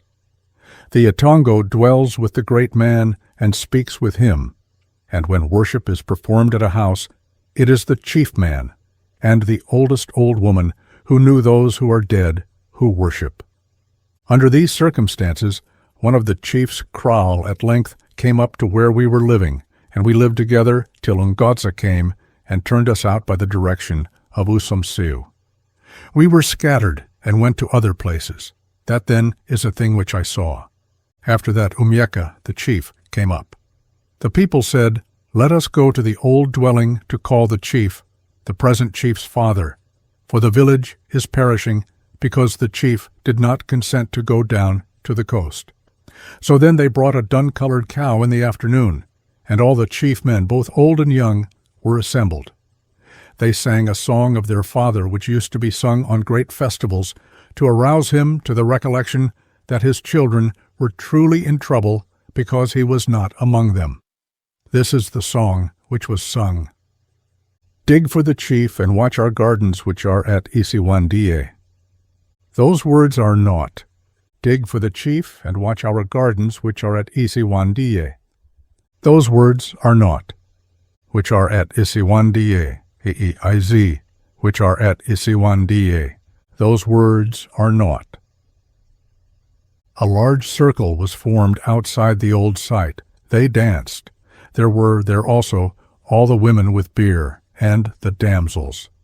At length they separated when the sun was going down, and it was raining, and they went home to our village, for the abundance of beer was fearful. So they consumed beer and meat, and sang hut songs. In the midst of these doings, one of the young men named Umathlati went out. On his return he said, "The chief has come, even whilst we are singing. There he is, coiled up on the house." A hole was made in the house, that he might look on at the singing. They sang until it was near morning, rejoicing exceedingly because it was said, "The Idlozi of our people has now united with us. Our village will stand." Thus then it was. That is the end of the tale. And the place where the snake stayed was in the fence of the cattle pen, and it may be even in the great house. And it was said that the many snakes which were in the village belonging to the great house were the chief's attendants which accompanied him. They were said to be the men who were killed at the same time as the chief. After that he disappeared on the arrival of the chief's kraal, and was no longer seen frequently at our kraal, but only occasionally. The Imamba is the Atongo of the great house. The common people do not become Izimamba, they become Imithlazi. This snake is green and white on its belly, and has a very small head. Its custom is, when looking at a man, not to look like an animal which fears to be killed. It looks without alarm, and many people may gather around an umthlazi. And even if a man touches it with a stick, it does not run away, but just moves. The umthlawazi is much tamer than other snakes. It moves about the whole house and fears nothing, and it is seen in the roof, and it remains among the garments. And a man takes up his garment gently, and leaves the snake on the ground, and it does nothing. It is said to be an itongo, umpengula mbanda, removing from one country to another. When we are about to go to another country, if the people do not see the AMATONGO at the new village, it having stayed behind, a branch of umpafa is cut, and perhaps they take a bullock with them and go to sacrifice it at the old site. They give thanks and call on the AMATONGO and sing those songs which he used to sing whilst living.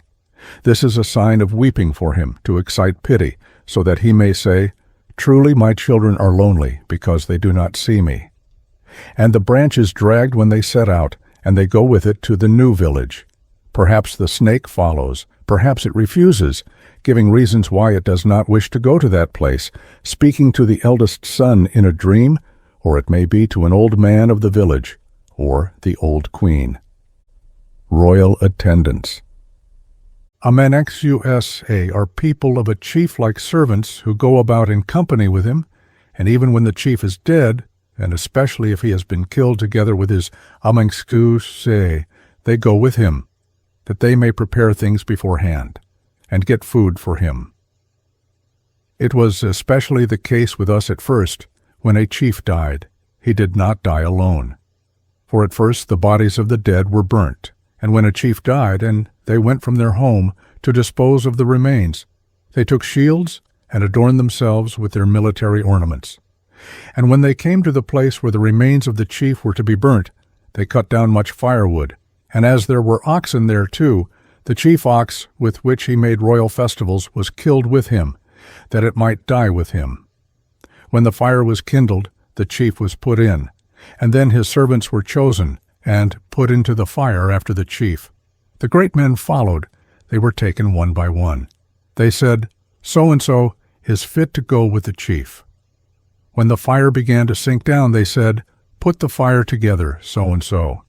And when he was putting the firewood together, they cast him in. They went and took all the great men one by one from the chief houses of the chief's brothers, and from those who were not his brothers. Many people were killed on that day. Such then are the Amanxusa. When a chief dies, the people conceal their children, some saying, "I know that if I let my child go to the place where the king has died, he will never come back again."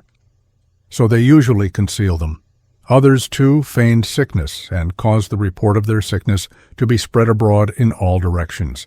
They say, "So-and-so is very ill indeed." When the chief is entirely consumed, they take the ashes and throw them into a pool of the river. Amanxusa are men who used to wait upon Uchaka, and after his death, all the great men who used to wait on him, when they died, joined him, that they might wait on him.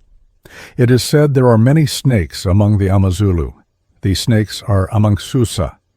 When Uchaka is seen, then too are seen the snakes. For it is said he is a large imamba. B is seen continually, followed by snakes, and they are all said to be Amanxusa. It is said that he was once seen fighting with Udingane. When both were dead, they fought a long time, until at length a very great number went out to see the fight. It is said Mpande wished to help Uchaka and kill Udingane, because Udingane had wished to kill Mpande, but Undalela saved him. The Amanxusa remain in the chief house of our chief, among the Amapepeta. The Amanxusa used to remain in Usokane's house, a great man. One day a woman said, "I am troubled. I am sometimes unable even to put down a vessel, there being always snakes in the way."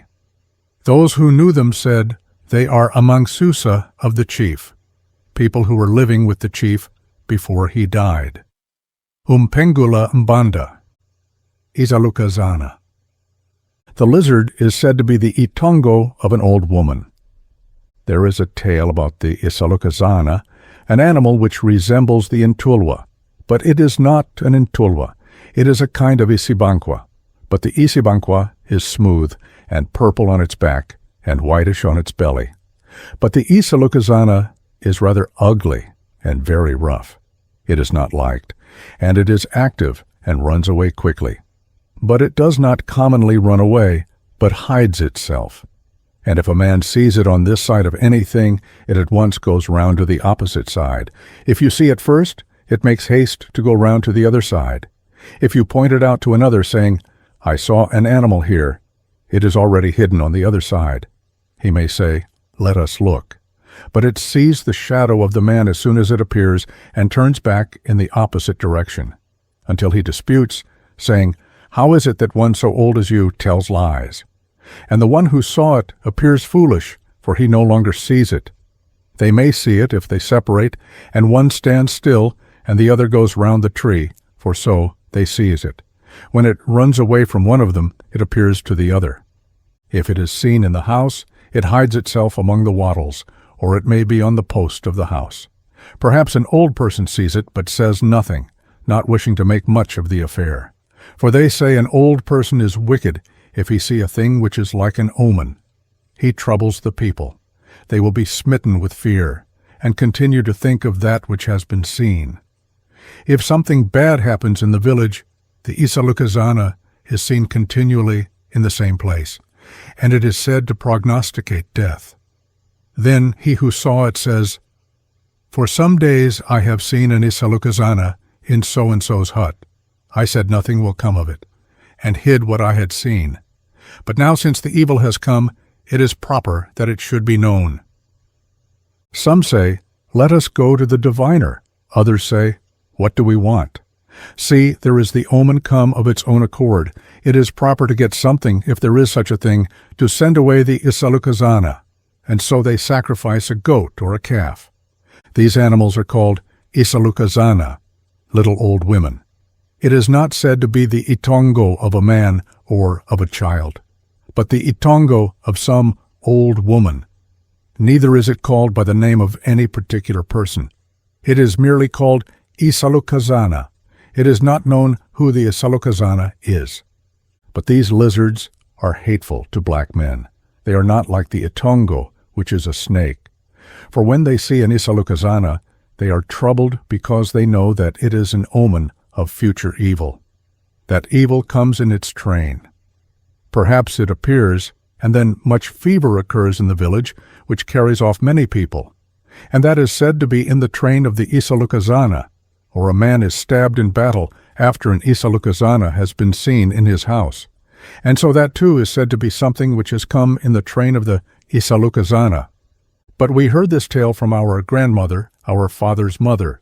She told us about these lizards when I killed some in the cattle pen with stones, for they are animals which are very fond of the sunshine during winter. When the sun rises, you can find them sticking to a post, basking in the sun. So then, when I killed them, I told grandmother, saying, I have killed some little rough lizards in the cattle pen. Grandmother reproved me, saying, those lizards are chiefs of the village. They are not killed. They are reverenced. But we saw it was a mere wild animal. It became domestic from being called an itongo by the people. But no evil consequences arose when I killed them. But when the men saw them, they constantly looked out for some evil to arise. If they are frequently seen and disease arises, a bullock is sacrificed if there is one. And the people say, eat and go home. What do you want here? Why are you an enemy? Come to destroy the village. Go home. Here is food for you. Eat and depart.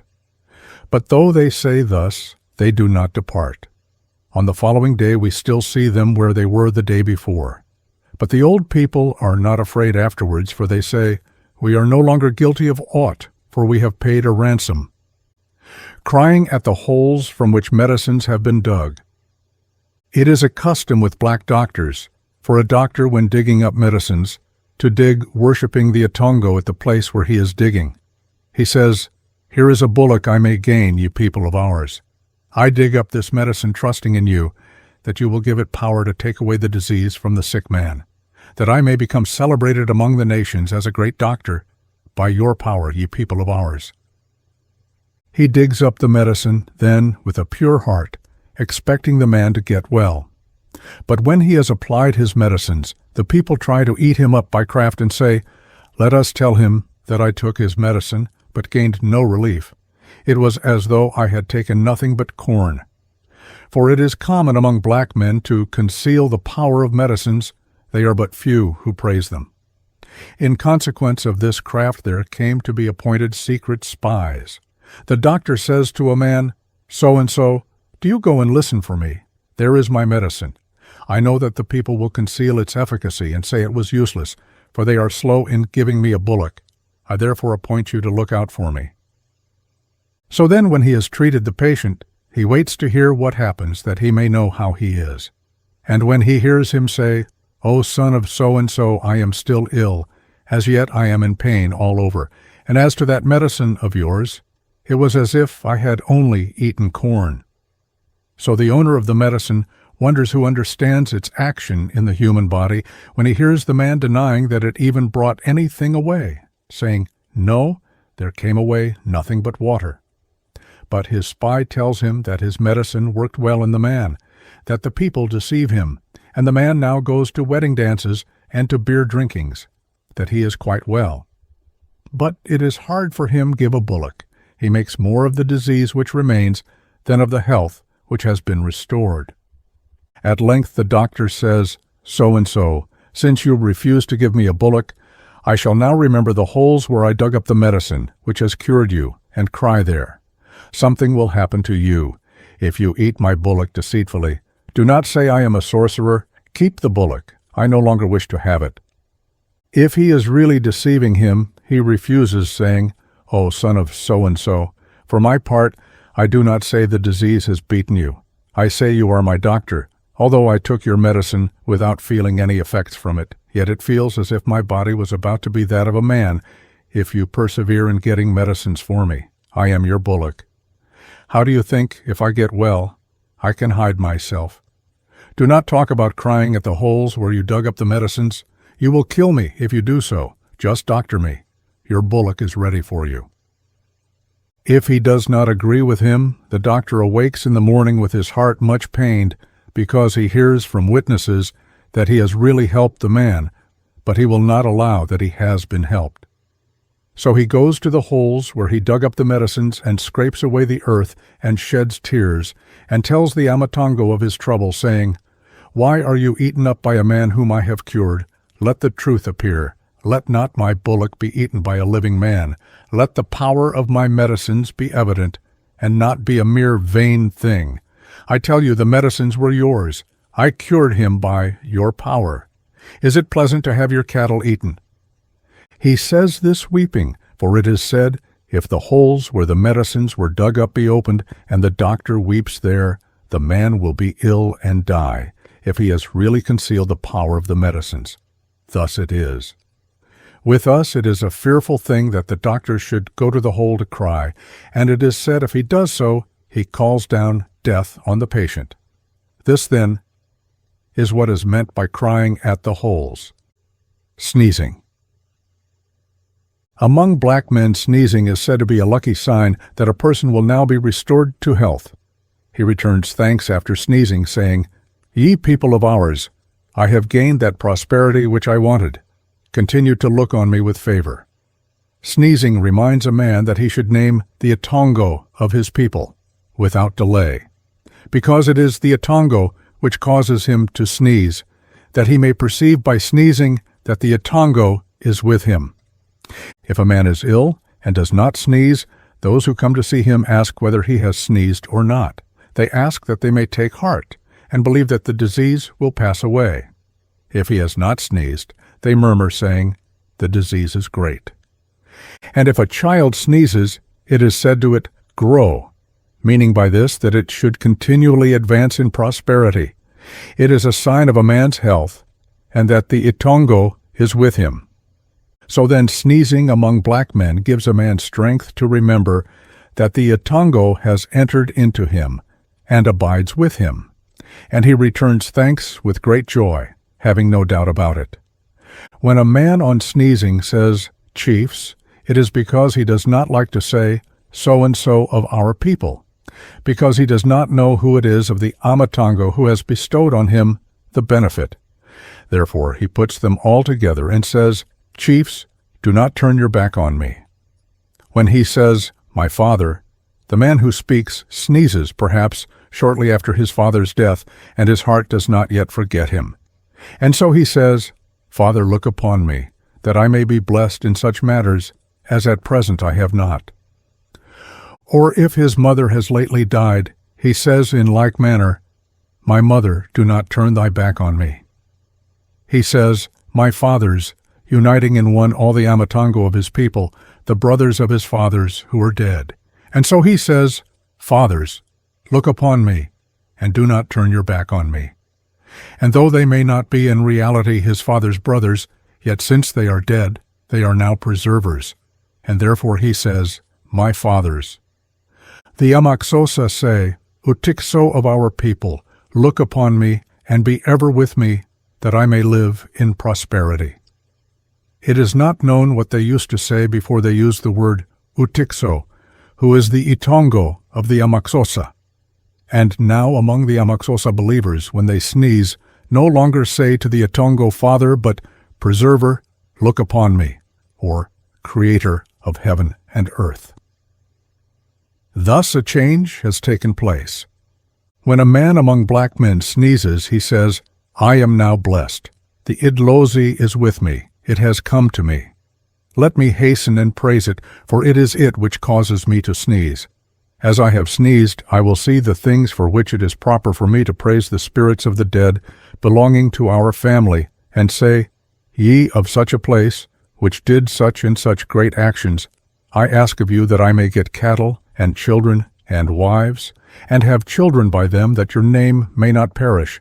But it may still be said, That is the village of so-and-so yonder. For if I have no children, it will not be said, That is the village of so-and-so yonder. If I am alone, it may be I shall live long on the earth. If I have no children, at my death my name will come to an end. And you will be in trouble when you have to eat grasshoppers. For at the time of my death my village will come to an end, and you will have no place into which you can enter. You will die of cold on the mountains. Other Amadlozi bless their people. And I too say, Give me abundantly, do not forget me. Why are you unable to give me, I being alone? If we were many, how would it be? Vows to sacrifice to the Amatongo. If a person is ill, and there is not time to sacrifice an ox, for they have not been to a diviner, the father of the child addresses the Amatongo thus, If it is you, people of our house, who are doing this, I make a vow. Behold, there is such and such a bullock, let the child get well that you may eat. Or he may not say, Devote, but I set apart a bullock, there it is, let the child get well. Or if he does not possess a bullock, the father cries, saying, If you wish for food, why do you not cure my child, that I may go and get you a bullock and kill it for you, that you may eat? How shall I know that it is you, if the child does not get well? Or he may say, I vow to you to go and fetch you a bullock, that is, wait for me, I am going to find you a bullock and will bring it home for you. It may be worthwhile to note the curious coincidence of thought among the Amazulu regarding the Amatongo or Abapansi, and that of the Scotch and Irish regarding the fairies or good people.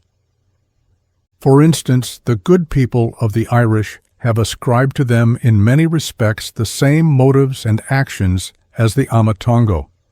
They call the living to join them, that is, by death. They cause disease which common doctors cannot understand nor cure. They have their feelings, interests, partialities, and antipathies, and contend with each other about the living. The common people call them their friends or people, which is equivalent to the term abakubo given to the Amatongo.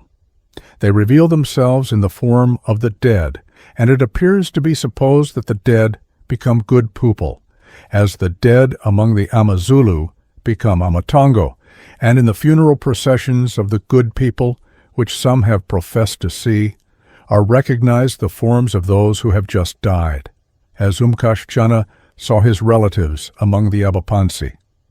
And the power of holding communion with the good people is consequent on an illness, just as the power to divine among the natives of this country. So also in the Highland tales, a boy who had been carried away by the fairies on his return to his home speaks of them as our folks, which is equivalent to Abakwetu, applied to the Amatongo, and among the Highlanders they are called the good people, the folk. They are also said to live underground and are therefore abapansi, or subterraneans. They are also, like the abapansi, called ancestors. Thus, the Red Book of Clanranald is said not to have been dug up, but to have been found on the moss. It seemed as if the ancestors sent it. Dreams, etc. Dreams, subjective apparitions, and similar psychical phenomena are in the native mind so intimately wrapped up with the AMATONGO that this is the proper place for considering their views on such matters, without which their views on the AMATONGO would be incomplete. The AMATONGO make revelations by dreams. If during sleep you dream of a man whom you do not thoroughly know to be of such a character that he may do you an injury, yet in your sleep you dream that he suddenly stabs you, not openly, but by stealth. When you awake, you are much amazed and say, "Oh, forsooth, I thought such a one a really good man. And does he hate me? I thank the Atongo of our people, which has revealed the man to me, that I may know him. Now I know him, for the Atongo has caused him to approach me, and he came to kill me. I do not know in what respect I have injured him."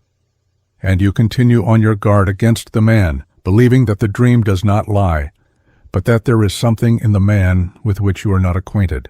Again, if in your sleep you dream of a beast pursuing you and trying to kill you, when you wake you wonder and say, "How is this that I should dream of a wild beast pursuing me?" And if in the morning they are going to hunt, whether wild beasts or game, you go knowing that you are in jeopardy. You know that the Atongo brought the beast to you, that you might know that if you do not take care, you may die. If you go to the hunt, you are on your guard. Perhaps you do not go, saying, "Isalakut hears through trouble, let me stay at home." And you stay at home and take care of yourself, saying, "What do I want further, when the Atongo has already told me that I am going into danger?" Again, if during sleep you dream of returning to your people, from whom you separated a long time ago, and see that so-and-so and so-and-so are unhappy, and when you wake your body is unstrung, you know that the Atongo has taken you to your people that you might see the trouble in which they are, and that if you go to them, you will find out the cause of their unhappiness. And you continue listening and expecting to hear news if anyone comes. And truly a man may come from the neighborhood, and you ask after the welfare of your people. If he tells you they are in bad circumstances, you say, "Oh, I merely ask. I have already heard the news in my dream." And if one dies, and there is one who laughs at his death and does not mourn for him, and if the dead man return again and inquire of another who is still living, saying, "Does so-and-so laugh at my death because he will not die?" It is known by the dream that the other laughs. It is said the shade of the dead comes with the message. Further, among black men, when enemies are numerous, many people are saved by the Atongo. It comes in a dream. Perhaps in the middle of the night a man dreams that one of his people who is dead wakes him, saying, "So-and-so, awake, and take your children and cattle and go away. An enemy is coming into this village." And through despising it and thinking it a mere dream, he goes to sleep. And the Atongo comes again and says, "Awake." And at length he cannot sleep well, and he begins to see there is something real in the dream. Perhaps just as he has got out of the way the enemy surrounds the village, and he hears the people crying. He then returns hearty thanks to the Atongo of his people. When a dead man comes, he does not come in the form of a snake, nor as a mere shade, but he comes in very person, just as if he was not dead, and talks with the man of his tribe. And he does not think it is the dead man until he sees on awaking and says, "Truly I thought that so-and-so was still living, and forsooth it is his shade which has come to me." And when he returns, he has the same clothes on as those in which he died, and the clothes are known. Sometimes among black men a snake enters the house. When it is seen, they call one another, saying, "There is a snake." All the people hurry to look at the snake if it does not run away. They say if it were a wild snake it would run away when it sees men, but as it does not run away, it is a tame snake. Others say, "It is a beast, let it be killed. They dispute, and one kills it and throws it away. They go to sleep, and a dream comes, and the dead man says, "How is it that you kill me when you see me? It is me whom you have killed. I am so-and-so." The man awakes and tells his dreams, and the people wonder. It is on this account, then, that they say that the Atongo is a snake. They say so because the dead man tells them in dreams that he is the snake which they have seen. Ecstasy and dreams. Ecstasy is a state in which a man becomes slightly insensible. He is awake, but still sees things, which he would not see if he were not in a state of ecstasy. Undayeni was a clever man who used to say he was able to see things afar off from him. He would sometimes see what was going on the other side of a hill and tell the people, saying, "There is a man coming by that path," whether it was a friend or a stranger. Sometimes in our country they hunted buffalo. If he had slept at night, he would awake in the morning and tell us, saying, "Sirs, if we go to hunt buffaloes today, we shall be lucky. I saw some buffaloes during the night. We were hunting them. They were just like cattle." That was all such dreams made known to us. When we found the buffaloes, they were just like cattle, as he had told us. We killed them, and did not get so much as a scratch. On another occasion, if there was a hunt, the men having already agreed, saying, "Sirs, on such a day, it is well for us to go and hunt buffaloes by such a river." They would agree, and when the morning arrived, set out on their journey. As they were setting out, he would say to them, "Sirs, but I have seen in my sleep, although we are going to hunt, do you hunt like men? For I say the buffaloes are full of rage." And truly it was so when they came up with them. Although they did not kill anyone, they tossed the men or dogs continually. But they went to the hunt made cautious by his dream, and escaped again and again by dodging. We noticed that although he was not an Inyanga, yet his dreams were good. He was besides a brave man and courageous. If there were a buffalo in an open spot, where was no tree upon which a man could climb, he would say to the people, "Do you climb into the trees, I will go and draw him towards you, that we may kill him." But the people could not see that, but said, "How will he draw the buffalo towards us, for he cannot fly, and is not able to run fast? What will he do? How will he escape?" But he went to the buffalo, and began the attack by stabbing it, and then ran away to where the people were, and climbed into a tree. And if there were any men who had assegais, they killed it. The people used to say of him that he was a diviner, though he did not divine. For he said what was true, and diviners sometimes say what is not true. He was also an eloquent man, for what he said came to pass.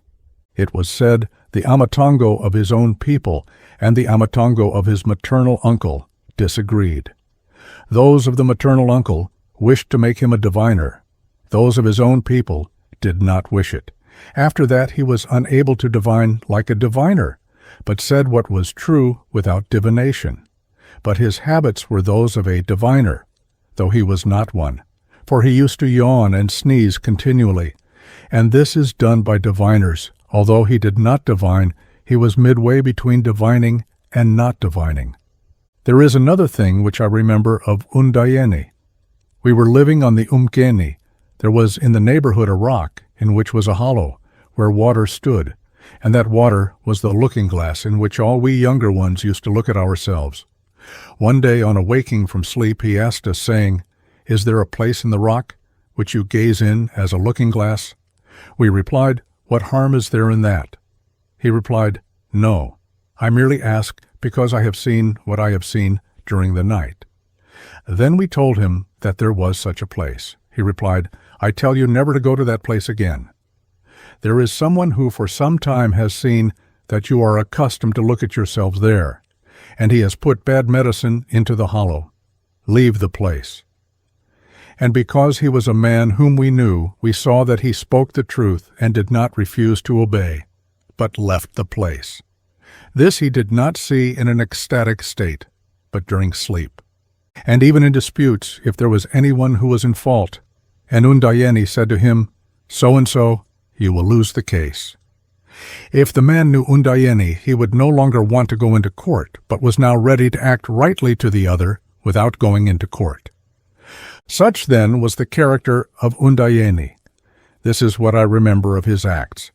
And as regards the ecstasy into which he fell, he was a man who did not like to sit in the midst of many people, but liked to sit alone, for he was a man who, we said, spoke the truth. I do not mean that he never sat amidst other people, but he did not usually do so.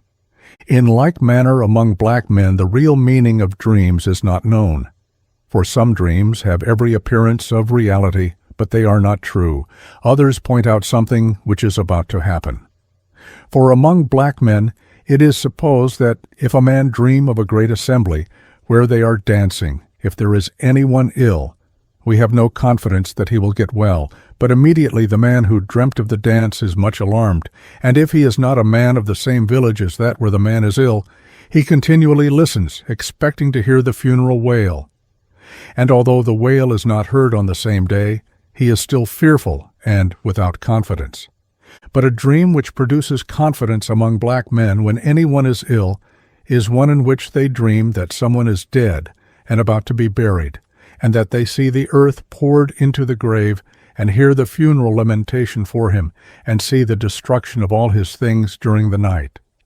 They say of such a dream, because we have dreamt of his death, he will not die. We do not understand how this happens. For as regards living and dying, it would appear proper that he who is about to die should die, if when he is ill, people dream he is dead. And he who is about to live should live, if people dream that he is well. But in truth I have seen both. I have dreamt of a wedding dance, and the man died. Again, I have dreamt of the death of a sick man, but he got well. For example, when some years ago our teacher was ill, I dreamt that he was dead, and that he had died at Pietermaritzburg. But he was not buried in a grave, but was placed in the middle of a house which was white inside, and it was full of dead men, and he was placed on the top of the dead men. His head was directed towards the east, and his hair covered his eyes. This I saw in my sleep. When I awoke, I waited, saying, "Let me look out for the letter which will come shortly." It will came and say, "Oh, it is so, he is dead." I did not wait for that, but saw it was already really true, and at once wept during the rest of the night. I was afraid for a letter to come, thinking it would tell us of his death. I longed that it might be a long time before it arrived. My eyes remained full of tears because of the dream. But when the letter came, it was not so. But I heard it said, "Our teacher has sent for the wagon to go to Pietermaritzburg to fetch him." So I said, "Oh, truly, to dream of death does not show that death will take place." I have not yet come to a certain conclusion that this is true, for some dream of death, and death occurs, and sometimes of health, and the person lives.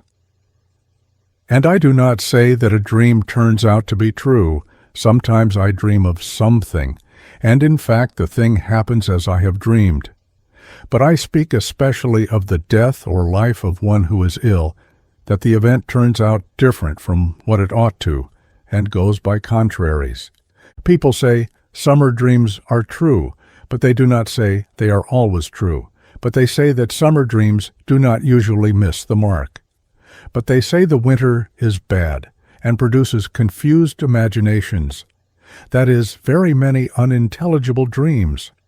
And therefore it is said that winter causes bad dreams. And if a man has dreamed and tells another, he will at once answer him, saying, "Oh, so-and-so, that is nothing but the confused imaginations caused by the winter." He says thus because there is no sense in the dream. In like manner it is said there is not much that is false in the dreams of summer. But when the winter comes, the people will bring much rubbish, that is, false dreams. A dream which is said to be sent by the Atongo is one which comes with a message from the dead, inquiring why such and such a thing is not done. For example, among black men, if one has an abundant harvest, sometimes the head of the village dreams that it is said to him, "How is it? when you have been given so much food that you do not give thanks. And as soon as he wakes, he has no doubt as to what food the dream means. But he perceives at once that the dream speaks to the point, and he immediately commands his people to make beer, for he is about to sacrifice. So he praises the AMATONGO for the food which they have given him, and if he has gained many cattle, he does the same. It happened once when the Amazulu had gone out to battle. The word was passed among the people, telling them that the cattle were standing without guard at Idlokwe, and all the people started up, thinking they should get cattle, and even old men went out leaning on their staves, and at length our father was carried away by the infection. And as the news came in the afternoon, he said to our mothers, "Make me some bread that I may eat on the journey." But whilst he was asleep, a voice came to him, saying, "Do not go where the others are going, not one will come back again." So in the morning, as it was a shame to a man to say he was not going, he said, "Oh, for my part, neighbors, when I lay down I had got ready to go, but now my leg prevents me, I have become lame." In fact, he pretended to be lame. They set out thinking they should gain very many cattle, and forsooth death made a very great gain of them. Oh, one only came back whose name was Usichil. He came with an assegai wound by his ear. He said, "You see me only." That was a confirmation to my father that he had been truly warned by the dream, and after that he told the dream, saying, "I too was going, but I saw what has happened in a dream." Again, if when making an incursion into another country, one has dreamt that he stabbed a man first and killed him, he murmurs, saying, "Oh, how is it that I have dreamt that I killed a man?" No, the dream goes by contraries. It is I who shall be killed. So he goes cautiously, does not go in front but behind the others. But when the two armies have joined battle, then he enters into the engagement, when the enemy is confused, and stabs someone. He does not forget the dream, but bears it constantly in mind. Umpengula umbanda. Ugwai's dream. My heart is heavy. I have had a bad dream. I dreamt of a funeral lamentation. Many people were weeping. How heavy my heart is, because I have dreamt of many things. I dreamt also of a wedding dance. Many people were dancing. I thought in my heart, a wedding is a bad dream. If you dream of a wedding, there is something not right. There is someone who has died. The wedding is a sign of lamentation. If you dream of men dancing, it is a bad dream. And I woke in the morning and told the people, saying, "My heart is heavy. I have dreamt of a wedding dance and of a funeral lamentation." The people said, "You have dreamt of a bad thing. A wedding dance is a sign that there will be a funeral lamentation. Since when you left home there was someone ill, the funeral lamentation is a good dream. The dream of a wedding is of no consequence. Your dream of a funeral lamentation is good. The dream of a wedding is bad." They further said, "And sometimes if you frequently dream of a wedding, it is nothing, or if you dream of it once only, it is not a sign that can be depended on." I said, "Some time ago I dreamt of a wedding. When I awoke, I said, 'It is not right at home. My mother-in-law is dead.'" Immediately after I had dreamt of the wedding, a man came, and I was alarmed. As soon as I saw him, I went out of the cooking house and saluted him, and said, "Although I thus salute you, as soon as I saw you I felt alarmed. It felt as if there was something you have come to tell me." For as soon as I saw him, I felt alarmed. He said, "Oh, you felt alarm with reason. There is bad news at your home. Your mother-in-law is dead." I said, "Of what disease did she die?" He said, "She complained of pain in her throat, and on that very day we heard the funeral lamentation. We could not tell who had died, but asked, 'What is it?' Since there is lamentation, what has happened?" They said, "Ugwai's mother-in-law is dead." We asked, "What was the disease?" For only the day before yesterday we were with her, and she was not ill. They answered, "Oh, we do not know," and we too are startled. We too hear only by the lamentation. We said, "Oh, what disease is it said to be?" They said, "She complained of pain in her windpipe. Then her head was affected, and she died." The man wondered at death when the person was not ill. And some said, "Let us go to the diviners, that we may hear what the disease is which kills a man without his having been ill." They went to the diviners. The diviners said, "She has been killed by someone. He who has killed her is a great man.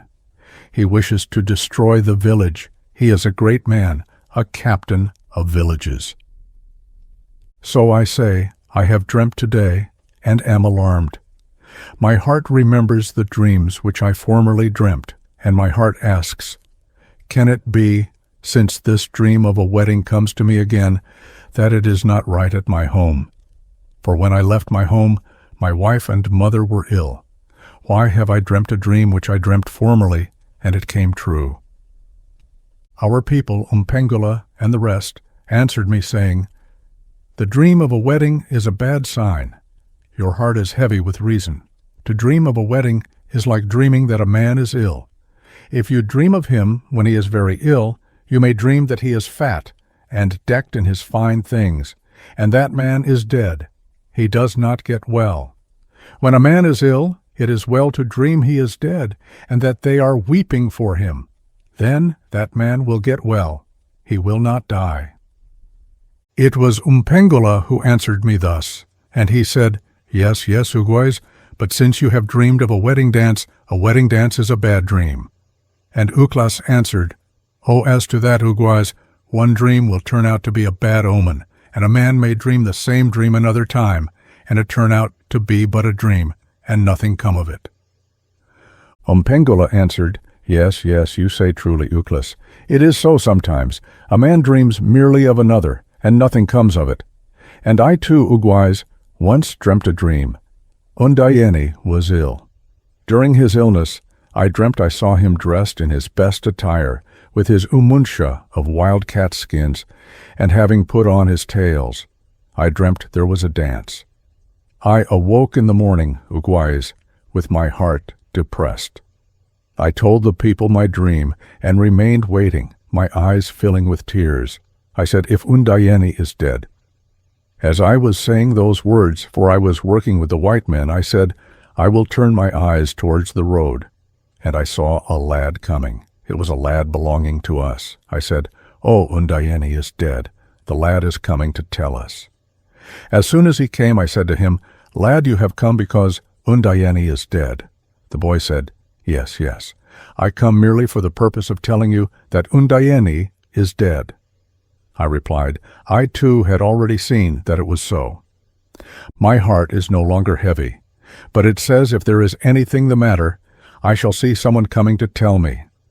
My heart sees that what the men of the place say is true, and I too now see that if there is anything the matter, I shall see a messenger coming to tell me. But I am still in deep expectation, and my heart will be satisfied when many days have passed after the dream. Then I shall say, No, there is nothing the matter, but sleep has filled my mind with mere senseless images. Ugwais. Subjective apparitions. As regards those wild animals which a man sees when he is going to pray in secret, I too have seen them again and again.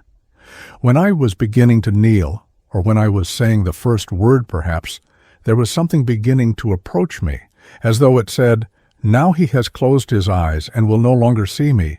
Let me draw near and bite him, or lay hold of him, or stab him. If I steadily refused to arise, at once there came a great noise which took away all my courage and led me to say, This is something real. The first was a little thing, now there is coming a great thing to kill me. When these things come to anyone, they always come separately. There comes a snake with great eyes and very fearful, so that when I have knelt, I could not remain firm, but rose up again. If it was not a snake, a leopard would come on stealthily to lay hold of me, for I could not see, but was looking on the ground intending to pray to the Lord. But my prayer was no longer steady.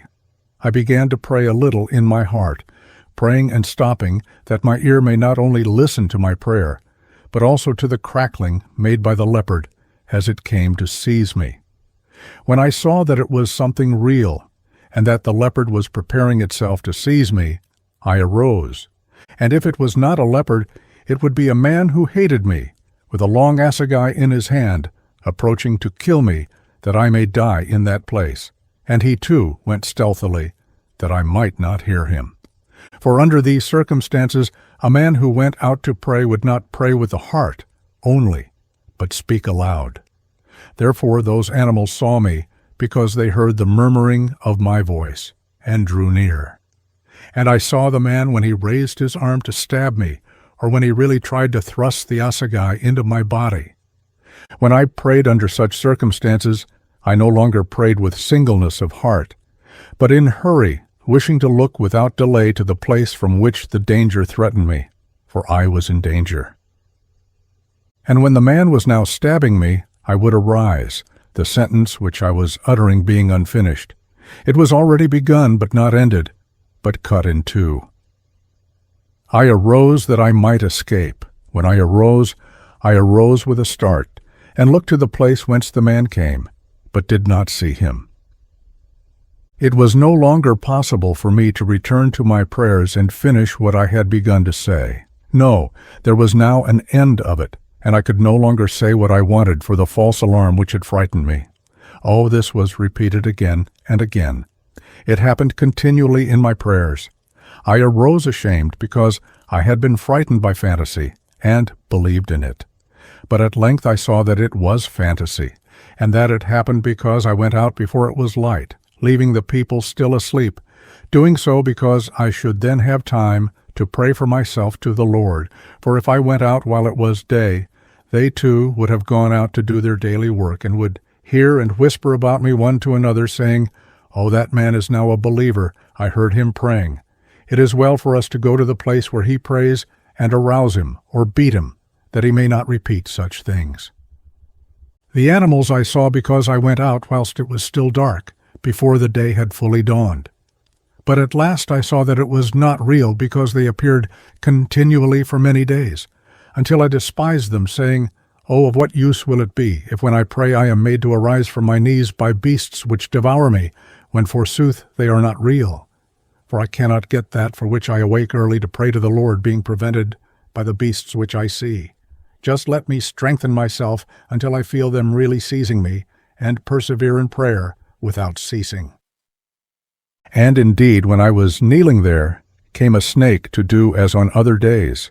I said, "No, today let me feel by my body that it has already seized me." Then I conquered. There came a huge leopard. I said also to it, "Let me feel by my body." I conquered. There came a man running to stab me at once. Since I had despised the leopard, I said too of the man, "Let me feel by my body." I conquered him. I went home, having ascended a rock of safety, saying, "Oh, forsooth, I have been hindered by fantasies." I did so again, and the things no longer continued to frighten me, and at last they ceased altogether, and have not returned to the present day.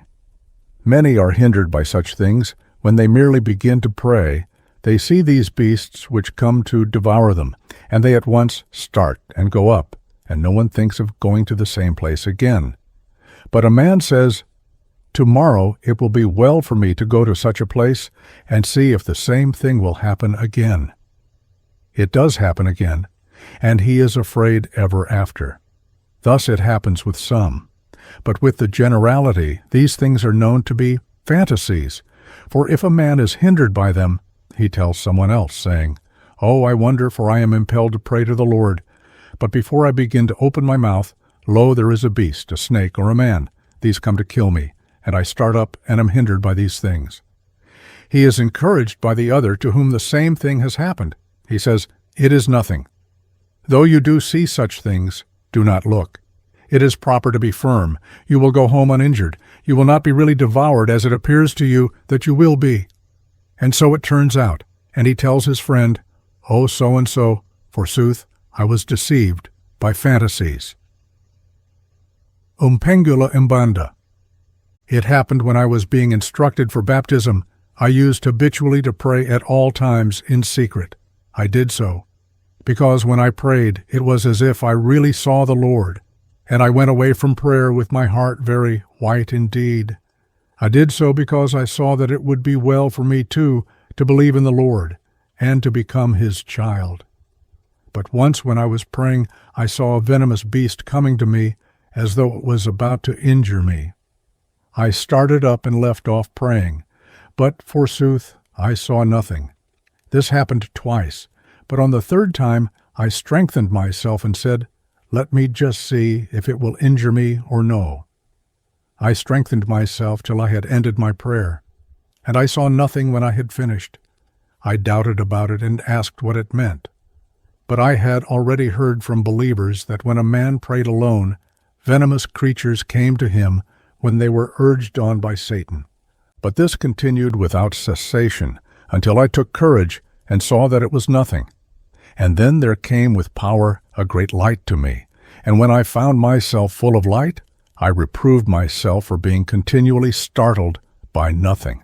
But I strengthened myself with the strength of the Lord and saw that He was with me always. After that, when I prayed, I saw that the Lord is, and it was as if I could fly away to Him for the joy which overflowed my heart. So it was. But I do not say that I have mentioned everything that I saw at that time before the time came for me to be baptized. Usitemba Daladla, Inkosazana. The following superstition as regards the Inkosazana appears to be the relic of some old worship and is therefore properly considered in this place. The account of the Inkosazana who came out on the same day that men came out of the earth. She is not commonly seen. We hear it said the primitive men knew her. No one existing at the present time ever saw her. She is said to be a very little animal, as large as a polecat, and is marked with little white and black stripes. On one side there grows a bed of reeds, a forest, and grass. The other side is that of a man. Such is her form. If she meet with a man, she conceals herself and speaks with him without his seeing her. He hears only a voice saying to him, "Turn your back. Do not look on me, for I am naked," saying thus because her buttocks are red like fire. And so the man no longer looks in that direction, but believes that it is indeed the Inkosazana about whom he has heard, and turns his back from fear, because it is said that if a man look on her face to face, he will be ill and very soon die. She goes, followed by a large troop of children which resemble her. Sometimes, if a man meet with her in his garden, she says to him, "This year you shall have food." Although for a long time there has been famine, it shall be so no longer. Besides, it is she who introduces many fashions among black men. She orders the children to be weaned, and although they are very young, they are at once weaned in obedience to her commands, for they are afraid if they do not wean them, they will be seized with some disease and die. She makes such laws as these, and her laws are obeyed and not despised, for they say, "The Inkosazana has said." And the reigning chief does not say it is a fable. The word of the Inkosazana is greater than the chief's. When she orders the children to be weaned, she does not speak to many people. She speaks but to one man, sometimes meeting with him in the fields, sometimes at his home, coming by night to the man she loves and telling him, and he repeats her word to the people, and everyone is afraid to hide her word, for he may die. Her word is not kept secret. And this exists to the present time. Sometimes she orders much beer to be made and poured out on the mountain. And all the tribes make beer, each chief and his tribe. The beer is poured on the mountain, and they thus free themselves from blame. For example, there used to be a man in this country living on the Umlazi named Ubobobo. He was a man who troubled people much by appointing customs, by asserting that the Inkosazana had spoken to him and said, "Let much beer be made and poured on the mountains, let the children be weaned, let the damsels marry young men, and reject the old." Another year he would say, she says, "I give the damsels to the old men, let them reject the young." And many other such commands were all observed and were published throughout the land. And whatever Ubobobo was told by the Inkosazana was rumored in all directions. This is what I know about it. It is not said that she is an Itongo spirit, for she speaks with men of her own accord. I never heard that they pray to her for anything, for she does not dwell with men, but in the forest, and is unexpectedly met by a man, who has gone out about his own affairs, and he brings back her message. Part 3. IZINYANGA, ZOKUBULA, or Diviners. The initiation of a diviner. The condition of a man who is about to be an Inyanga is this. At first he is apparently robust, but in process of time he begins to be delicate, not having any real disease, but being very delicate. He begins to be particular about food and abstains from some kinds, and requests his friends not to give him that food because it makes him ill. He habitually avoids certain kinds of food, choosing what he likes, and he does not eat much of that.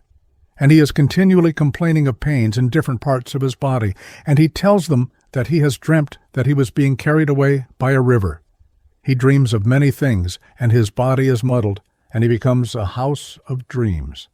And he dreams constantly of many things, and on awaking says to his friends, "My body is muddled today.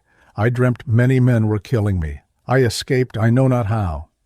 And on waking, one part of my body felt different from other parts. It was no longer alike all over. At last the man is very ill, and they go to the diviners to inquire. The diviners do not at once see that he is about to have a soft head. It is difficult for them to see the truth. They continually talk nonsense and make false statements, until all the man's cattle are devoured at their command, they saying that the spirit of his people demands cattle, that it may eat food. So the people readily assent to the diviner's word, thinking that they know. At length all the man's property is expended, he being still ill, and they no longer know what to do, for he has no more cattle, and his friends help him in such things as he needs. At length an Inyanga comes and says that all the others are wrong. He says, "I know that you come here to me because you have been unable to do anything for the man, and have no longer the heart to believe that any Inyanga can help you. But my friends, I see that my friends, the other Izinyanga, have gone astray. They have not eaten impepo. They were not initiated in a proper way. Why have they been mistaken when the disease is evident? For my part, I tell you the Izinyanga have troubled you. The disease does not require to be treated with blood. As for the man, I see nothing else but that he is possessed by the Itongo. There is nothing else. He is possessed by an Itongo. Your people move in him. They are divided into two parties. Some say, 'No, we do not wish that our child should be injured. We do not wish it. It is for that reason and no other that he does not get well.' If you bar the way against the Itongo, you will be killing him. For he will not be an Inyanga, neither will he ever be a man again. He will be what he is now. If he is not ill, he will be delicate and become a fool, and be unable to understand anything. I tell you, you will kill him by using medicines. Just leave him alone, and look to the end to which the disease points. Do you not see that on the day he has not taken medicine, he just takes a mouthful of food? Do not give him any more medicines. He will not die of the sickness, for he will have what is good given to him. So the man may be ill 2 years without getting better, perhaps even longer than that. He may leave the house for a few days, and the people begin to think he will get well. But no, he is confined to the house again. This continues until his hair falls off, and his body is dry and scurfy, and he does not like to anoint himself. People wonder at the progress of the disease, but his head begins to give signs of what is about to happen. He shows that he is about to be a diviner by yawning again and again, and by sneezing again and again. And men say, "No, truly it seems as though this man was about to be possessed by a spirit." This is also apparent from his being very fond of snuff, not allowing any long time to pass without taking some. And people begin to see that he has had what is good given to him. After that he is ill. He has slight convulsions and has water poured on him, and they cease for a time. He habitually sheds tears at first sight, and at last he weeps aloud. And in the middle of the night, when the people are asleep, he is heard making a noise, and wakes the people by singing. He has composed a song, and men and women awake and go to sing in concert with him. In this state of things they daily expect his death. He is now but skin and bones, and they think that tomorrow's sun will not leave him alive. The people wonder when they hear him singing, and they strike their hands in concert. They then begin to take courage, saying, "Yes, now we see that it is the head." Therefore, whilst he is undergoing this initiation, the people of the village are troubled by want of sleep, for a man who is beginning to be an IZINYANGA causes great trouble, for he does not sleep, but works constantly with his brain. His sleep is merely by snatches, and he wakes up singing many songs, and people who are near quit their villages by night when they hear him singing aloud, and go to sing in concert. Perhaps he sings till the morning, no one having slept. The people of the village smite their hands in concert till they are sore, and then he leaps about the house like a frog, and the house becomes too small for him, and he goes out leaping and singing and shaking like a reed in the water, and dripping with perspiration. At that time many cattle are eaten. The people encourage his becoming an IZINYANGA. They employ means for making the AMATONGO white, that it may make his divination very clear. At length another ancient IZINYANGA of celebrity is pointed out to him. At night, whilst asleep, he is commanded by the AMATONGO, who says to him, "Go to so-and-so, go to him, and he will churn for you a ZOKUBULA, that you may be an IZINYANGA altogether." Then he is quiet for a few days, having gone to the IZINYANGA to have ubulawo churned for him, and he comes back quite another man, being now cleansed, and an IZINYANGA indeed. And if he is to have familiar spirits, there is continually a voice saying to him, "You will not speak with the people. They will be told by us everything they come to inquire about." And he continually tells the people his dreams, saying, "There are people who tell me at night that they will speak for themselves to those who come to inquire."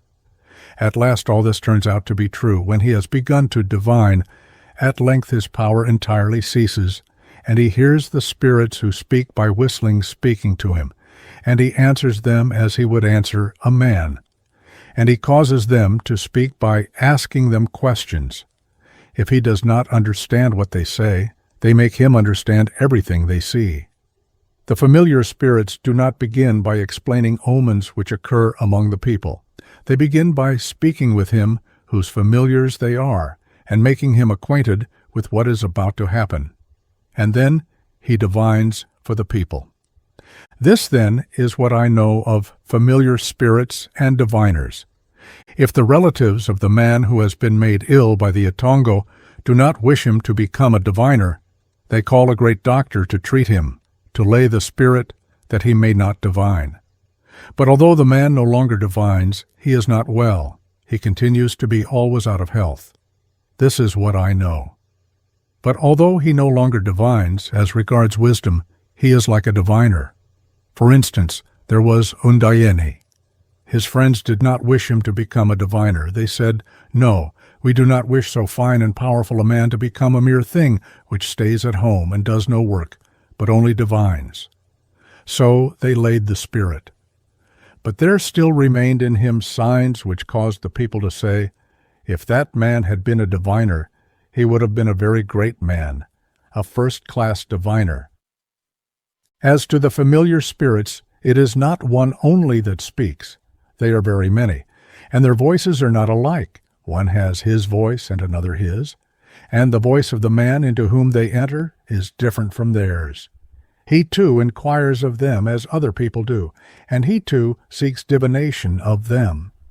If they do not speak, he does not know what they will say. He cannot tell those who come for divination what they will be told. No, it is his place to take what those who come to inquire bring, and nothing more. And the man and the familiar spirits ask questions of each other and converse. When those who come to seek divination salute him, he replies, "Oh, you have come when I am, alone. The spirits departed yesterday. I do not know where they are gone." So the people wait. When they come, they are heard saluting them, saying, "Good day." They reply, "Good day to you, masters." And the man who lives with them also asks them, saying, "Are you coming?" They say, "They are." It is therefore difficult to understand that it is a deception when we hear many voices speaking with the man who has familiar spirits, and him too speaking with them. The way in which a person begins to be a diviner. UNKULUNKULU is known by causing a sensation of perforation of the side, and the man says, "I have pain under the armpit, beneath the shoulder blade, in my side, in the flesh." It causes the feeling as if there was a hole there. The pain passes through my body to each side. The men ask, "What is this disease? For it resembles nothing but UNKULUNKULU." He replies, "Yes, yes, I too say it is UNKULUNKULU. It is that which comes out from the side of my body, and will not let me breathe, neither will it let me lie down." At length the doctor who knows the medicines for UNKULUNKULU cures it, but black people call it also UXULO, and say it is caused by the AMATONGO. And when a man is constantly affected by UNKULUNKULU, black men say the AMATONGO is walking in him. AMATONGO are walking in his body. If the disease lasts a long time, they at length go to inquire of diviners. They come and say, "He is affected by the AMATONGO. He is affected by his people who are dead. There was one of them who was an IZINYANGA, and this man has the AMATONGO in his body. His people wish him to have a soft head and become a diviner when he has been initiated." The diviners say, "Do not give him any more medicines. Do you not see when you get UNKULUNKULU medicines for him, the disease does not cease? When you give him medicine, do you not thereby increase the disease? Leave him alone. His people are in him. They wish him to dream." And if one of his people who is dead was an IZINYANGA, the diviners who come to divine call him by name and say, "So-and-so is in him. It is he who says he is to be an IZINYANGA. It is a great IZINYANGA that possesses him."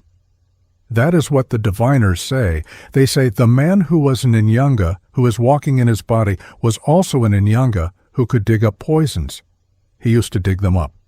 And since he who used to dig up the poison of the sorcerers by which they destroyed others has taken possession of this man, he too, as soon as B has been initiated, will have a white AMATONGO, and will dig up poisons as so-and-so, one of his people, used to do.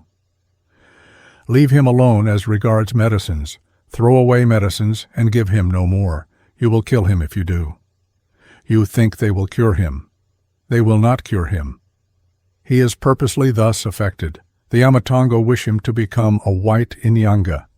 Be quiet, and see if the AMATONGO do not give him commands at night in his sleep. You will see him come home in the morning, not having seen him go out, having had medicines revealed to him, which he will go to the mountains to dig up. You will see he has dug up cleansing ubulawo, and he will churn it, and make it froth, and drink it, and cleanse himself by it, and so begin to be an IZINYANGA. And at other times he will be commanded to fetch impepo, which he will go to the marsh to pluck. The AMATONGO tell him to kill cattle, for the dead are very fond of demanding flesh of one whom they wish to make an IZINYANGA. He slaughters them for his people who are dead, and others enter his kraal. He slaughters constantly, and others again come in their place, the cattle being derived from his treatment of disease, and from divining and digging up poisons. When men are perishing, being destroyed by sorcerers, he goes and digs up the poisons, and purifies those whom the sorcerers are poisoning. When the AMATONGO make a man ill, he cries, "Hi, hi, hi." They cause him to compose songs, and the people of his home assemble and beat time to the song the AMATONGO have caused him to compose, the song of initiation, a song of professional skill. Some dispute and say, "No, the fellow is merely mad. There is no AMATONGO in him." Others say, "Oh, there is an AMATONGO in him. He is already an IZINYANGA." The others say, "No, he is mad. Have you ever hidden things for him to discover by his inner sight, since you say he is an IZINYANGA?" They say, "No, we have not done that." They ask, How then do you know he is an Inyanga? They say, we know it because he is told about medicines, which he goes to dig up. They reply, oh, he is a mere madman. We might allow that he is an Inyanga if you had concealed things for him to find, and he had discovered what you had concealed. But you tell us what is of no import, as you have not done this. As they are talking thus and disputing about concealing things for him to find, at night when he is asleep, he dreams that the man of his people who is dead and who is causing him to begin to be an Inyanga tells him, saying, they were disputing with each other, saying, you are not an Inyanga. He who is beginning to be an Inyanga asks, why do they say I am not an Inyanga? He replies, they say you are not an Inyanga, but a mere madman, and ask if they have hidden things for you to discover, since the others say you are an Inyanga. He says, tell me who they are who say so. He replies, so-and-so and so-and-so were disputing. The man asks, do you say they lie when they say so? He replies, be quiet. Because they say so, I say you shall be a greater Inyanga than all others, and all men in the world shall be satisfied that you are a great Inyanga, and they shall know you. The man who is beginning to be an Inyanga says, for my part, I say they speak the truth when they say I am mad. Truly they have never hidden anything for me to find. Then the man who was an Inyanga, he who is initiating him, says, just be quiet. I will take you to them in the morning, and you appear on a hill. Do not come upon them suddenly, but appear on a hill which is concealed, and cry, hi, hi, hi. Cry thus on the hill which is concealed, that they may hear. When you cry, hi, hi, hi, if they do not hear, then go on to a hill which is open. Do not expose yourself much. As soon as you expose yourself, cry hi, hi, hi, so that they may just hear. When they hear that it is you, go down again from the hill and return to the one which is concealed. So I say they will see and understand that they have spoken of a man who is beginning to be a doctor. They shall know by that when they said you were a madman and not an Inyanga, they were mistaken. So he does so. He cries, hi, hi, hi, on a hill which is hidden. They do not hear him distinctly. They hear only a continual sound of nkene, nkene, nkene, nkene. One of them says, it sounds as though there was someone singing. Others say, we do not hear. We hear only an echo. The Atongo comes to him and tells him that they cannot hear, and bids him go out a little on the open hill, and then return again to the hill which is hidden. So he departs at the word of the Atongo, and goes out to the open hill and cries, hi, hi, hi, and they all hear that it is he. They are again disputing about him, and as soon as they hear that it is he, they say, can it be, sirs, that he comes about the matter we were disputing about, saying, he is mad? Others say, oh, why do you ask? He comes on that account if indeed you said he was not an Inyanga, but a madman. The great man of the village to which the Inyanga is approaching says, I too say he is mad. Just take things and go and hide them, that we may see if he can find them. They take things, one takes beads, and goes and hides them. Others take picks, and go and hide them. Others hide assagais, others bracelets, others hide their sticks, others their kilts, others their ornaments, others their pots. Others hide baskets and say, just let us see if he will find all these things or not. Others hide cobs of maize, others the ears of amabele, or sweet cane, or of ujiba, or the heads of upoko. Some say, oh, if he find all these things, will he not be tired? Why have you hidden so many? They say, we hide so many that we may see that he is really an Inyanga. They reply, stop now, you have hidden very many things. They return home and wait. Then the Atongo tells him on the concealed hill, for it had already said to him, keep quiet. They are now hiding things. Do not begin to appear. They wish to say when you find the things that you saw when they hid them. Be quiet, that they may hide all the things. Then they will be satisfied that you are an Inyanga. Now the Atongo tells him, They have now hidden the things and gone home. It is proper for you now to go to the home of the people who say you are mad and not an Inyanga." So he comes out on the open mountain and runs towards their home, being pursued by his own people who are seeking him. For he went out during the night, and they did not hear when he went out very early in the morning, when it was still dark, when the horns of the cattle were beginning to be just visible. He reaches their home, and his own people who were looking for him, and have now found him, come with him. On his arrival he dances, and as he dances they strike hands in unison, and the people of the place who have hidden things for him to find also start up and strike hands. He dances, and they smite their hands earnestly. He says to them, "Have you then hid things for me to find?" They deny, saying, "No, we have not hidden things for you to find." He says, "You have." They deny, saying, "It is not true. We have not." He says, "Am I not able to find them?" They say, "No, you cannot. Have we hidden then things for you to find?" He says, "You have." They deny, declaring that they have not done so, but he asserts that they have.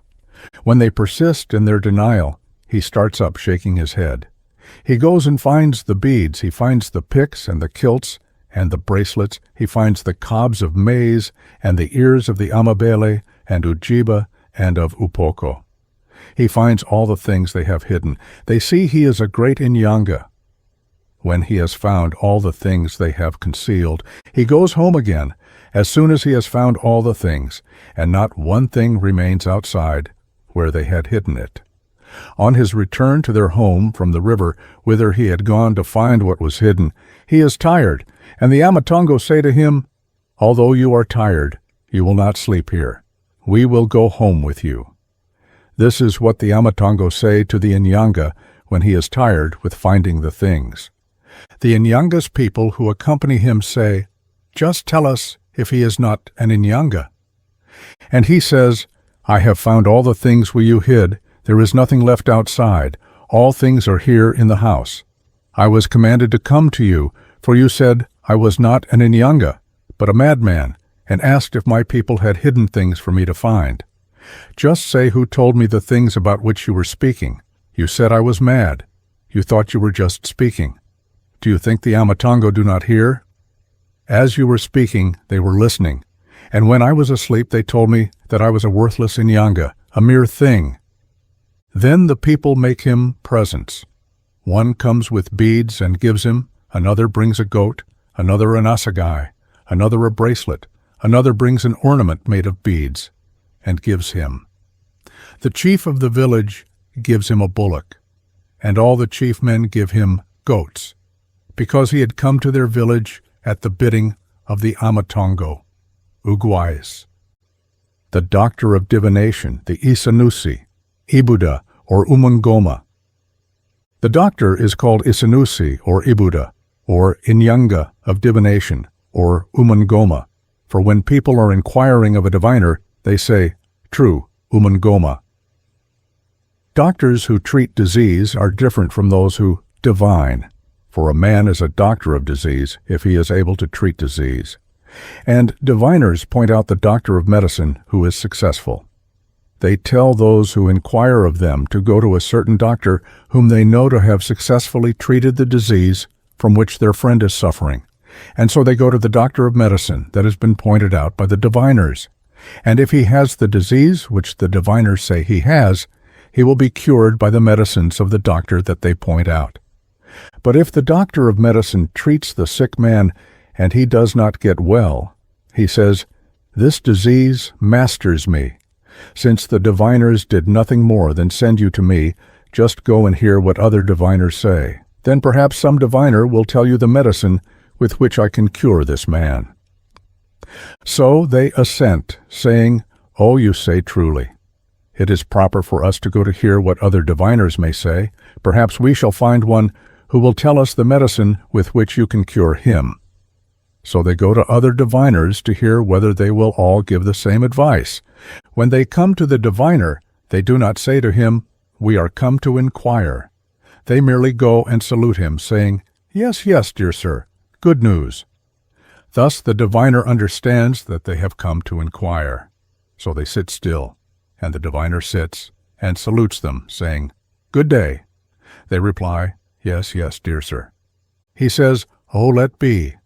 These people have come in a time of dearth. We have no food ready. We are hungry. And the beer which we had, we finished yesterday. We cannot tell where you can get any food." They reply, "Oh, sir, we cannot get much food. We are very hungry. Food cannot be obtained. For our parts, if we get boiled maize, we shall say we have got food. We were not wishing for that food you are calling for, sir. We, for our parts, are wishing for nothing but boiled maize. We understand that you are calling for beer." He says, "Oh, get them some food. Cook them some porridge. Cook for them very thick porridge." So his wives cook for them. When their food has been cooked, he pours some snuff into his hand, and takes it there in the house. He shudders and yawns, and then goes out of doors to a clump of trees and sends a man to call them. The man calls them, and they go to the clump of trees to the diviner. He tells them to pluck rods for beating the ground. They go and pluck the rods, and return and sit down. He takes out his snuff box, pours snuff into his hand, and takes it. And they do the same. When they have taken snuff, he tells them to smite the ground. Some say, "Here." Others say, "True." "You are come to inquire about sickness." They smite the ground for him. He says, "It is a human being that is ill." They smite the ground. He says, "It is a great man. You have already been to another friend of mine." They smite the ground vehemently. He says, "Smite the ground that I may understand what that friend of mine to whom you went seeking divination said to you." They smite the ground. He says, "There is my friend who told the disease by which he is affected." They smite the ground vehemently and say, "Right." He says, "There is someone to whom that friend of mine sent you. He is a doctor, not a divining doctor. He is a doctor of medicine." Upon that they smite the ground vehemently. He says, "Do you question me? Do not leave me." They say, "We cannot question you, for you speak the very facts themselves." We put to the question a man that talks at random and does not mention the very nature of the disease. Then he says, "Smite the ground again, that I may understand what medicine my friend told him to give to cure him." They smite the ground and say to him, "Diviner, tell us at once the medicine that will cure him, for since you have seen the man to whom your friend directed us, we shall hear from you the medicine too that will cure him." He says, "I am about to tell you." Our people say they will tell you. They say, "We are glad, diviner, that your people are white, and unite with our people, that the case may turn out well, for we have no more hope that he will recover. For as regards the doctor whom your friend pointed out, we trusted in our hearts, saying, since the diviner has told us the doctor that can cure him, he will now be cured and get well. We went to the doctor whom your friend mentioned, but lo, we saw the disease passing onward, tending to get worse and worse, and began to wonder, saying, Let be. For we were trustful and of good courage, saying, Perhaps he will get well, for the diviner says so. They go on. We have just said these words because you said them first. You saw that we had already been to another diviner. If you had not said, we had already gone to another diviner, we should not have said them. We say them because you already said them. He says, Smite the ground, that I may tell you the medicine that will cure him. They then smite the ground vehemently. He says, For my part, I tell you that the medicine that will cure him is in Yamazane. The man has umsisi. They then smite the ground and say, We will hear from you, diviner. For our parts we know nothing. Now we can do nothing. Now we are fools. There is no longer any wisdom in us. And as for the words you say, promising to tell us the medicine which will cure him, in our hearts we no longer say that even the medicine you mention will cure him. We now say that death will carry him away captive. We have no more courage, for the disease is there. We do not understand, for he is now affected with hiccup. He says, Smite the ground then, smite the ground then, at that point of hiccup that I may tell you. They smite. He says, the hiccup is nothing. I will give him medicine for hiccup, and it will cease. They say, we are glad, diviner, for what you say. But we do not know. It is customary for all doctors to say so, and yet the man gets worse and dies.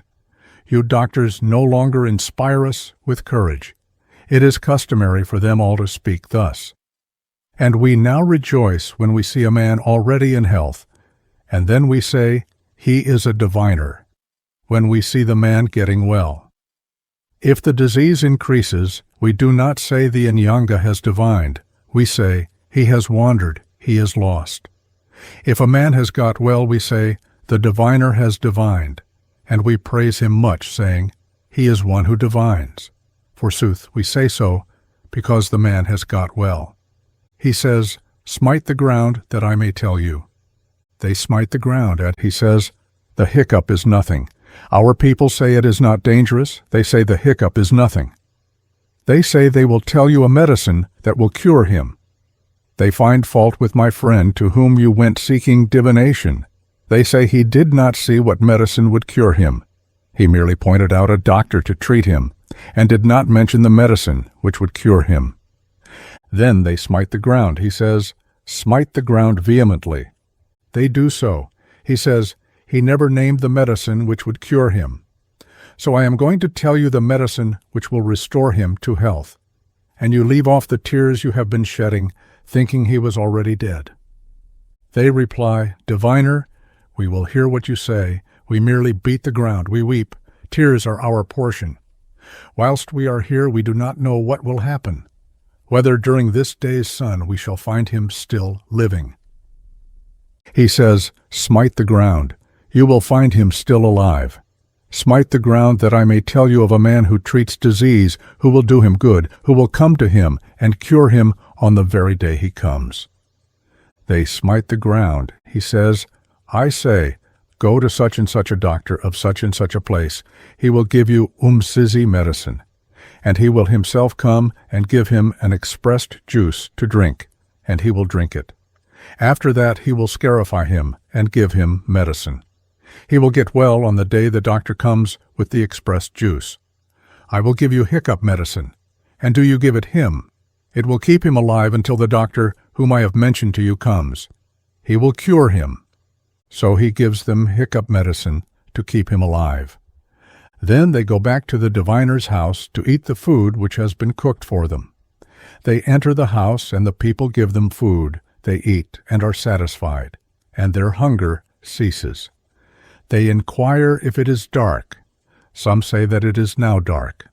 The diviner who has just divined for them says, "Oh, sleep here and go in the morning."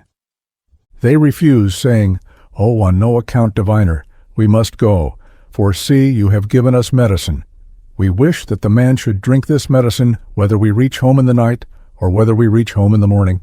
It will not matter. We wish him to take this medicine." So the diviner agrees, saying, "Surely you are right. But if you reach him with this medicine of mine, and the doctor is ever so far away, until he comes, it will keep him alive. Further, as to this medicine, even if I come to a man so ill as to be raised by others, he being unable to raise himself, and make him drink this medicine, he will raise himself, even though before he could not do so." They set out at once by night and reach their home in the morning. They find the people assembled in the sick man's hut. They squeeze out for him the hiccup medicine they have brought into a cup, he being still affected with hiccup. They make him drink it. When he has drunk it, he is seized with hiccup again, and he becomes sensible. The people in the hut are alarmed and say, "Truly, is he not now just about to die?" Those in the house look at each other and inquire of those who have brought the medicine, saying, "Oh, how the man has lighted up! What kind of medicine is that of the doctor's?" They say, "Oh, as to the doctor, we merely bring the medicine. The diviner gave it to us, and said it would keep him alive till the doctor came to treat the disease. He said he would not die if we reached home with this medicine, until the doctor came whom he named. But he lights up only and does not die. They take courage from what the diviner said. They stay one night, and on the following morning say, "Oh yes, the diviner pointed out a doctor of such a place to come and treat him. He said he has umsisi, and that the doctor will bring medicine for him to drink. Then he will give another medicine and scarify him. So now we will go to that doctor." They rejoice and say, "We are glad. It is well for you to go. Truly, since you gave him the hiccup medicine, he has not had the hiccup all night. We now see that you went to a diviner who speaks truth and knows the disease. You have brought the right medicine. We now have confidence. We now see that his eyes are bright." So they go to the doctor which the diviner has pointed out. They do not go any more to the first doctor, for he told them he could not do anything for the sick man, and asked why the diviner had not mentioned the medicine with which he might cure the patient. They reach the doctors. When they reach him, they make obeisance, saying, dear sir." They go into the house, they salute them, saying, "Good day," and they return the salutation, saying, "Yes, sirs." They say, "Whence do you come?" They say, "From our home." "Where are you going?" "We have come to this place." "What business have you here?" They say, "Oh, sirs, we are come to the doctor. One of our people is ill."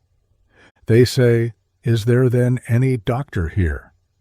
They reply, "Oh, sirs, you can tell us where the doctor is. We have come to him." Those in the house laugh. The others say, "Oh, sirs, do not laugh at us. We are in trouble." They say, "What troubles you?"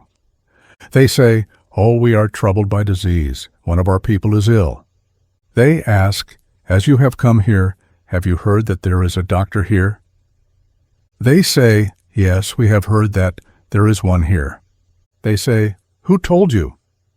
They reply, "Oh, sirs, we cannot make a great secret of it, for we have come here because we went to a diviner, and he showed us the path and told us there was a doctor here.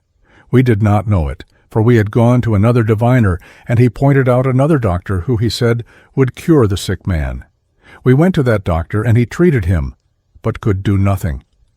At length he told us he could do nothing, and that the diviner of whom we had inquired erred, because he did not name the medicine with which he could cure the patient.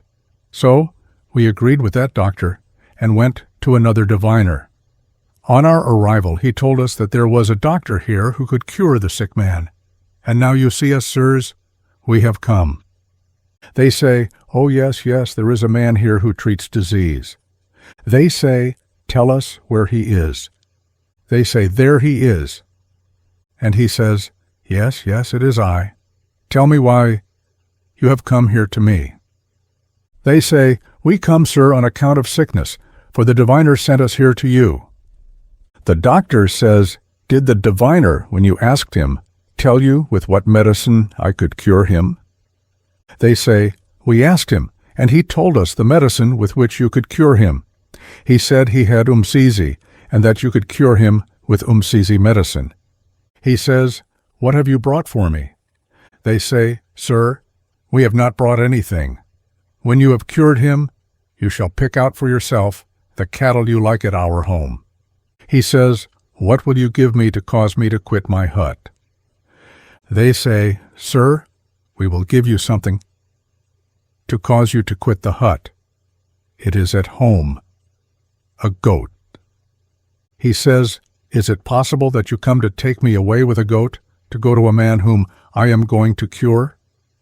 They say, 'Oh, dear sir, do not trouble yourself with talking. There is also a bullock at home to take you away.' We say that as we have only the diviner's word, you will never cure him, for he is very ill. He says, 'I shall cure him,' because the diviner told you to come to me, and asks, 'What medicine did the diviner say I could cure him with?' They reply, 'Oh, dear sir, he said you would cure him by giving him an expressed juice, and then you would give him another medicine and scarify him, and that he would get well on the very day you go to him. That is what the diviner said. He says, 'Go home then, and I will come the day after tomorrow.' They object, saying, 'Oh, dear sir, go with us. Do not stay behind.' and at length he assents, saying, "Well then, I will go with you." So he goes with them, taking with him plants to express their juice for him, and other medicines, and medicines to rub into the scarifications. At length they reach their home with the doctor. On his arrival he makes the man drink the expressed juice, and then gives him other medicine and scarifies him. He asks for a goat and kills it, and makes medicine with it, and gives it to him. He asks also for a bullock, and makes medicine with it, and gives him. The people see that he will cure him. He becomes strong, and eats the flesh of the goat and the bullock. They ask, "How is the pain now?" He replies, "Oh, be silent, sirs. I am still earnestly looking out for it. I shall feel whether it is still there tomorrow, and then tell you. I have indeed had some sleep.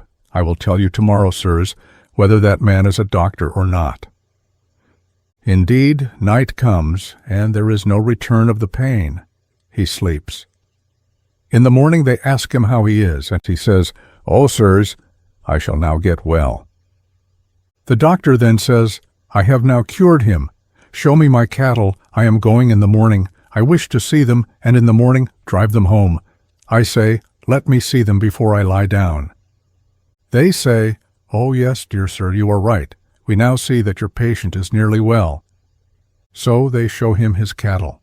They point out a young cow with a heifer by her side, and a calf of a year old. 3 altogether, they say.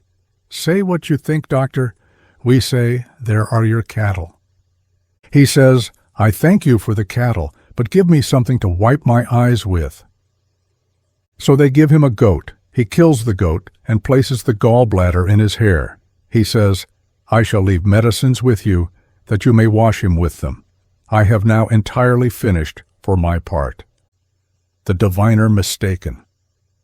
It is said a man begins to be a diviner by being ill.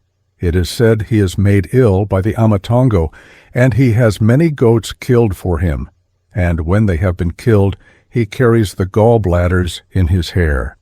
It is a sign that a man is becoming a diviner if he wears many gallbladders. After that he begins to be a diviner. On his initiation, he goes like one mad to a pool and dives into it seeking for snakes. Having found them, he seizes them, and comes out of the water with them, and entwines them still living about his body, that the people may see that he is indeed a diviner. After that they begin to try him in many ways, to see whether he will become a trustworthy diviner. They then go to him, and the diviner hears them say, they have come to divine. And he tells them to smite the ground, that he may understand why they have come. And they smite the ground and cry, "Here!" And he then says, "You have come for such and such a matter." And then they smite the ground. He then says, "You have come for so and so."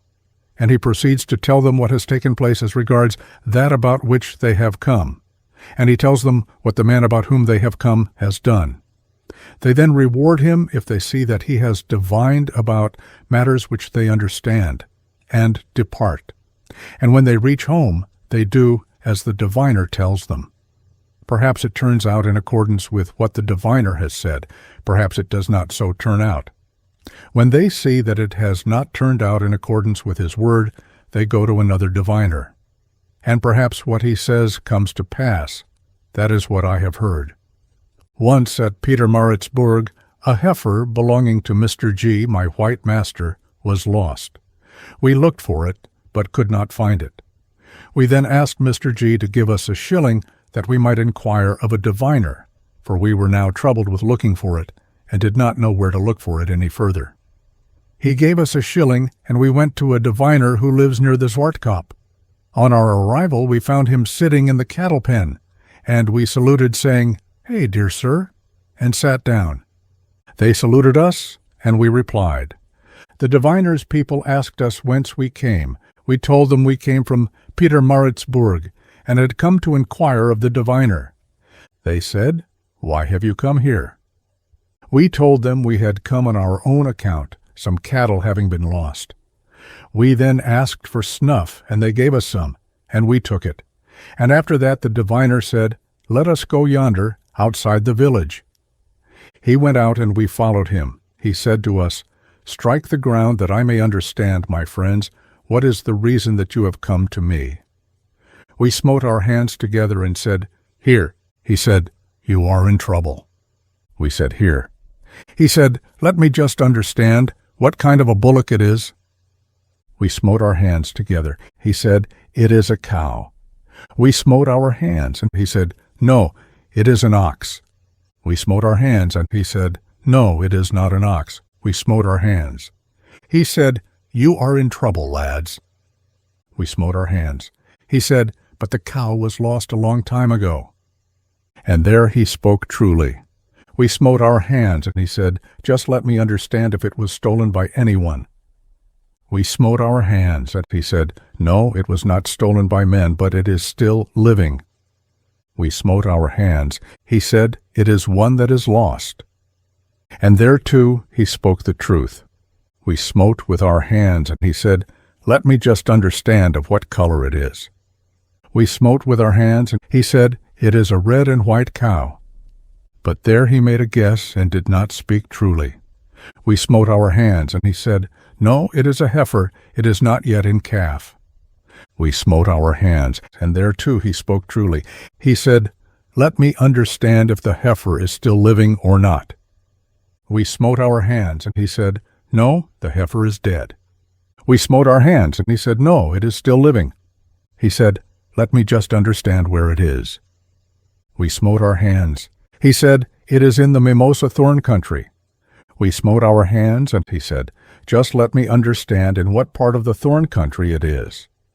We smote our hands. He said, "It has gone down the Umsundus." We smote our hands. He said, "Just let me understand if it is still living." We smote our hands, and it said, "It is still living and eating umtolo and umunga. Go and look for it there, and you will find it." We thought we understood that he had now told us the place, for some time we had not known where to go to look for it. Then we gave him the shilling and returned to Pietermaritzburg. When we came to Mr. G, we told him that the diviner said it was in the thorn country, and that we were to go and look for it down the Umsunduzi. He told us to go and look for it in the place mentioned by the diviner. We went to look for it going down the Umsunduz. As we went along, we looked for it going towards the thorn country, which he had pointed out. At length we got as far as Tulares, and sought for it in that neighborhood. We could not find it, for the thorns were very thick.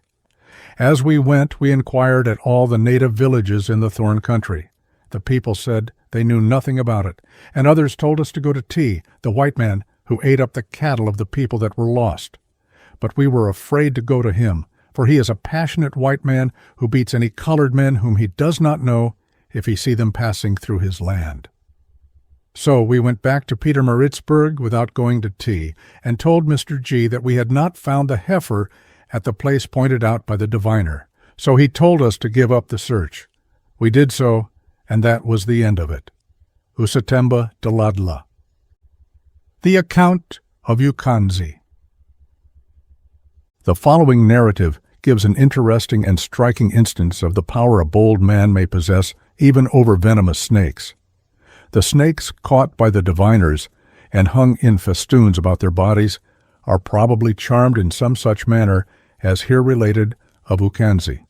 It is quite possible that both possessed medicines which are either offensive or pleasing to snakes, by which they caused them to be afraid or gentle. But it is not necessary to suppose that Ukanzi used any such medicines. The mere daring and yet cautious coolness with which he approached the snake is quite sufficient to explain why it became so cowed before him. But how are we to explain his insusceptibility to the snake poison? Why did the poisoned fangs broken off and remaining in his lips produce no symptoms? It is likely that he was naturally insusceptible to the influence of such animal poisons, just as others possess a natural intense susceptibility to it, so that the sting of a bee has in them been followed by fatal consequences. This is much more likely than that he possessed any powerful remedies by the use of which he rendered the snake poison innocuous. The son inherited the same insusceptibility. Of course, all statements as to the invariable efficacy of some particular remedy possessed by savages must be received with great caution, and if subjected to rigid inquiry, would probably prove not to be founded in well-observed facts. The account of Ukanzi, the son of Unjoko, and of his knowledge of snake poison. He is a man who causes us to wonder much at his knowledge. There is no one in our country like him who can render inert the poison of snakes. He is a man trusted to the uttermost in cases of snake bites. If anyone is bitten by any kind of snake, he does not say he does not possess the remedy for that kind of snake poison. No, for his part, he is only gladdened by all kinds of snakes. Nothing prevents his curing the bite of any of them. If a man is said to have been bitten by some deadly snake, he at once selects the proper remedy, and he continually separates the remedy for the poison which is in the body, and that which is in the viscera, and keeps them distinct. A proof that he is a doctor is that the snakes which he catches are to him no more than mice. I once saw this with my own eyes, and did not merely hear it by report. He caught a great snake called Umdlambila, the rock imamba, when we were hunting. When we, the hunting party, came under a precipice, there was a snake in a tree basking in the sun. We saw it occupying the whole tree. It was of a gray color. Its eyes were piercing. It was fearful when it looked at anyone. We called him, saying, "Here is your game." He came running and asking where it was. We pointed it out, and he saw it. He laid his weapons on the ground and climbed the tree and went to it. I said in my heart, "I shall now see. For since he has not taken a stick, what will he do to this snake which is as large as a post? Will it not devour him?" He put his hand in his mouth and gently bit it all over. He took it out and extended it towards the snake. It started and raised its head and turned in every direction, wishing to escape. But his hand followed it constantly, wherever it went, on the tree. When I thought it would strike him on his head, he withdrew himself, and it did nothing, and then raised his hand again. At length it became gentle, and laid its head in his hand, not placing it there in a hostile manner, but laying its head with all gentleness in his hand, and letting him do what he liked with it. He seized its head, and put it in his mouth, and chewed it. The snake's teeth broke in his mouth. He picked out the teeth when he had killed the snake, and nothing happened. It was as if he picked out thorns merely. He took no medicine to counteract the poison. He merely picked out the teeth. We who were standing on the ground wondered, and said Ukanzi was a sorcerer. He drew the snake towards himself, and twisted it round his body, and came down with it. He got some grass, and tied the snake up in it, and went home with it, saying, "For my part, I have now killed my game. I shall prepare it at home." So he carried it away. And his son Ugidinga resembles his father in his power of catching snakes, he having learnt of his father.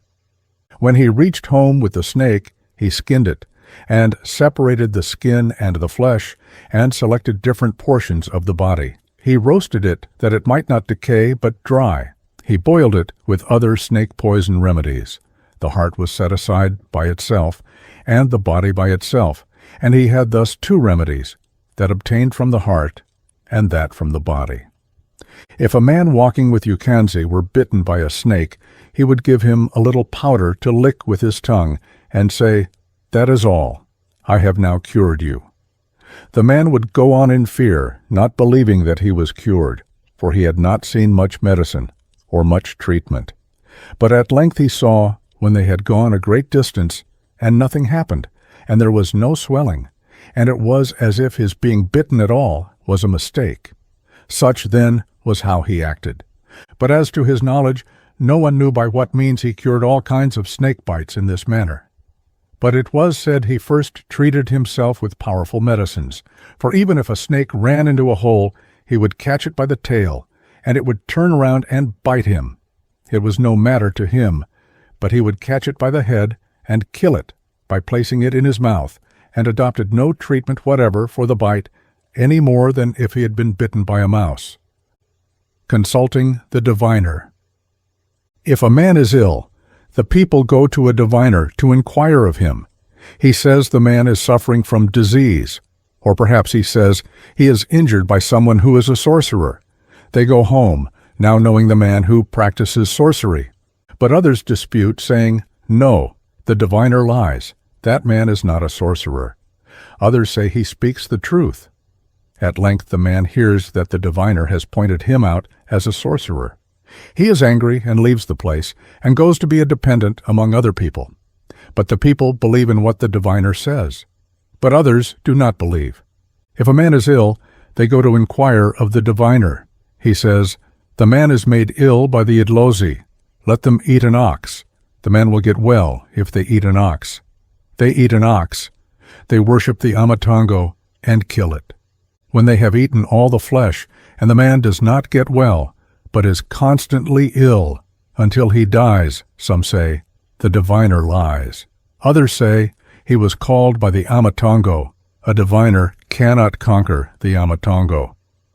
When he is dead, they go to inquire of the diviner. He says he has been called by the AMATONGO. They wish him to die and go and live with them. And yet people do not cease to inquire of the diviner. Sometimes they say, "The diviner is true." Sometimes they say, "He is false." For when a man is ill, they will inquire of a diviner. And the diviner says, if they kill an ox, the man will get well. They kill an ox, and the man gets well. And then they believe in the diviner's word. And yet, forsooth, the man would have got well after a time. But the people believe he has been saved by the AMATONGO.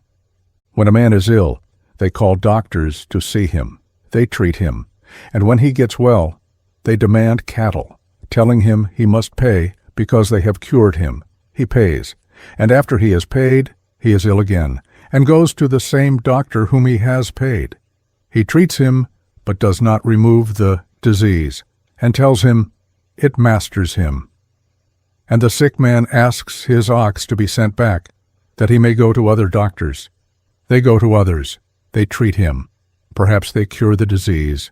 Then the first doctor feels hurt, and says that the sick man was cured by him. But they have paid the man that gave him physic last. When a doctor treats a sick person, he kills an ox, and cuts away the tendons of the legs, and mixes them with medicines, and chars them till they are dry. When they are dry, they are powdered, and the sick man is scarified, and the medicines are rubbed into the scarifications, and the gall is poured on him, that the AMATONGO may come and see him, and lick him, that he may get well. Men go to the diviner that he may tell them what they wish to know. They merely go to him, and on their arrival do not tell him for what purpose they have come. They are silent. But he tells them they have come on some matter of importance. They assent by striking the ground. If they strike vehemently, they do so because they hear the diviner mention things which they know and about which they have come to him. If he mentions things unknown to them, they strike the ground slightly. If he mentions the very things they know, they strike vehemently. If anything is lost, an ox, for instance, they go to a diviner, and he tells them that if they look for it in a certain place, they will find it. They go to the place he mentions and find it. But if they do not find it where he says, they say, "The diviner is false. He does not know how to divine." They then go to another who is known to divine truly. He tells them, and they go and seek there. If they find it, they believe in that diviner and say, "He is a true diviner." To bar the way against the AMATONGO and against disease supposed to be occasioned by them. When a doctor bars the way for man who has isidlaho, he takes certain known medicines with him to the sick man, and takes some of his blood, and goes to a hard ant hill, which the ants will repair again if broken down. He makes a hole in it, and places in it the medicine with the blood of the sick man, and closes up the hole with a stone, and leaves the place without looking back till he gets home. So it is said, the disease is barred out, and will never return again. When we bar the way with a frog of the river, we catch a frog, and take it home. When the patient has been scarified over the most painful spot, the blood is taken from that place, and is placed in the frog's mouth, and it is carried back to its place. It is handled gently, lest it should die. So the disease is barred out from the man. Again, if a woman has lost her husband, and she is troubled excessively by a dream, and when she is asleep, her husband comes home again, and she sees him daily, just as if he was alive, and so she at last wastes away and says, I am troubled by the father of so-and-so. He does not leave me. It is as though he was not dead. At night I am always with him, and he vanishes when I awake. At length my bodily health is deranged. He speaks about his children and his property, and about many little matters. Therefore, at last they find a man who knows how to bar out that dream for her. He gives her medicine, and says, There is medicine. When you dream of him and awake, chew it. Do not waste the spittle which collects in your mouth whilst dreaming. Do not spit it on the ground, but on this medicine, that we may be able to bar out the dream. Then the doctor comes and asks if she has dreamt of her husband. She says she has. He asks if she has done what he told her. The woman says she has. He asks whether she has spit on the medicine he gave her to chew, the spittle which collected in her mouth whilst dreaming. She says she has. He says, Bring it to me then, and let us go together to the place where I will shut him in. The doctor treats the dream with medicines which cause darkness. He does not treat it with white medicines, for among us black men we say there are black and white ubulawo. Therefore the doctor churns for the woman black ubulawo, because the dream troubles her. So he goes with her to a certain place, to lay the itongo. Perhaps he shuts it up in a bulb of inkomfe. The bulb has a little hole made in its side, and the medicine mixed with the dream spittle is placed in the hole, and it is closed with a stopper. The bulb is dug up and placed in another hole, and the earth rammed down around it, that it may grow.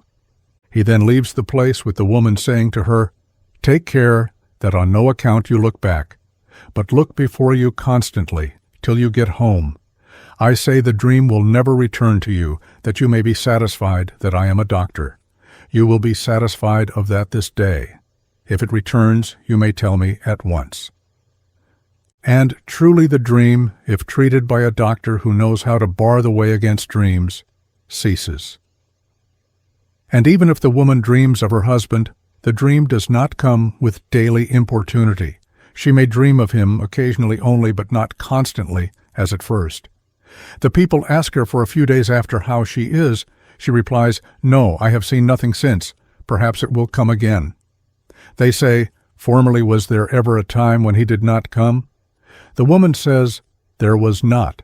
There used not to be even one day when he did not come. I am still waiting to know whether he is really barred from returning.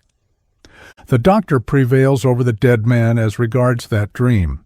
At length the woman says, Oh, so-and-so is a doctor. See, now I no longer know anything of so-and-so's father. He has departed from me forever. Such, then, is the mode in which dreams are stopped. Umwalini, the diviner. There was a great Inyanga among our people, whose name was Umwathleni. If a sorcerer came by night, he would awake in the middle of the night and drive the man away. Perhaps he would scold him, for quitting the hut, saying, So-and-so, go back to your own village. I see what you are doing. And he would drive him away in the middle of the night. He was a very celebrated Inyanga of our people. Sometimes he would go out when it was about to dawn, and proceed to the river, and go into a pool, and would come out having his face smeared with white earth, and go home having his neck entirely circled with a living imamba. He would catch it and twist it round his neck, or wear it as a fillet. When he reached home, he was fearful to look at, and he would call the people of the village to come and sing the songs he had composed. He was a very active doctor. He hopped about the whole house like a bird, starting from one place and pitching in another. And the songs were said to be songs which the AMATONGO gave him. His songs were different from ours. He composed a first part for the women, and then a second part. The women smote their hands and sang the first part for him, and he sang the response alone indoors, playing many pranks.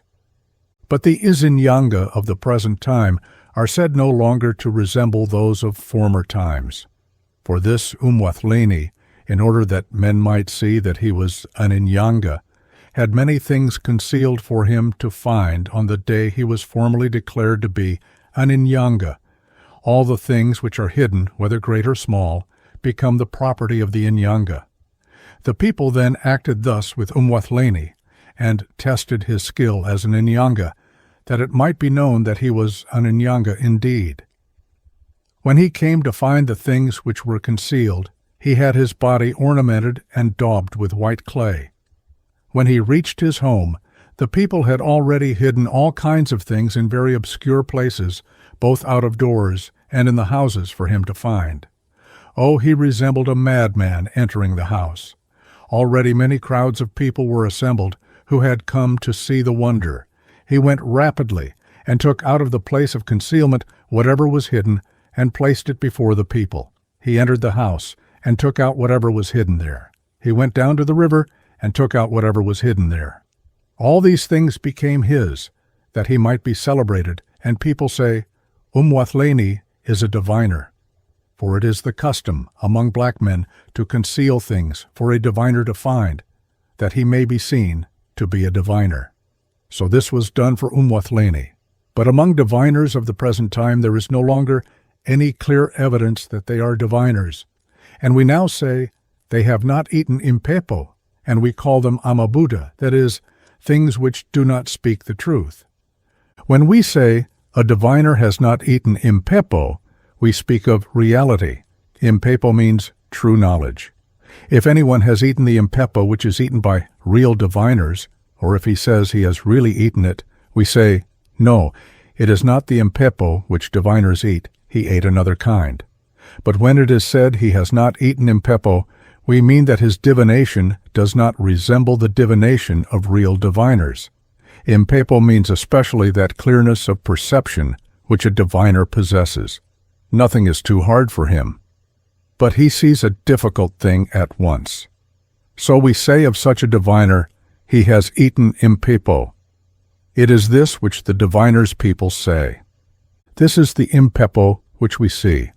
But as regards the impepo of which we are speaking, we do not say that a man may eat it because it is said to impart to diviners clear inner sight, and so become a diviner himself. No, it cannot make him a diviner by itself if there is nothing within him which can unite with the impepo and make him clear-sighted. There are two kinds of impepo. White impepo has its own peculiarities. We believe especially in white impepo, but we do not believe at all in the black impepo. That which arises after eating it is dark. For example, if a man dreams continually of a man he does not wish to see, he eats the black impepo and drives him away by it, that should he come again he may not see him distinctly, nor understand who it is. Or when we sacrifice, we do not take the black impepo, but always the white.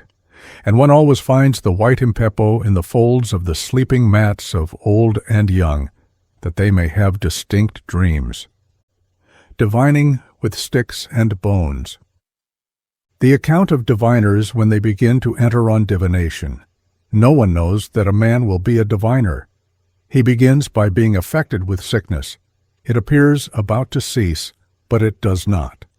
It is in this respect at the commencement that diviners and those that have familiar spirits are alike. They differ in their mode of divination, for the diviner with familiar spirits does not resemble another diviner. When a diviner divines for people, even he tells back to the people the truth which he first took from them. If, as regards that which is done by the diviner, we put all together, we shall say, it is the people who divine. For the diviner does not begin with anything that he has not heard from the people who come to divine. There appears to be great cunning in the diviner, for when he divines, he says, "Smite the ground that I may understand why you have come."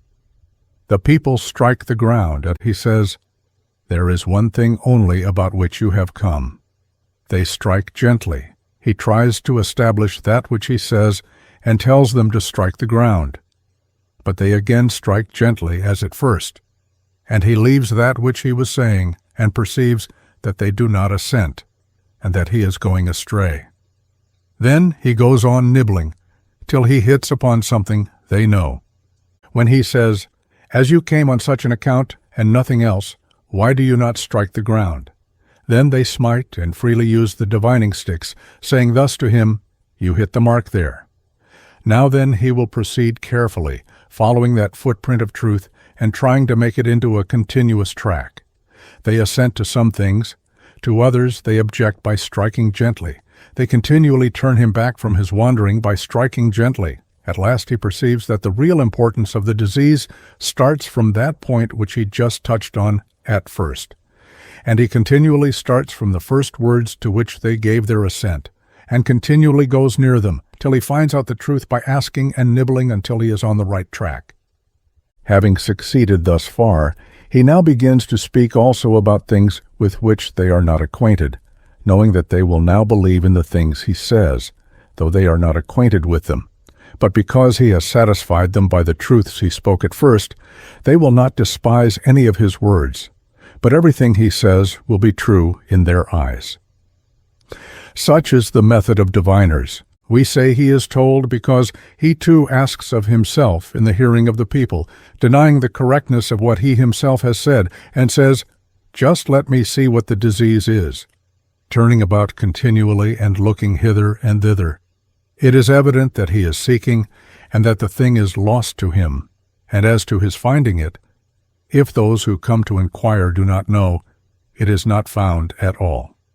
Therefore we say the diviners too are told, for there are those who do not know how divination is managed, and when disease occurs, one is sent who forsooth never went to inquire of a diviner before, and does not know how it is managed.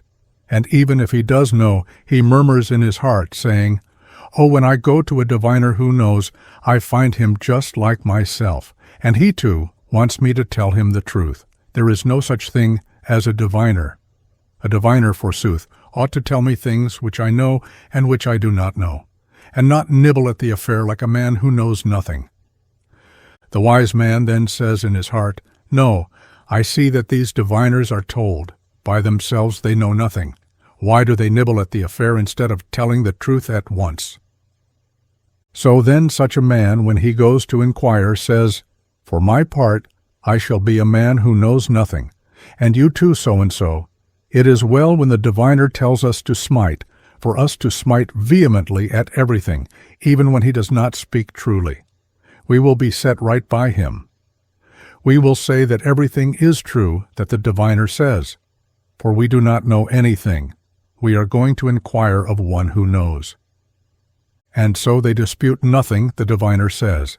They smite in assent to everything, till the diviner is confused, and at length asks them, saying, "O my friends, did you ever smite in this manner, when inquiring of a diviner before?" They say, "O sir, again and again, we are they who inquire." He asks, "Have you acted thus with all diviners?" They say, "Yes, for as to us truly, we neither know what is false nor what is true. The diviner will distinguish in all such matters." He remains silent, takes snuff, and shakes his head, and says, "No, my friends, you do not smite properly. The diviner is the thumb. Why do you smite the ground vehemently, whatever I say, there being nothing which you dispute?" They reply, "Oh, truly, sir, we should not have come to you if we had known any one thing. Have we not come to you to hear from you what is the very truth?" He says, "No, you do not understand. We diviners are told, if people smite as you smite, we know nothing." Such is the position of diviners. We may entertain doubts about them. They are not like those who have familiar spirits. They are told, for they take the words from the people who come to inquire. John, for example, went to inquire of a diviner when his sister was ill, wishing to know what was the cause of her illness. But when he smote the ground, he smote mechanically, assenting to everything the diviner said. For he said to himself, "For my part, I know nothing. It is the diviner that shall point out to me the real facts of the case." The diviner reproved him, saying, "Surely, my friend, did you ever inquire of a diviner in this way before?" John replied in the affirmative, saying, "Oh, it is I indeed who inquire, for I am now the responsible head of our village. There is no other man in it. There is no one but me." The diviner said, I see. You do not know how to inquire of a diviner. At length he devised a plan with one of his own people, saying, This man has not the least notion of divination. Just go and ask him, that he may tell you why he has come, that you may smite the ground for me in a proper manner. So, indeed, the man said to John, The diviner says you do not know how to divine. Tell me the cause of your coming. You will see that we smite the ground for him vehemently when he speaks to the point. And if he does not speak to the point, we do not smite much. John said in answer, For my part, I do not understand what you say. I have merely come to the diviner for no other purpose than to hear of him the nature of a disease.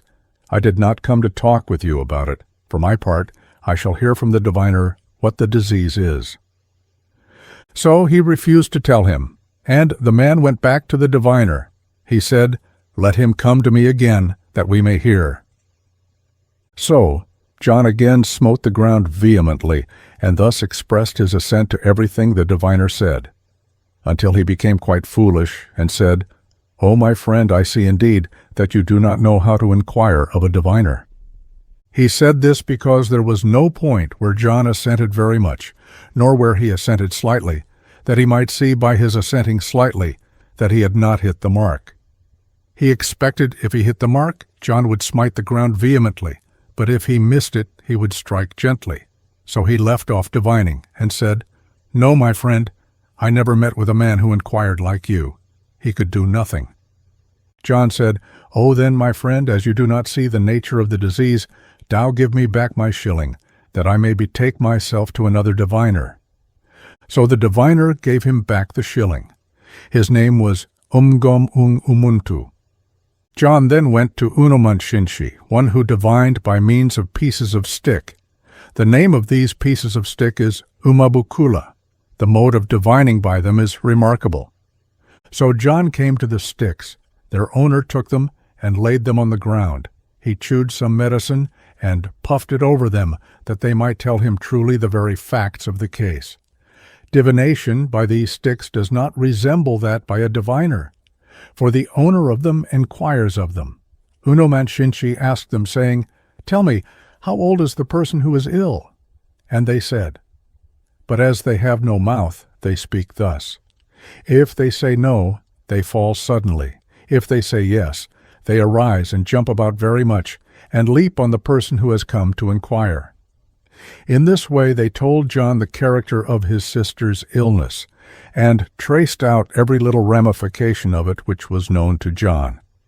So John assented, and left his shilling with the sticks, and said, This is what I want, that the diviner should tell me things which I know without having asked me any question. I shall know that he has divined by his telling me the symptoms of the disease which are known to me. Their mode of speaking is this. If it is asked where the disease has seized the patient, the sticks jump up at once and fix themselves on the place where the sick man is affected.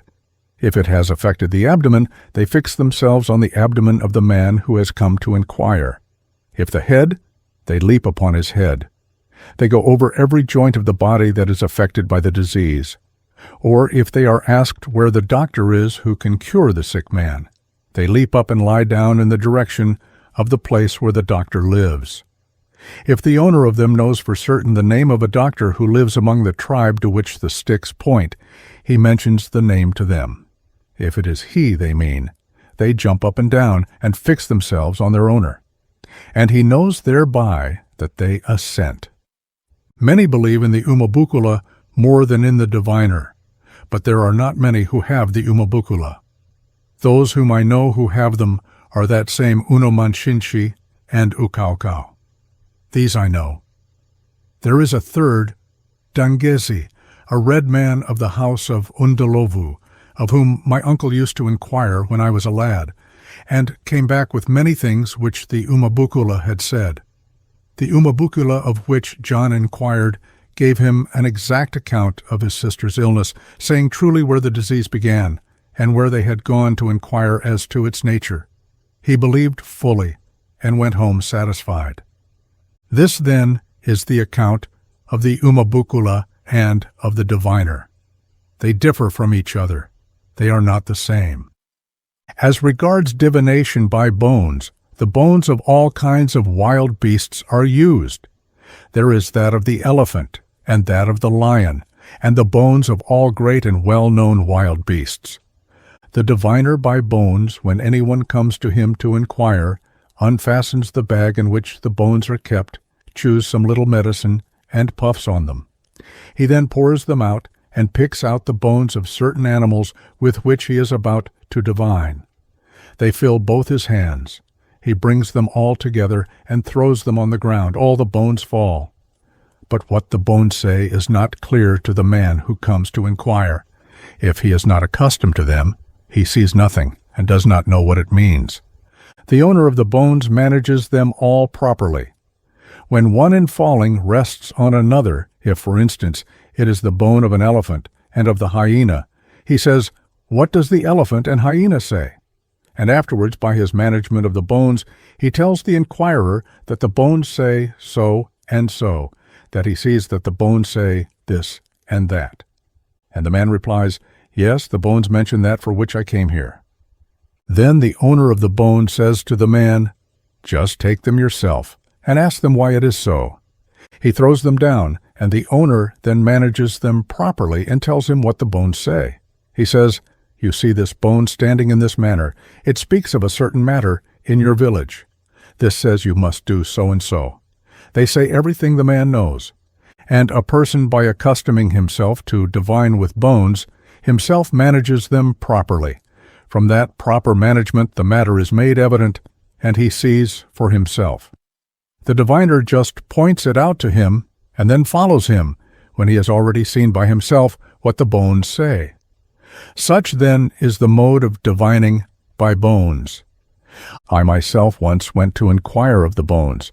There was a goat of Umjijane, one of my brothers, which had been yeaning for some days, and we wondered why it did not give birth to its young. We went to a diviner, the brother of Umatula, who divined with bones. On coming to him, we made obeisance, saying, friend, your affairs." We went home with him to his village. He took a little medicine and chewed it, and puffed on his bag in which the bones were kept. He rubbed them and poured them out on the ground. He managed them and said, "What does the goat mean? There are 2 kids, one white, and the other, there it is. It is gray. What do they mean?" We replied, "We do not know, friend. We will be told by the bones." He said, "This goat, which is a female black goat, is yeaning, but it is as though she had not yet yeaned. But what do you say? You say the goat is in trouble. I say for my part, when I see the bones speaking thus, I see that the young ones are now born. The bones say, the Itongo of your house, Umjijane, says, you never worship it. There is nothing the matter. It says it has helped you very much. The disease which sorcerers have poured upon your village is great. It would have taken effect, but the AMATONGO of your house would not allow it. The goat has been made ill willfully by sorcerers. The bones say, when you reach home, the goat will have given birth to 2 kids. When you reach home, return thanks to the AMATONGO. This is what the bones say. We gave him money and went home, I not believing that there was any truth in it, for the bones did not speak. But I had heard a man speaking for them. When we reached home, we found the goat now standing at the doorway with 2 kids, one white and the other gray. I was at once satisfied. We sacrificed and returned, thanks to the AMATONGO. Magical practices. It is said that doctors are the authors of magical practices, as when a doctor takes a pot and pours water into it, and then begins to medicate it. But I do not understand the medication how it is done. He then kindles a fire under the pot, but it does not boil. He kindles a very great fire. Or he may take an assegai or a needle, and place even a large pot on it, and it does not fall. That is called an umlingo, or magical practice. I myself once saw this. A doctor had a lot of bones hung on a string. They are called umabukula.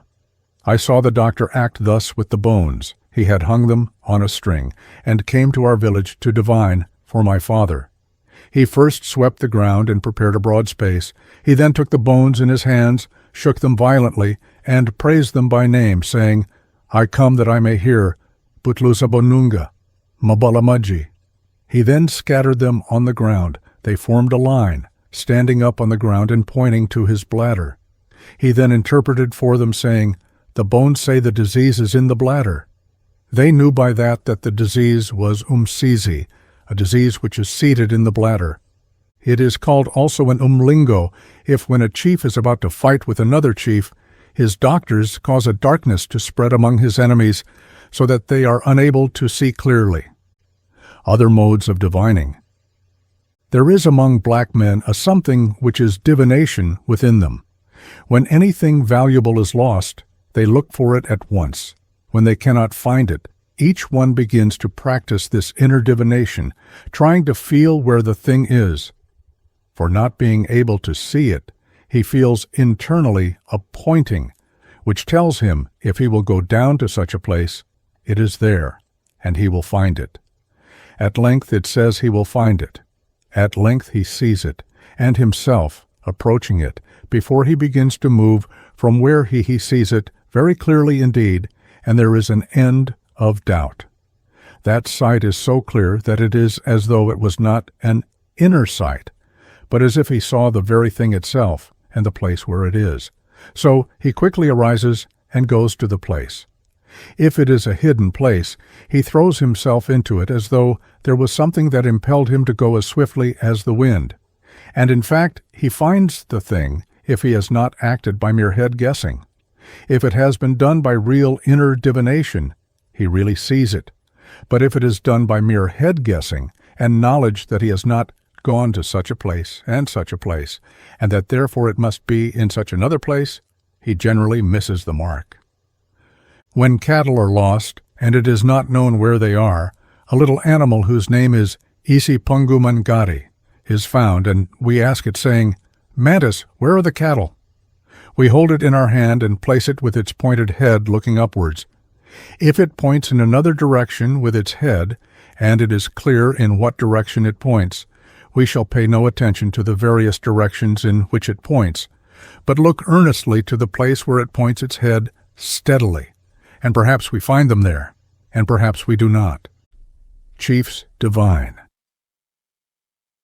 As to the custom of a chief of a primitive stock of kings among black men, he calls to him celebrated diviners to place him in the chieftainship, that he may be really a chief, and not be one by descent merely, but by adding a chieftainly character by calling doctors who possess medicines and charms.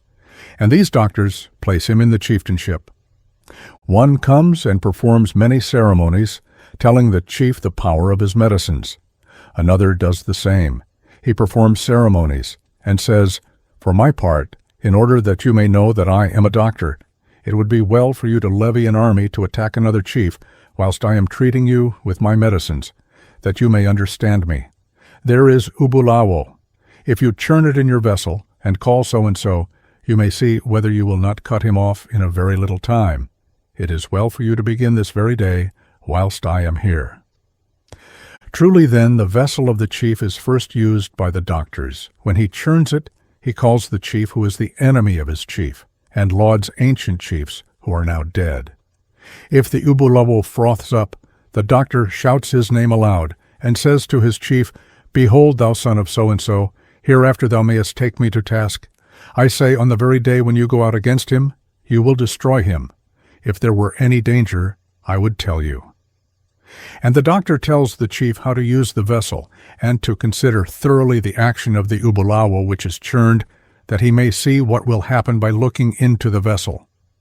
When he has finished his instruction, the doctor says, You can take me to task. If it does not turn out in accordance with what I say, I will cast away my medicines and be no longer a doctor. So the doctor leads out an army that he may go with it. He goes round about it and burns his medicines and says, Even their assagais shall constantly miss you.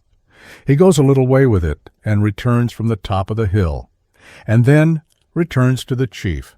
And if they already have anything belonging to the chief that is attacked, when the army is led forth, The chief sits without moving on a circlet made of medicines, within which that which belongs to the other is placed. Whilst he does this, he says, I am overcoming him. I am now treading him down. He is now under me. I do not know by what way he will escape. Such, then, is the vessel of the chief. His vessel is a diviner to him. For if there is any place about which the chief is angry, he goes to his vessel and churns it continually, and spits in the direction of the person he hates. He spits before sunrise at the time of churning his vessel, and subdues the man he hates. A chief does thus with his vessel, and he generally mentions what he is about to do before it is done, saying, Such and such will happen, and you will do so and so. And so it is when an army is led out, the men look for a word to come from the chief to give them courage, that they may know what kind of people it is to whom they are going. And it is as though they knew this beforehand. But it is so, because again and again the chief is accustomed to say, You will not see any army. I say, I have already killed so-and-so. I have seen him here again and again. You will only take the cattle. There are no men, but mere women. The word of the chief gives confidence to his troops. They say, We are going only. The chief has already seen all that will happen in his vessel. Such then are chiefs. They use a vessel for divination. In like manner also a young man that has powerful ubulawo, when he churns it, calls on the name of the daughter of such an one, churning it at the same time. If the ubulawo froths up, he knows that he has prevailed over her. He takes some things belonging to her and places them in a pot, and thus churns her, that her heart may regard him. It is the same as the churning of a man who is churned by a chief. It is the same as regards petty chiefs. If one has gone away from his chief, the chief says, Although so-and-so has departed, he will come back again. I am now sitting upon him. I do not know by what way he will go away from me. Such, then, is the conduct of a chief with a vessel. A chief is troubled and is afraid and gets thin if, when he churns his vessel, it no longer gives propitious indications. He is greatly troubled. It is as though he was about to die or about to be killed by another chief. He has no strength if his vessel does not give him confidence. Such, then, is the confidence of a chief with which he trusts in his vessel. Various kinds of ubulawo having been bruised, they are placed in the vessel, and water is poured on them, and the chief churns them continually. And this is what we mean by a chief's vessel. It is not a divining vessel if nothing is placed in it. If such a vessel is lost, it is a great matter with the chief. There will be much trouble, and many men die after the loss of the vessel. If it is not found, the diviners point out many men, and many are killed. The doctors crowd together to produce courage in the chief by their medicines and by words of encouragement, until his fear ceases when he sees that he continues to live. The chief's vessel. A chief among the Amazulu practices magic on another chief before fighting with him. Something belonging to that chief is taken, and the other washes himself with intelletsi in order that he may overcome the other when they begin to fight. And forsooth, the one was conquered long ago by having his things taken and practiced upon by magic. And if the cattle fly from an enemy, their dung, and the earth which retains the marks of their footprints, are taken to the chief that he may churn them and sit upon them. And the men say, The chief is now sitting upon them. He has already eaten them up. We shall find them. And when they have found them, they say, The doctor of the chief is a doctor indeed. The dung and earth which retains the mark of the footprints are placed in the chief's vessel. A circlet is made with medicines, in which portions of them are wrapped up. The chief's vessel is placed on the circlet, and they then wait. When he has done this, the chief says, I have now conquered them. Those cattle are now here. I am now sitting upon them. I do not know in what way they will escape. The isitundu is a vessel which is well sewn with palmetto fibers. It is large, but its mouth is small. It is said to be an isitundu because its mouth is just large enough to admit the hand. All the knowledge of the chief is in this vessel. If he wishes to kill another chief, he takes something belonging to that chief and puts it in the vessel and practices magic on it, that he may kill him when he has no power left. When a chief has taken another chief, he churns him in his vessel, and at once calls him. When he calls him, he inspects carefully the mode in which the Ubulawo acts, and says, "But I say that although I am cutting off the head of so-and-so, yet I say you will meet with an army. I see that he stands firm by his manliness. I see this in my vessel when I am churning him. I see that the Ubulawo is hard when I call him. But I say I shall cut off his head. But do you fight with determination? They burn, they are a fire." He also tells them if they will eat the cattle without any loss to themselves, saying, "I say, you will eat up the cattle when the sun rises. Whilst it is still rising, you will already have overcome him. I have already overcome him. I see it in my vessel. I say the cattle will come here tomorrow morning to report that you have conquered." Therefore the army goes out courageously, saying, "There is no enemy with which we shall have to fight. Our chief has already bound so-and-so. We shall stab mere watermelons which are unable to resist." Divining by familiar spirits. When my aunt was ill, the wife of my father by adoption, my father went to the forest country to find a doctor to dig up the poison which was killing her. The people directed him to a doctor with familiar spirits, saying, "Go to Umansel. It is he who will help you." When he came to him, he said, "My friend, you see I come to you, for I have got no good from all the other doctors. I think that perhaps you can help me more than they. I wish you to go with me in the morning." Umansel assented. In the morning there was a change of weather, and he stayed at Umansel's house many days. There was very heavy rain, so that they could not set out. On the first fine day they set out. We saw them on their arrival, not knowing the day on which they would come. When they came, all the people that lived with us were told that the familiar spirits had come. All the people collected in the house of Umanshayo, the sick person. Her sickness was not that she was in suffering. She was sick because all her children died. We who went in to salute the doctor did not know for certain that he had familiar spirits, but we heard it said by other people that he had. We had seen nothing with our own eyes. When we had gone in to salute, some saluted the familiar spirits, but others, before they saluted, heard the spirits saluting them, saying, "Good day, so-and-so," calling the person by his name. He started and exclaimed, "Oh, whence does the voice come? I was saluting Umansel yonder." In the morning they all went out to the gateway of the village to inquire of the diviner. But Umansel said, "O Unkomidlilale," my father's name, which was given him by the spirits, "for my part, I cannot give you a single word, one way or the other. There are masters who will answer you." And they did answer, saying, "Unkomidlilale, we cannot divine unless you pay us. Do you not see that we have come to help you? Give us a bullock, that we may show you the things which are killing you." We did not see anyone speaking with Unkomidlilale. We merely heard a word telling him to get a bullock. We looked around, saying, "O Umankele's mouth is quite still. Whence does the voice come?"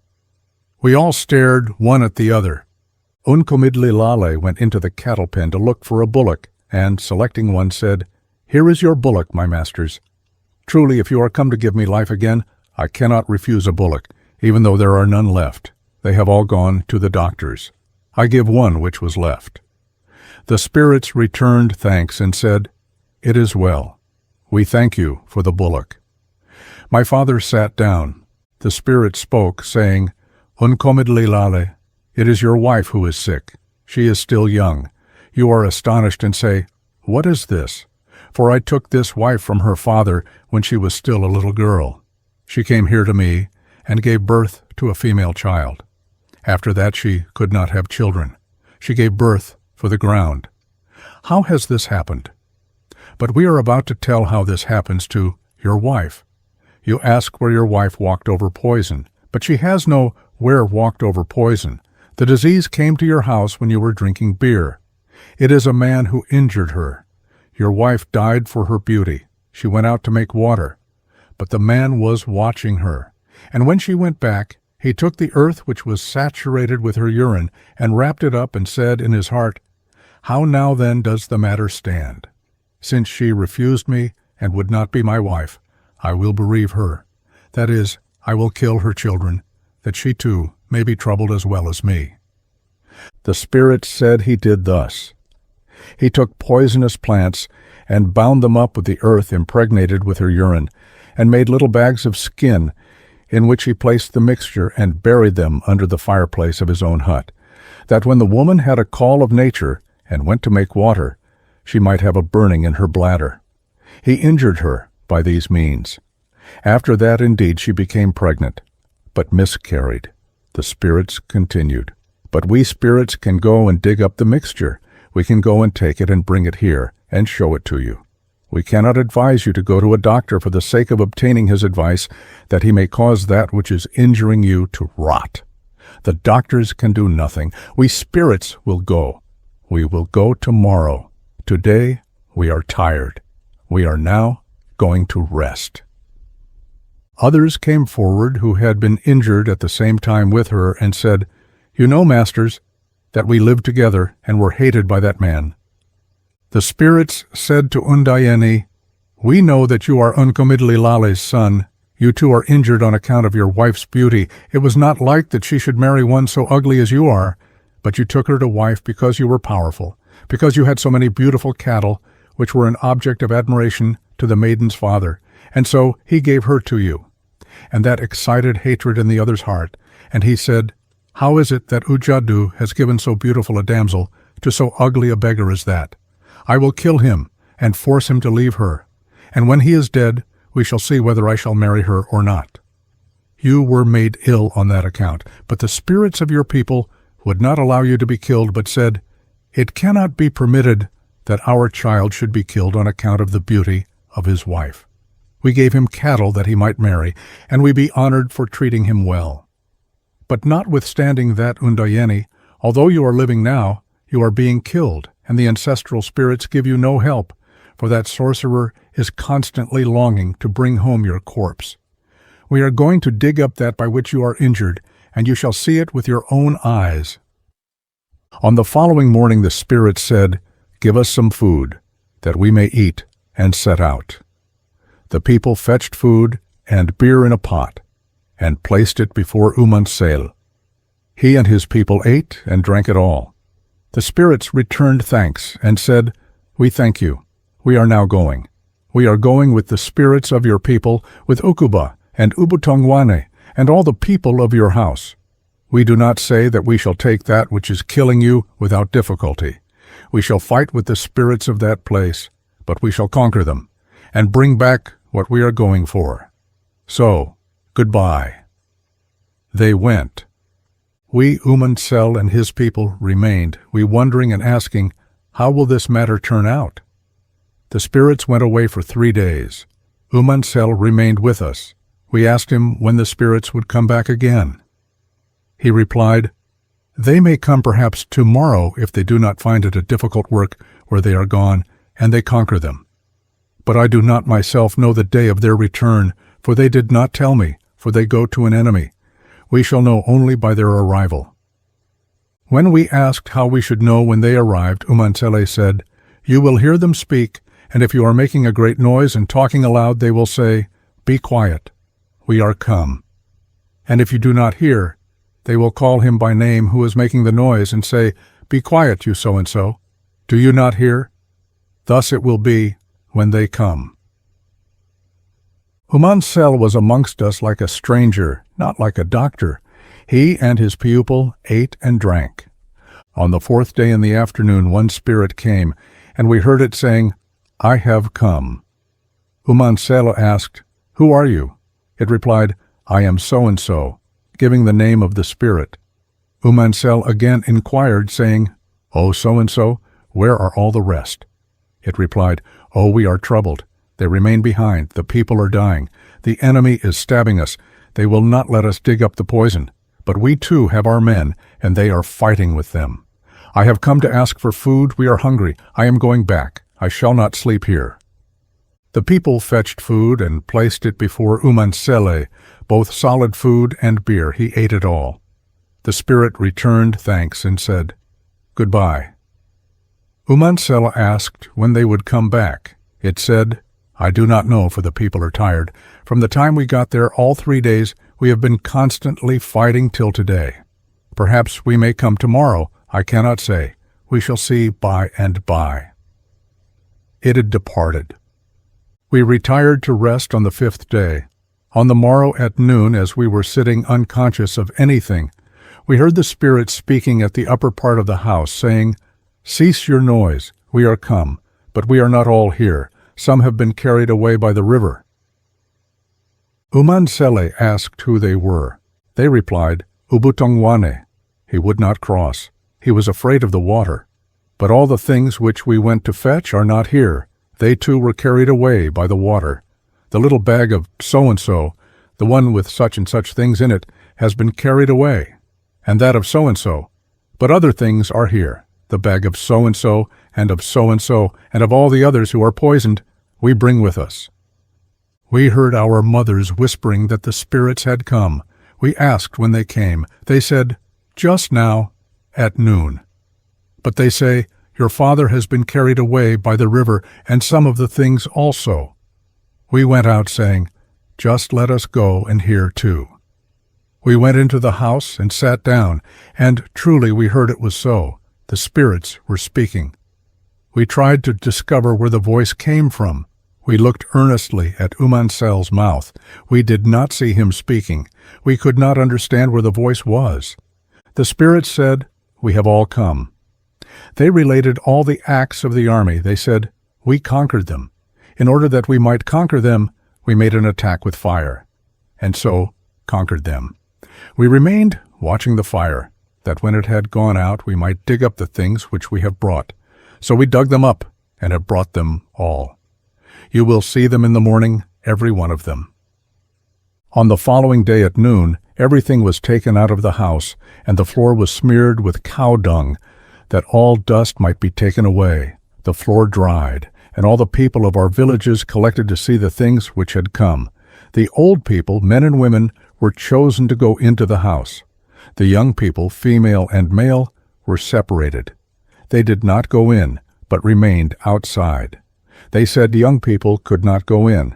It was not proper for them to see the things of wicked sorcery.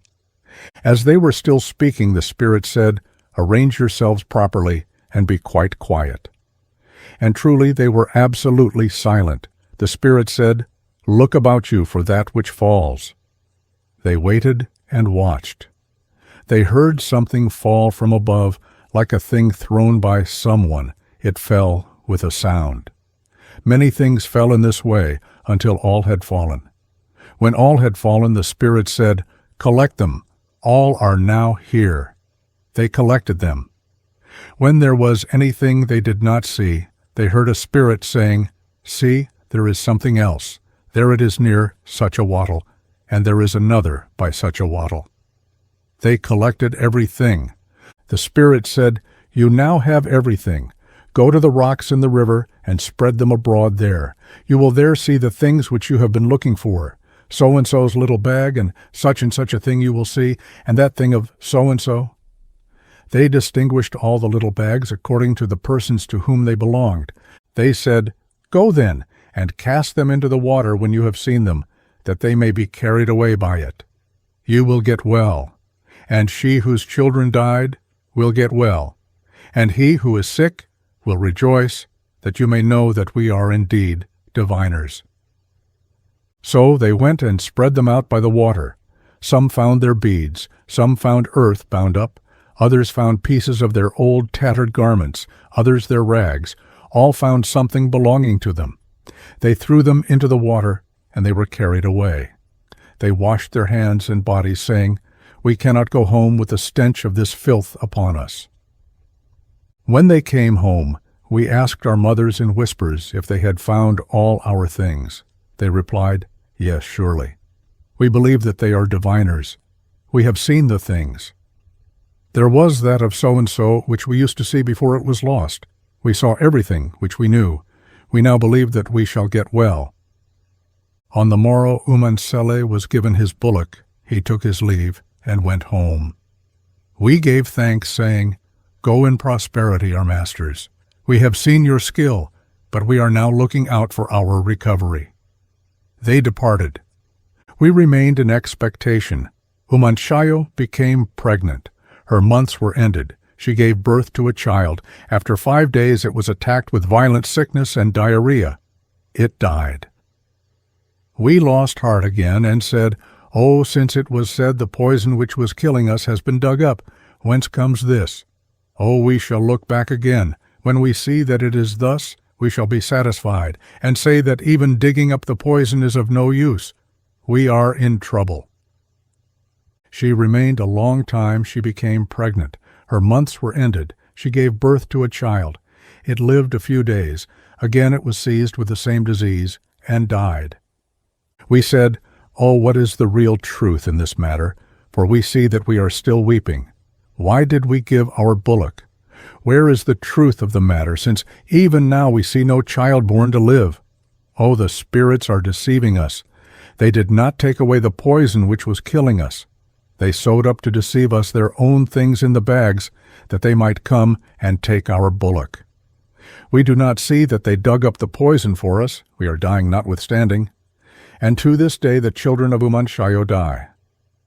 And Undayeni did not get the least rest. He was always ill, and at last died.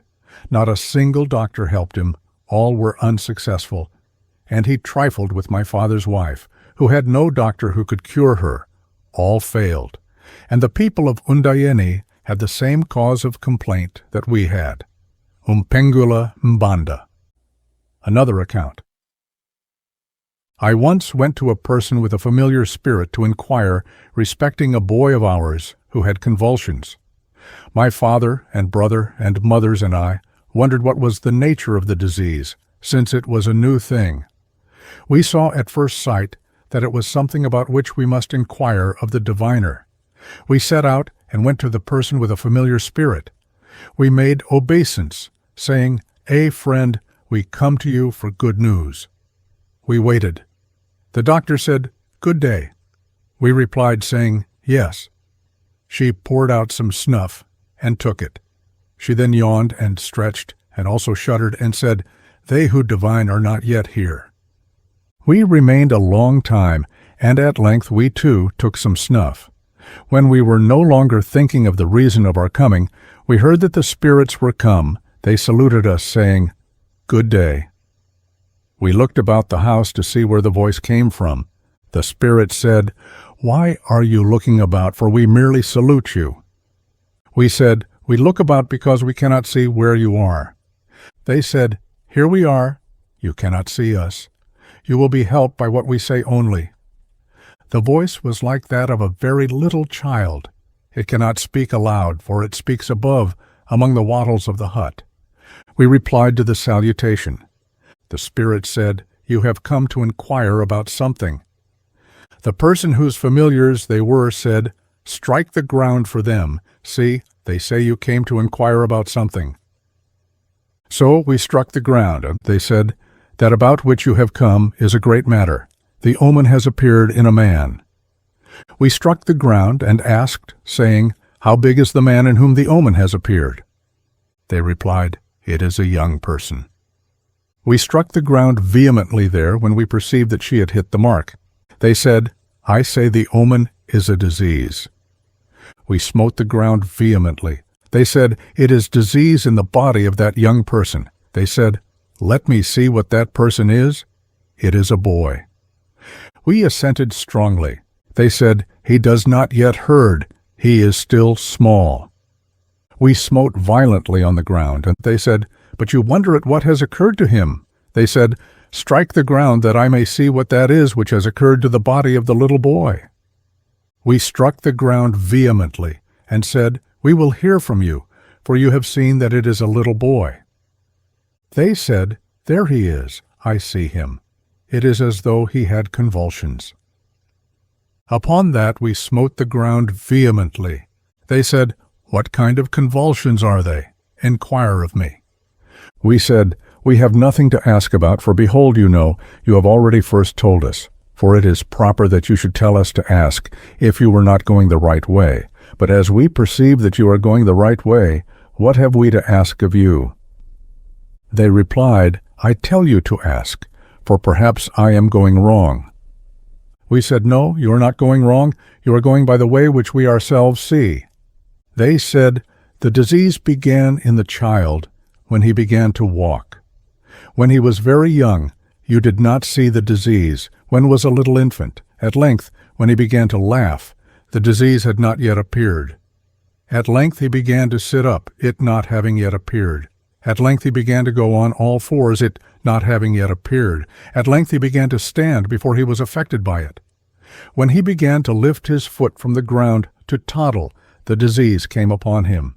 When you saw the disease, you saw it without expecting anything of the kind. He died in his mother's arms. His mother poured water on him when he was turning up his eyes. She uttered a great cry. You started and ran into the house. When you entered, he had again come to life. The mother said, "You heard me cry. My child was dead. Do you not see he is wet? I poured water over him for some time, and therefore he has come to life again." The spirits continued, "I have now told you this. Deny if what I say is not true." We replied, "We can in no way dispute what you say. We have told you already that you were going by the right path." The spirits said, "This disease resembles convulsions. You have come to me to know what is this disease, which is like convulsions." We said, "Just so you say truly. We wish to hear from you, Spirit. You will tell us the disease and its nature, that we may at length understand of what nature it is. For you have already told us the name of the disease. Tell us also the medicines with which we shall treat it." They replied, "I will tell you the disease. You are greatly alarmed because you say the child has convulsions, and a child with convulsions is not safe. He burns himself in the fire. I shall tell you what caused this disease. Just smite on the ground, boys, that I may understand if the child is the only son of his father." We said, "Yes, he is his only son." They said, "Smite the ground that I may understand what relation you are to the child, since you come here to inquire." We smote vehemently on the ground. They said, "The boy is your brother. Smite the ground that I may see if he is really your brother born of your own father or not. Not so. He is not really the son of your father. Your fathers are brothers. He is your brother because your fathers were brothers."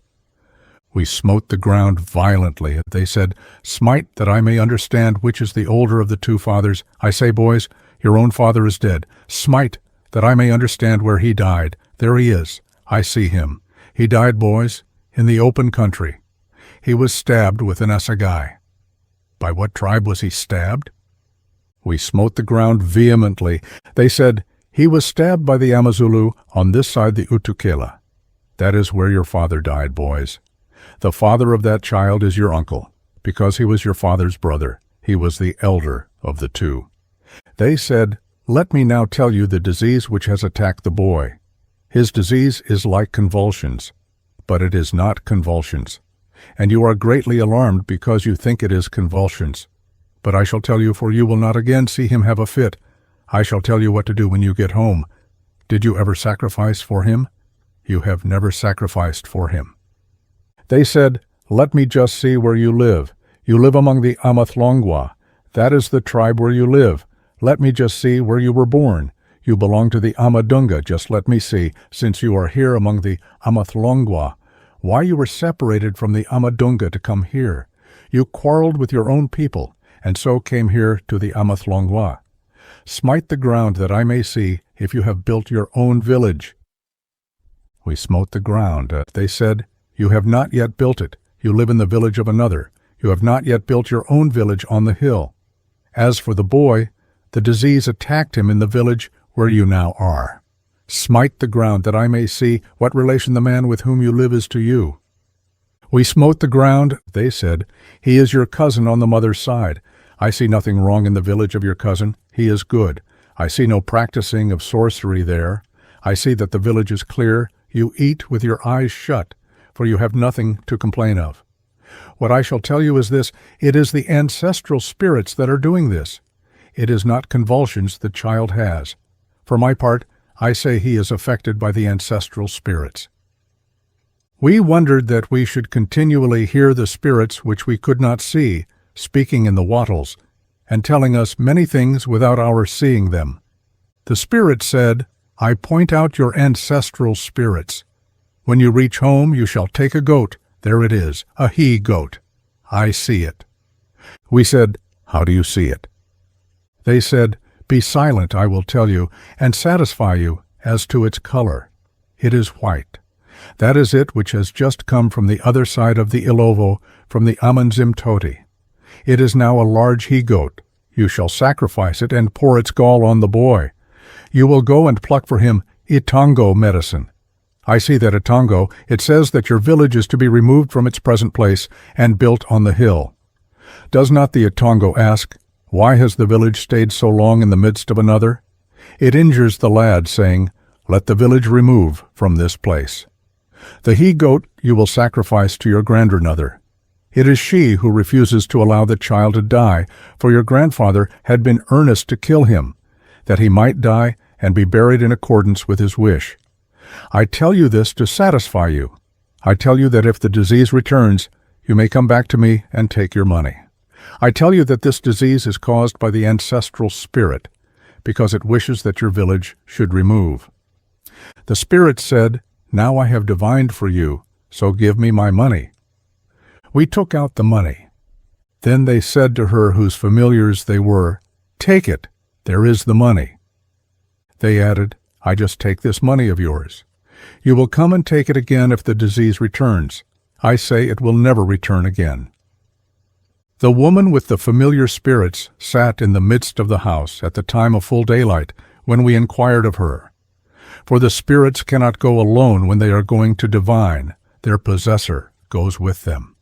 For if they wish to go, they tell their possessor, saying to her, Let us go to such a place, wherever they wish to go. The possessor of them cannot speak. She usually said as little, for she too inquires of the spirits, and says, So-and-so, when you say so, do you tell the people who come to inquire of you the truth? In reply they say, They do tell the truth, and those who come to inquire will see it. She says, Tell them the truth. They will come to me here if they come to take back their money, and if you tell them falsehoods, I shall give them back their money again. If you do not tell them the truth, I shall give it back to them. The spirits assent, saying, You may give it back. For our parts we speak truly. We tell no lies. So the possessor of the spirits took the money. The spirit said to us, Go in peace. We wondered, when they bid us go in peace without our seeing them. They told us to give their services to all our people at home. We said we would. They said, When you get home, do exactly what I have told you. We replied, Yes, we will do all you have told us to do. So we went home. On our arrival, we found the child better. As we were speaking with him, our father came into the house, and we said, Oh, Father, we never had such confidence in a doctor. When we heard, we said, The Spirit has divined. The spirits divined. They told us all things, our birth, and the order of our birth, and that he with whom we live is our cousin. They told us everything. They said the boy has nothing the matter with him that will kill him. They said we are alarmed, thinking he has convulsions, and we assented, saying, Yes, yes, we think he has convulsions. The diviner denied, saying, No, he has not convulsions, he is possessed by a spirit. The spirit says that your village must be moved. The spirits pointed out a white goat, and directed that it should be sacrificed for the child, and the village be moved. And they ordered us to pluck for him Itongo medicine, and sacrifice the goat. They said, if the disease returned, we were to go and take back our money. Our father said, Oh, they have divined, both as regards the disease and our relations with our cousin. We see they have divined. Why did not our ancestral spirits tell me in a dream that there was something which they wanted, instead of revealing themselves by coming to kill the child in this way? What prevented them from telling me in a dream what they complained about, instead of revealing themselves by coming to kill the child in this way without saying anything to me first? These dead men are fools. Why have they revealed themselves by killing the child in this way without telling me? Go and fetch the goat, boys." We went to fetch the goat from the house. We killed it and poured the gall over the boy. Our cousin went to pluck the AMATONGO medicine. He squeezed the juice into a cup and gave it to the boy to drink, and left the cup outside the kraal. The goat was eaten. We worshipped the ancestral spirit, saying, "We shall see that the child is possessed by a spirit by his getting well, and not getting ill again. We shall say the spirit has lied if he is still ill. We shall see by his recovery, and shall then say, the spirits have told the truth. We do not understand why you have killed such a child as this. What prevents you from making old people ill? That is a good spirit which appears in dreams and tells what it wants." Such were the words with which we addressed the spirits. Our father said, "I shall now quit this place with my village in the morning and put it in a place by itself. Why, when I thought I was living in peace, am I still obliged to be a wanderer? There is a site of an old village. I will examine it well. I shall now remove the village. May the new place be healthy and good, and this boy of mine be no longer ill. If he is still ill, I shall say he is not possessed with a spirit. And I will quarrel with the spirits, and say that they have not divined properly." Our father said thus. He said, "I will look at the new site in the morning. Let us go together, my cousin, and look at the new site, and inspect it well, for I say I am still a wanderer, for the ancestral spirits have killed me for staying here." So he and his cousin went in the morning to inspect the site. They went to a place on the river UMATONGO, and thoroughly inspected it, and thought it good, and that it was a proper place for us to build on, for there was water near. They returned home. In the morning we took our axes, and went to cut wattles and poles for the village. When we had finished cutting, the people of our village left that of our cousin, and went to it, and then we completed it.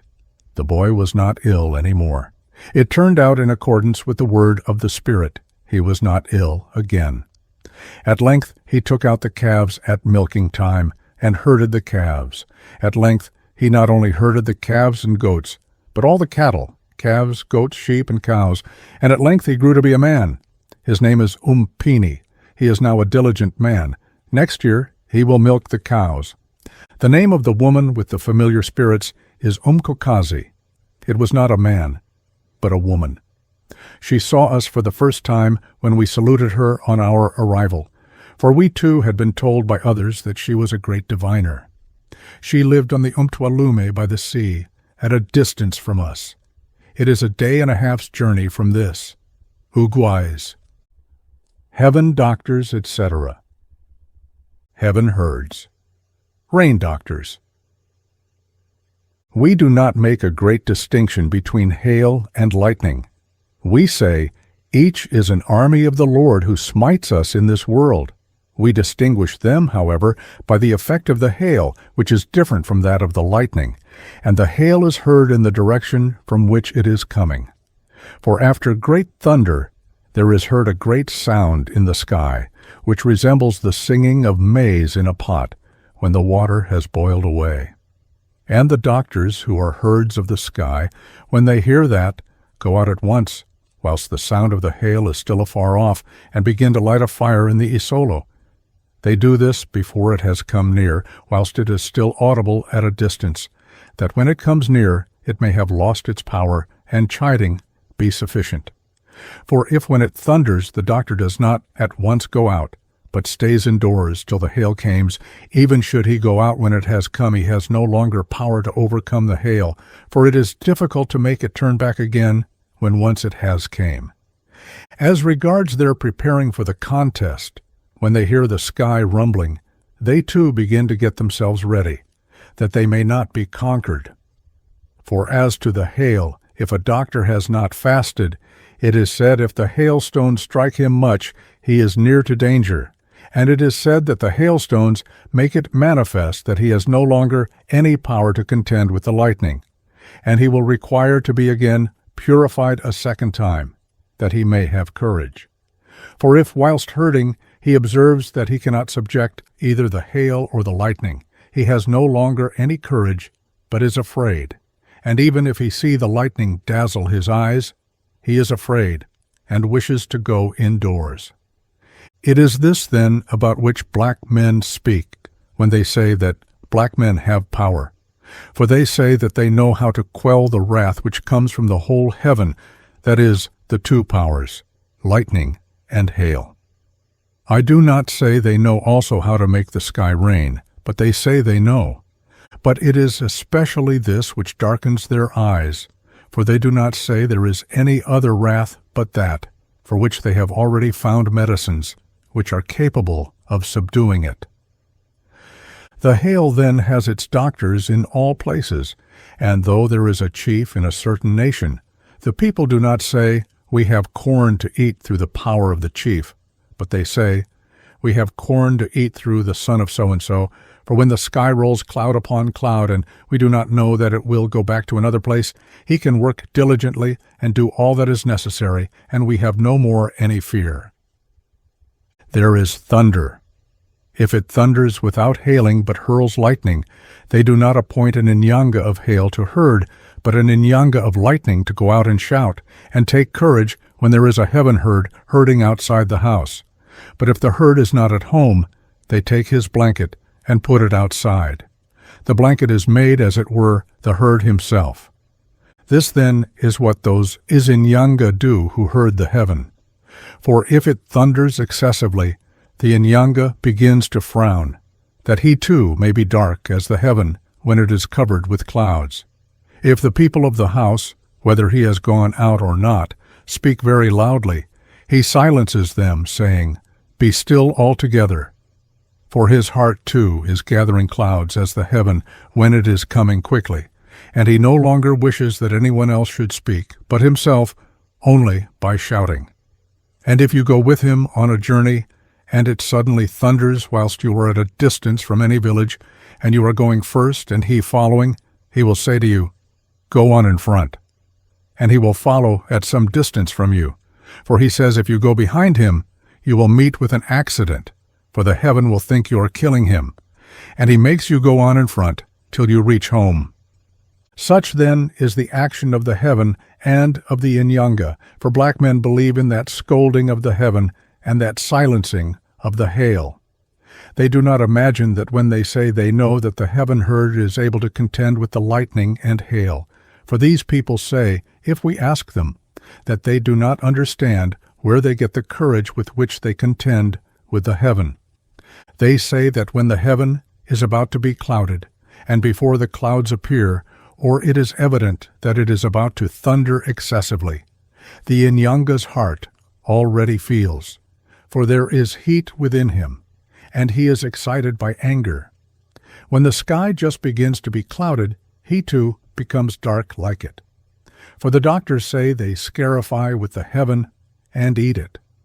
To eat the heaven is this, for the heaven eats cattle, and the doctor takes the flesh of such cattle and plays it in a sherd, and the doctor eats it whilst hot, mixed with his medicines.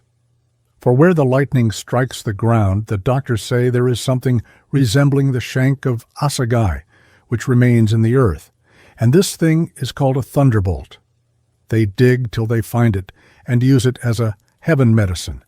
And so they say that the courage which they possess of contending with the heaven is that thunderbolt which is found where the lightning has struck, especially the bird also, which is called the lightning bird. They say that that is the most powerful among all lightning medicines. If a doctor does not possess it, but is a doctor only, he cannot have courage as that doctor can who possesses the lightning bird and who has eaten it. For doctors make their boast of this bird, for it is fat, and it is said to be the fat especially with which the doctors treat those who are struck when one has been slightly struck and then left, but has been left full of dread. If it thunders, he has no courage, and is much troubled at all times. He is not troubled mentally only. It is evident that he is troubled, for he continually moves about in the house, and seeks a place where he may hide himself. But if the doctor has been surrounded to come and give him heaven medicine, then after that, if it thunders, he says, "The doctor has given me medicine. I am no longer afraid. But as regards that bird, there are many who have seen it with their eyes, and especially doctors, and those persons who have seen it when it thunders and the lightning strikes the ground. The bird remains where the ground was struck. If there is any one near that place, he sees it in the fog on the ground and goes and kills it. When he has killed it, he begins to be in doubt, saying, "Can it be that I shall continue to live as I have hitherto, seeing that I have killed this bird which I never saw before? Is it not really that bird which it is said exists, the lightning bird which goes with the lightning?" He is in doubt because he sees that its characteristics are not like those of birds which he has known for a long time. He sees that it is quite peculiar, for its feathers glisten. A man may think that it is red. Again, he sees that it is not so. It is green. But if he looks earnestly, he may say, "No, it is something between the two colors as I am looking at it." And I myself once saw a feather of this bird whilst I was living on the Umsunduzi, for I had wished for a long time to see the color of the bird, and at length I saw one of its feathers. The man to whom it belonged took it out of his bag, and truly I saw it, and said, "Indeed, it is the feather of a dreadful bird." He also showed me one of its bones. It was like a bone in which are many little blood vessels and many little gray lines. I saw many lines in the bone and said, "Truly." This, then, is what I have heard on this matter, and that was confirmed by what I saw for myself with my own eyes. When we say herding doctors, we speak metaphorically, for a man who herds cattle has weapons and his rain shield. We take the name of a herder of cattle and give it to one who counteracts the lightning, for when he keeps it back, he shouts as a boy who is herding cattle. If he goes into the cattle pen with his weapons and is silent, the cattle cannot go out. But by whistling, the cattle understand that he tells them to go to the pastures, that is, to go out of the pen. And the herd that herds the lightning does the same as the herder of the cattle. He does as he does by whistling. He says, "Chui-i-i, depart and go yonder, do not come here." He repeats this again and again. Such doctors as these say they have a common feeling with the heaven. They say this because sometimes it is said, a certain doctor sends the lightning to another doctor to try him, whether he is a powerful doctor or not. He does not try the doctor who appointed him. He tries others whose appointment he does not understand, for it is this by which he sees that another is a doctor indeed, by his sending back to him the lightning, and he too begins to bustle about and to enter his house to set himself in order. It happened in times past, when I visited my people. On my arrival, I lay down. On the following day in the afternoon the sky became overcast, and was very dark indeed, at the time when the maize was blossoming.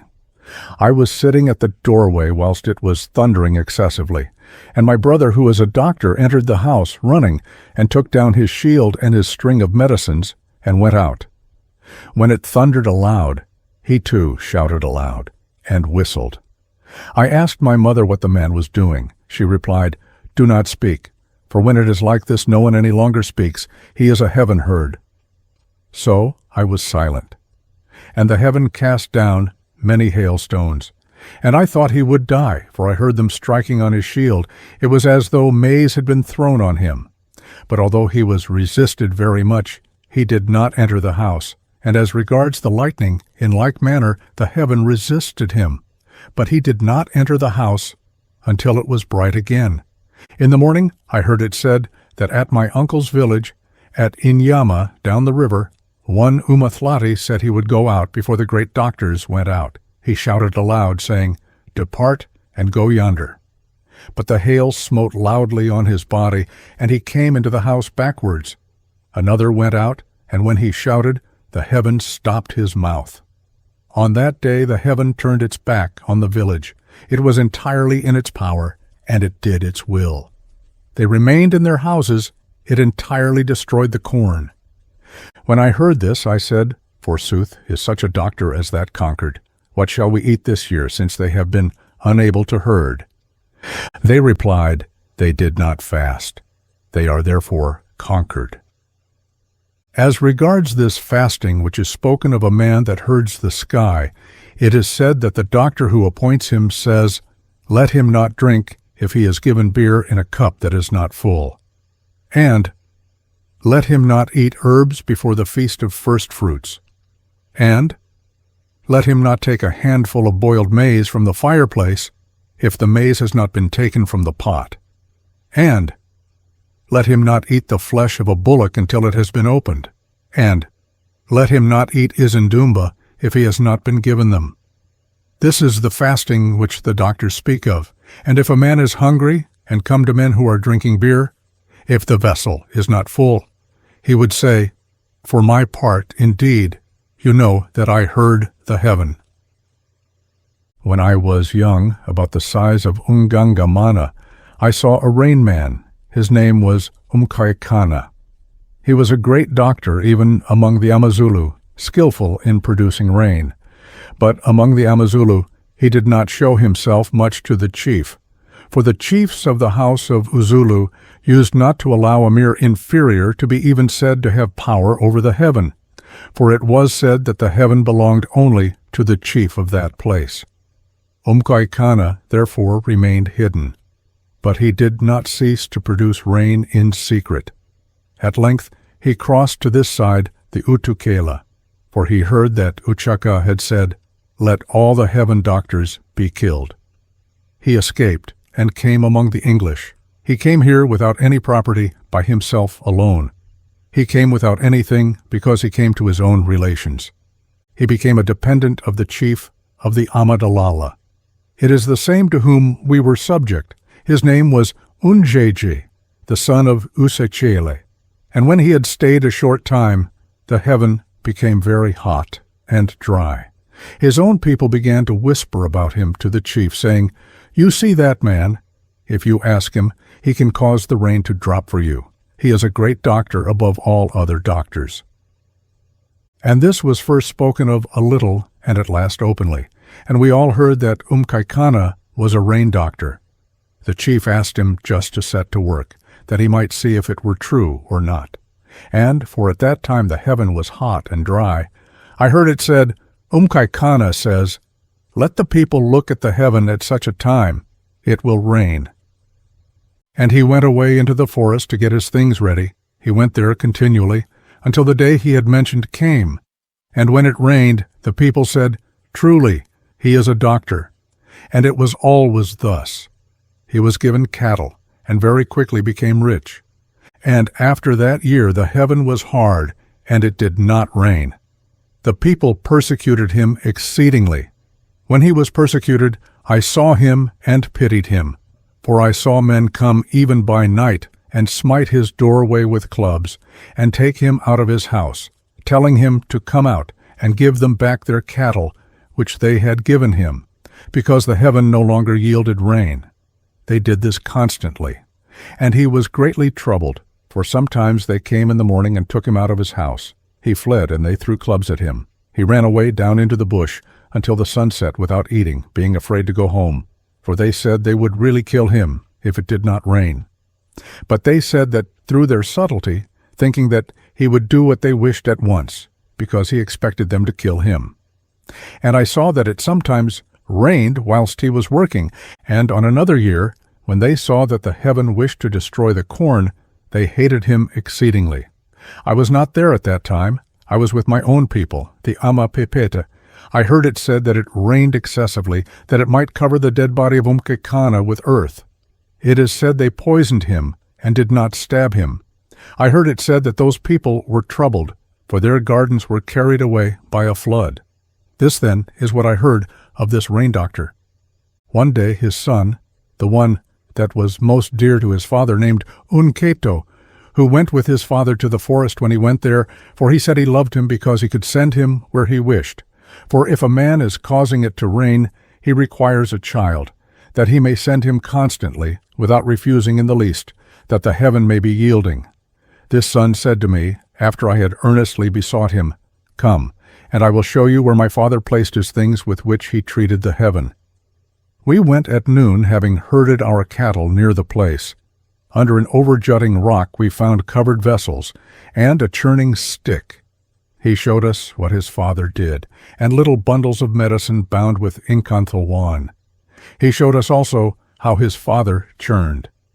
But when we saw that we were afraid and did not wish to go in, but ran away, thinking perhaps the lightning would strike us if we touched the medicines of the doctor, we left them under the rock and ran away to the cattle. This is the end of what I saw. Umpengula Mbanda. The sky, sun, moon, and stars.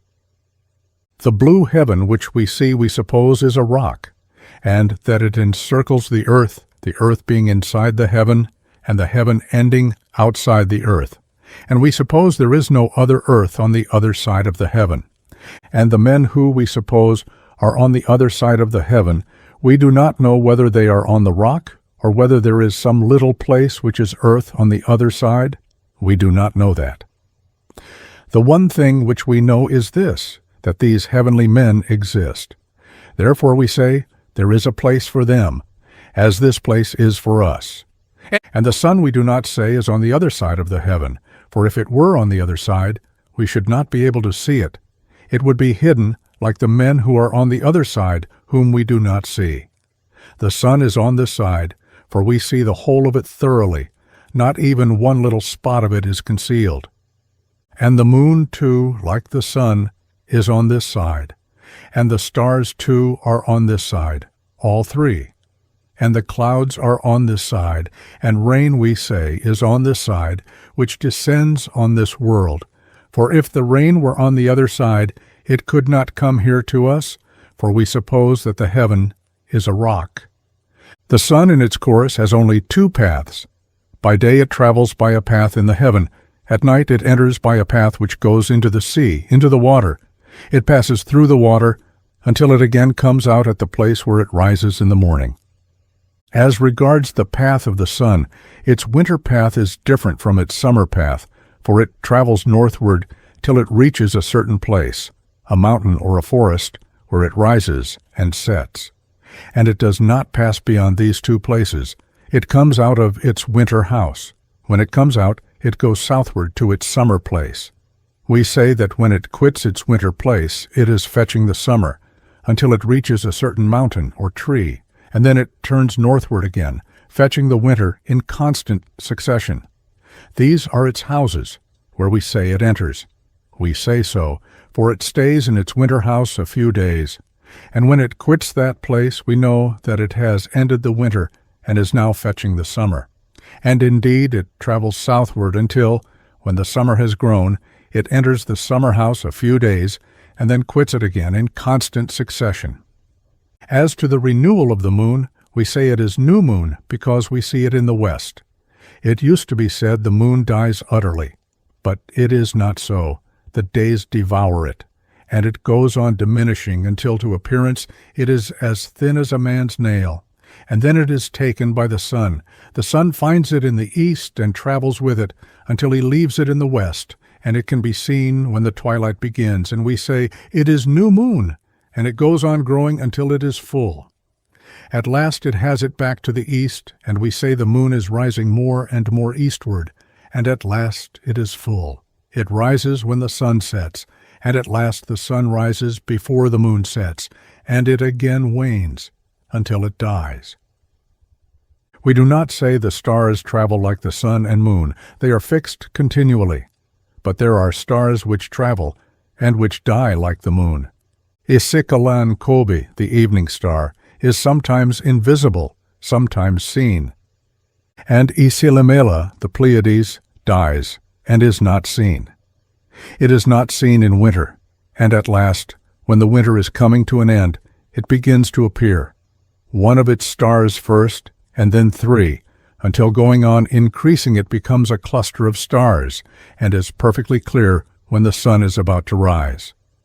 And we say, IZINYANGA is renewed, and the year is renewed, and so we begin to dig. IKWEZI, the morning star, keeps its place constantly. It precedes the morning and the sun, and by its rising we see that the morning is coming.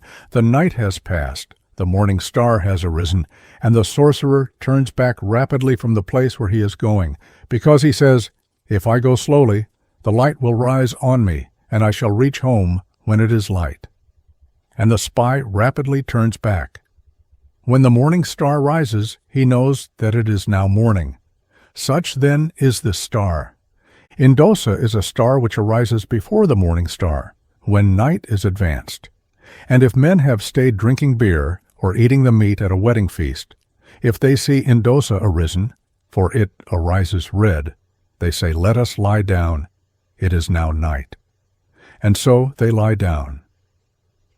A man does not say, "Since Indosa has arisen, I shall not now lie down." He will lie down for a long time. In the morning, Indosa is very high in the heaven, and the morning star risen. The sun, moon, and stars. As regards the position of the sun, in the opinion of the people, he is chief above the moon and stars. For when he has arisen, both moon and stars become dim, and he alone shines until he sets, and then they shine. As regards his motion, it is said he really travels in the heaven until it goes into the sea and returns to the east from whence he arose. It is said he travels in the water. Where he arises in the morning, there is a great ball. This ball is called the sun's mother. It accompanies him when he is about to rise, and leaves him on his arising, and goes back into the sea. It is as red as fire. This, then, is what I know about the sun. As regards the moon, it was said, at first the moon dies, and another moon comes into being. But at length it was seen that it is not so, that the moon does not die, but is one like the sun. But its death is that it diminishes, being eaten by the days, until it hides itself in the sun, that is, in its rays, and is then no longer visible. It is taken by the sun, and he goes with it a few days, and then leaves it again, and the moon is seen when the sun sets. Observers at length saw by their observation and said, "Why is it said that the moon is dead when it is merely hiding itself in the sun?" And during the day when the sky can be looked at and the sun no longer pierces the eyes much with his rays, the moon is seen by a man standing in a deep shade and looking upwards and fixing his eyes intently on a spot near the sun, and ceasing to look on the earth, and raising his eyes to the sky, until the light which pierces the eyes ceases. When the eyes are accustomed to look at a spot near the sun, and the sky is clear to the eyesight, and the sun no longer forces him to close his eyes, the moon is seen at the edge of the sun, whether the sun will leave it when he sets or set with it. He who sees it calls another, and says, "The moon is not dead, as they say it dies. There it is. Look up. Shade your eyes and bring the eyelids together and get accustomed to the sun, and then you will see it." And indeed he seeks and seeks until he sees it and says, "Truly it is hidden by the rays." Men saw the stars too during the day, and I too have seen them. We were living on the Umbava. At midday I too disputed and said, "The moon really dies." But we were hurting when the sun was very high. We were in the shade, lying on our backs without sleeping, and looking upwards. My brother said to me, "You see the moon. There it is. It is close to the edge of the sun." I contradicted him. He said, "Look hard. You will soon see it." And indeed I fixed my eyes and looked earnestly at the sun, and at the edge of the sun I saw the moon for a moment. I again fixed my eyes and saw it clearly, and said, "It is true." I saw also the stars, at first one. At last I saw many. So I was satisfied that the moon does not die. That is what I know about the moon. The moon is said to be the sun's officer. The male and female heavens. The people speak of two heavens. The one which thunders with a deep roar is the male. It is not dreadful, it does no harm, for although it thunders, it causes nothing but rain. When the male heaven thunders, we say, "This year the heaven is peaceful, for it does not thunder injuriously." It is said of the female heaven that its thunder is attended with lightning and hail, and the breeze which comes with it is rather bad. and men run away and go into their houses at once. Its lightning is usually forked and rapid. As soon as a man starts, it has passed. Its color is bluish and has little reddish streaks. This kind of heaven thunders very shrilly. It is as though it would split the head, and so its thunder is bad. If it meet with a man in the open country, he cannot tell where to go, and even indoors the house seems small, and he wants a second house into which the lightning cannot enter. And the world itself seems small at the time of its shrill thunderings, and men seek for a place where they can hide themselves. The female heaven causes much pain. The pain it causes is that it does not give a man time to take courage. It presses upon him suddenly with constant repetition. It therefore tears a man with terror, and a man cannot see that tomorrow will ever come. He says, "No, there is no tomorrow." And he can no longer see that the light of another day will shine in the heaven and pass away. He sees that the heaven will pass away with him. What we know of the female heaven is the injury that it does, that it belongs to it only to injure cattle and men and trees. After it, there follows intense heat.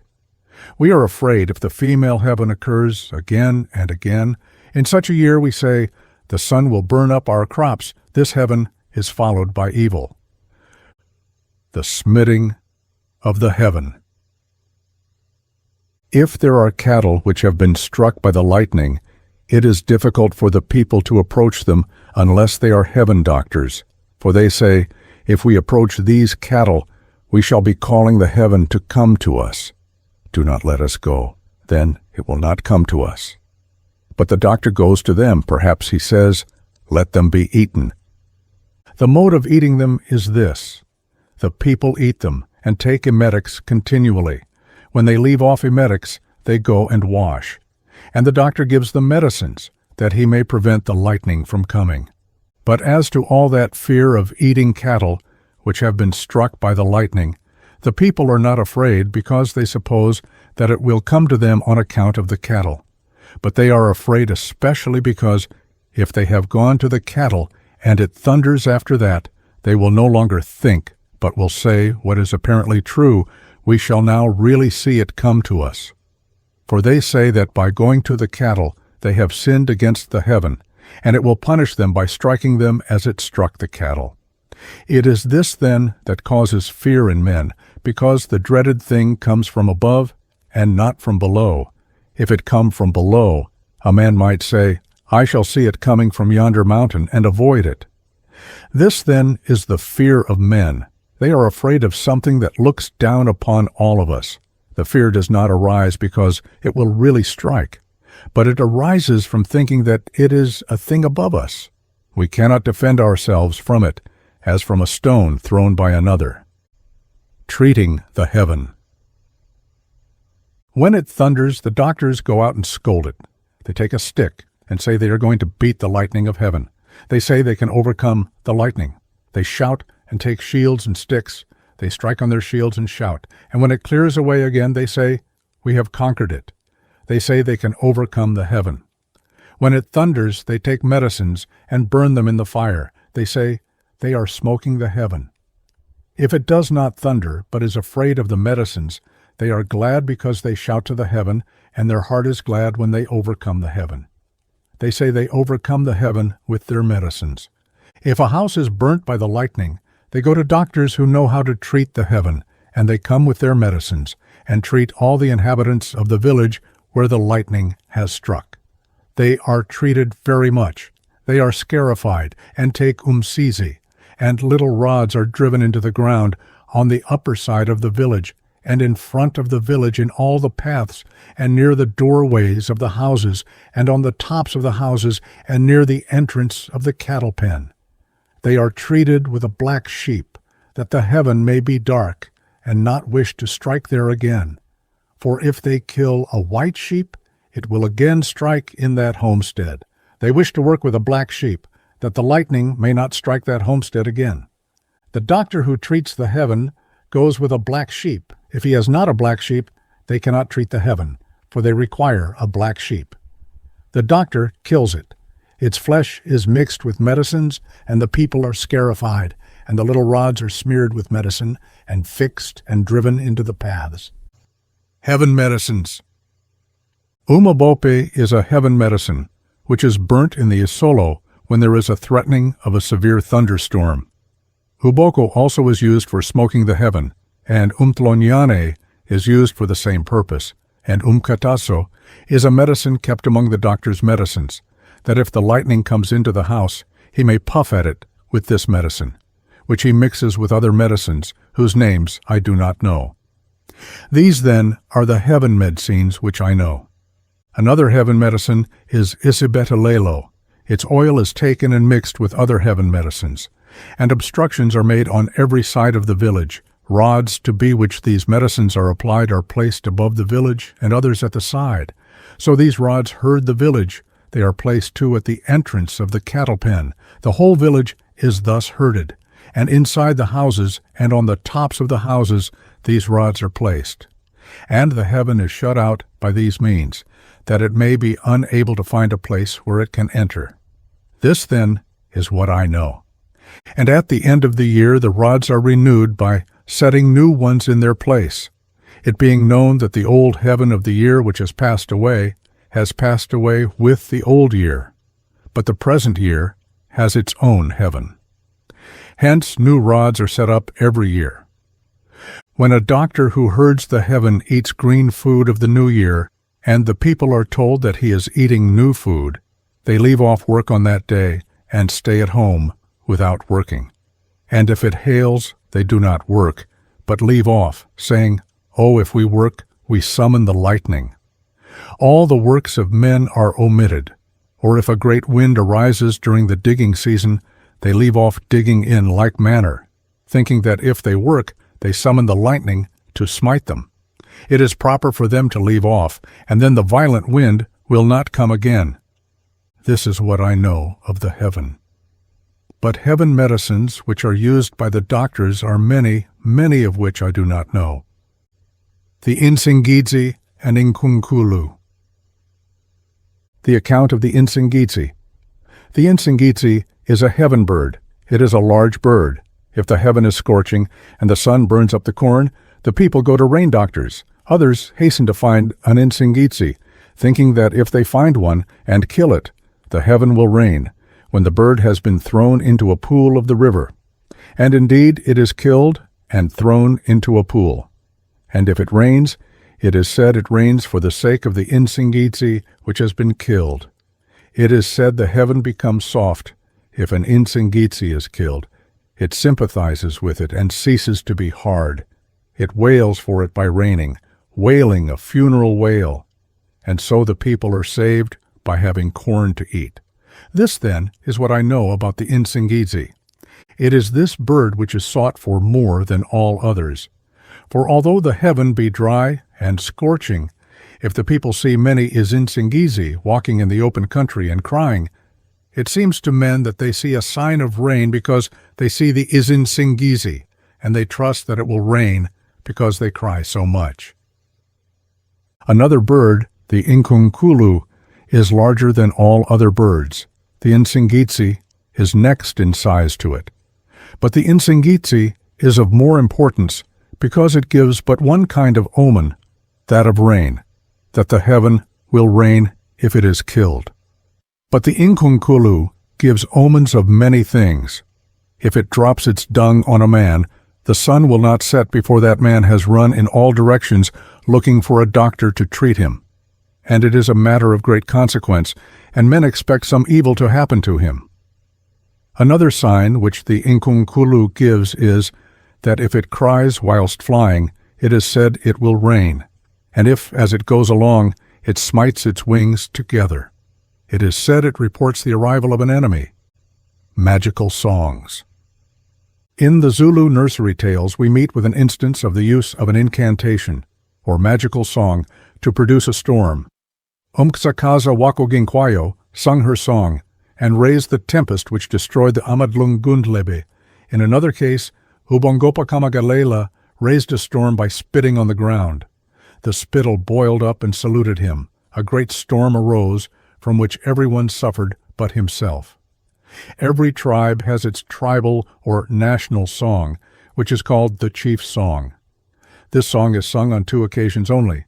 On the Feast of First Fruits, when, if there has been a continued drought, it is supposed to be capable of causing rain. It is also sung by an army if overtaken with continuous rain on the march. On singing the chief's song, the rain ceases, and the army is able to go on its way. Thus the national song is an incantation supposed to be capable of producing rain, or causing it to cease. The song of the Amapepete is given in the following account. Its meaning is scarcely understood. There are among black men magical songs, by singing which it happens on the day of the great festival. Although the sun has been for a long time scorching, that rain comes, and it is said, "The heaven rains with reason, for it is filling up the footprints of the chief, that they may no longer appear where he stood, but be obliterated by the rain." The people are scattered to their homes. They set out already drenched, hastening to reach the rivers before they are flooded. If it does not rain on the day of the festival, the people say, "It will not rain for a long time, for it has not filled up the footprints of the chief." As it happened when Umyeka, the chief of our people, among the Amapepete, went up to the old site of his father's village, which was called Umzimvubu, for it was said his father, who was now an Itongo, did not wish to go down to the Inanda, but stayed at the old site. But in consequence of the constant illness of the son Umyeka, Umyeka went up to the old site, saying, "Today I am going to fetch my father, for him to come and protect the village. It was not thus when I was living on the Umbava." There went up with him many people, the whole nation, old men, and young men and youths. They went, sleeping in the way till they came near the old site, when they slept at the village of Usisila. On the following morning Umyeka set out to go to the old site. When he reached the hill overlooking it, they were divided into regiments as though they were an army. The men went by themselves, and the young men by themselves, and the youths by themselves. It so happened that the sun had been very scorching at the time of eating new food in the month called Ungshela, when they would have been eating new food if there had not been so much drought. They went on towards the old site, Umyeka going first, followed by his soldiers. They sung the song of his father to arouse him by it, that he might unite with them. The lauders who lauded the father and grandfather and the son Umyeka were innumerable.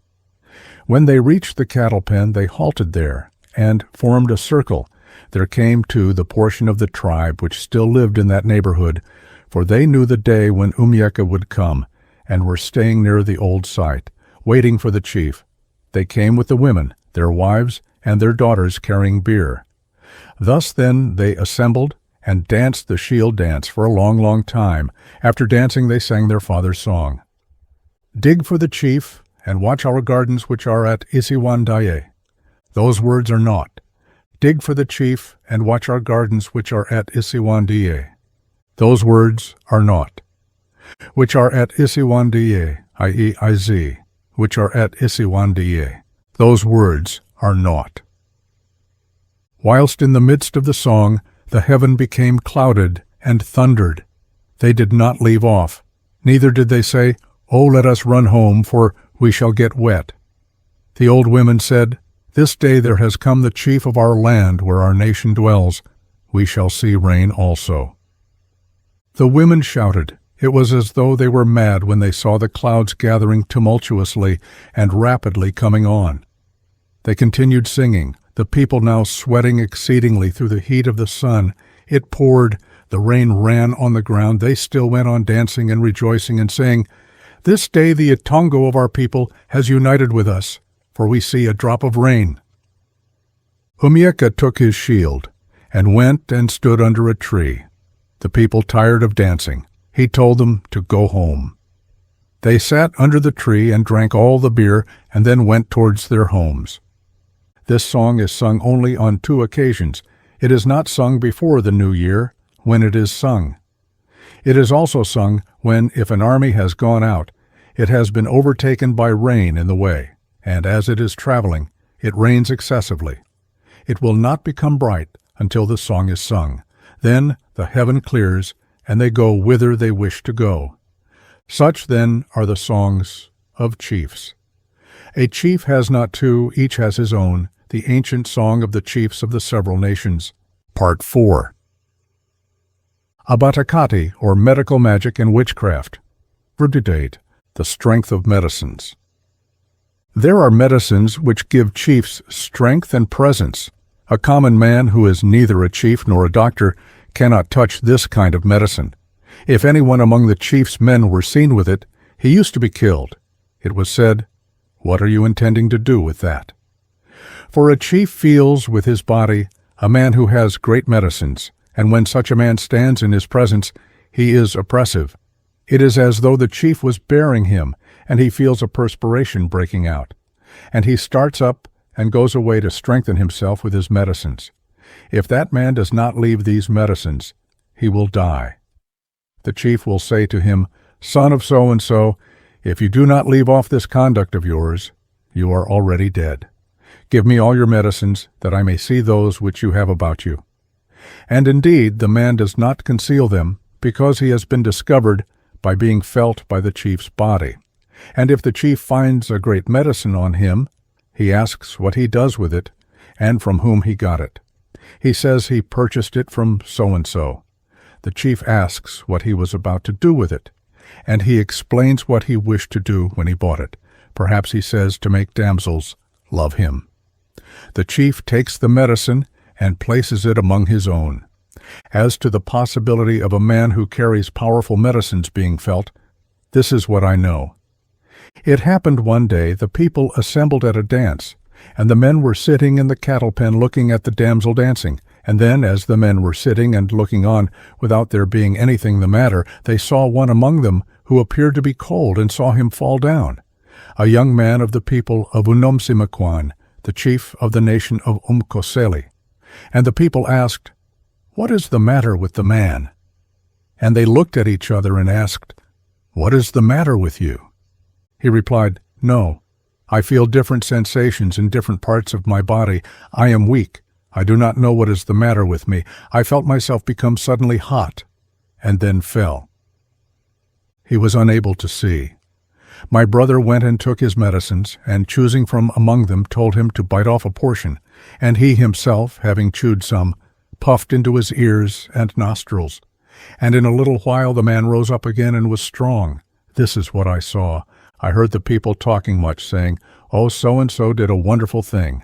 As we were arriving at the wedding, before we had sat down any time, we saw a man fall without apparent reason, and so-and-so at last restored him. There was much talk of that kind. If common men are unable to restore such a person, it at length becomes known to the great men, and people suffering in this way are helped by the chief. He will cure him. But we do not say amongst ourselves that nothing has been done to the man that falls. He falls from mere disease. No, we distinguish diseases which cause a man to fall.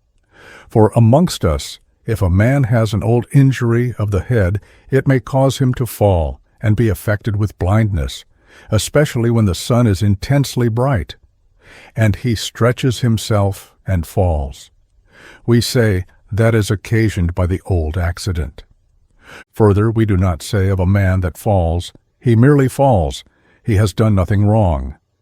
We know at once by his conduct that he has medicines about him, for as he is not one who is thoroughly acquainted with medicines, therefore his medicines are overcome by others which are stronger than they, and the owner of the medicines falls.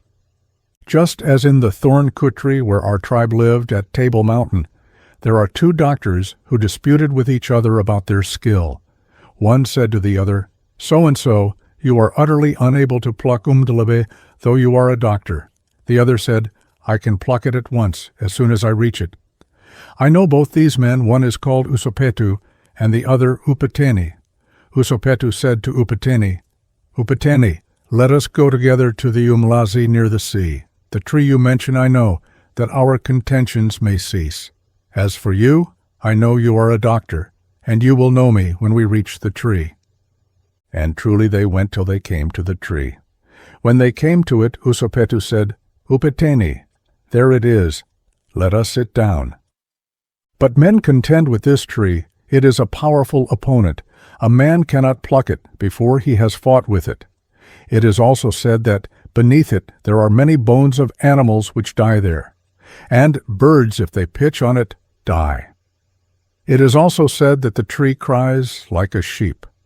There are several kinds of umdlebe, not one kind only. Some are small. The largest of all is that which grows among the AMATONGO. Usopetu said, Upateni, begin. But although the heaven is still, and there is no wind, the tree moves and makes a noise by moving. Its leaves move. Usopetu said, Upateni, do you begin, since you say you are a doctor? Pluck for me and give me. At once Upateni untied his medicines and selected what was proper. He chewed them and puffed on his body. He arose, thinking to go and pluck from the tree, and as he carried his assegais that he might stab it, he stabbed it. It moved violently, and would not allow him to approach it. He went back to other medicines and chewed them and puffed upon his body, and again went to the tree and stabbed it. It made a great noise. Again and again he tried to approach it, but he was unable. He went back again, and his face began to be suffused with perspiration. Usopetu said, Pluck from the tree and let us go home. He applied to other medicines, but he was still unable to pluck from the tree, and he was no longer able to quit the place. Cold entered into him. Although there was a cloudless, bright sun, he was cold, and began to say to Usopetu, Oh, I am conquered. Help me. I am now ill. Usopetu replied, Yes, yes. You are about to be satisfied today that I am a doctor. You are my boy. Usopetu untied his medicines and chewed some and puffed on Upateni and cured him. He took his medicines and went with them to the tree. He stabbed, and it made a great noise. He went back from it and took other medicines and went to it again. He stabbed it. It was silent. He went down to it and plucked its branches. And Upateni said, Pluck for me also. He gave him some of the branches of the tree. He took up the assegais and came back with them. Upateni said, Usopetu, you are a doctor. You have conquered me this day. This, then, is the tree which kills people, which if cast into the midst of a village, that village perishes. A great fever arises, and a man dies with all his bones racked with pain. There is no place where he can rest, but he moves up and down continually. At length a doctor comes and sees that the man has been made ill by umbulelo, that is, umdlebe. He cures him. His treatment consists in ordering him to abstain from drinking water and not to eat amasi. Just as I saw with my own eyes those men who were killed by umdlebe among the AMATONGO, they having gone to hunt elephants. One of them was my brother. He once came here driving the wagon for 1 month. A tall man with very black skin and tall and a long beard. They went with a Dutchman. The name of the Dutchman was Umkosi. They set out and went to the AMATONGO. They met with elephants and killed many. At length they reached a place where umdlebe grows, where the people cannot keep cattle, but only goats. And one afternoon, feeling hungry, they killed a buffalo. When it was dead, they skinned it and roasted it. They used umdlebe to roast it with, not being acquainted with the tree. But they did not eat all the meat. Umdava first began to complain, saying, Oh, my bones are racked with pain. Then Unofithlela complained, saying, And I too am suffering in the same way. So they did not eat all that meat, but were seized with pain also in their heads, and the disease continually attacked others. But the AMATONGO know how to treat this disease. Unofithlela began to swell, and his abdomen continued tumid. He was as if he was constantly full.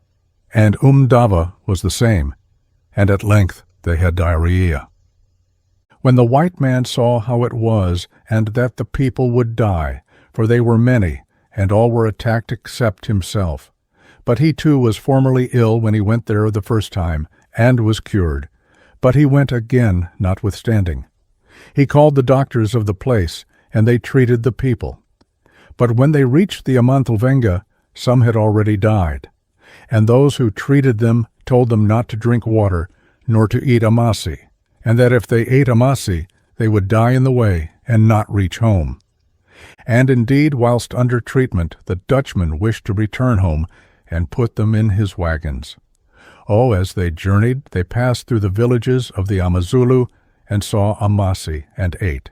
Many of those who ate amasi died there in the way, and at last the others reached our village. When they came, they had tumid abdomens, their bodies were wasted to nothing, and their abdomens were a burden to them. Oh, we did not know how to treat these people. We offered them amasi. They refused, saying, "The doctor told us not to eat amasi till we are well. Then we may eat it." There was a great doctor among our people whose daughter had married among us. His name was Umjiya. My uncle at once called him. He treated them. He did not go home to his own village, but slept there continually. And indeed, after a very few days, we saw that their eyes again were like the eyes of men, for we thought they would really die. And the tumid abdomens were reduced, and they got well, and they are living to this day. That disease of the AMATONGO we are thoroughly acquainted with, and know that it is a deadly disease. Its name is Imbo. We abstain from calling the tree Umdlebe, for we do not take its name in vain, for it is an awful tree, just as the term Ibubesi was not used. But we used to say Ingonyama. It is difficult to drink out of the cup of a chief. It is said it is difficult even for men who consider themselves knowing ones to drink out of the cup of a chief. For if one thinks that he too is taking the cup, yet forsooth there is not among his medicines one which he can trust. And when he thinks he is about to drink, it is as if he had a stick obstructing his swallow. The beer will not go down. The first mouthful cannot be swallowed, and at last he spits it out upon the ground. The men in the house look at each other and do not know what to say.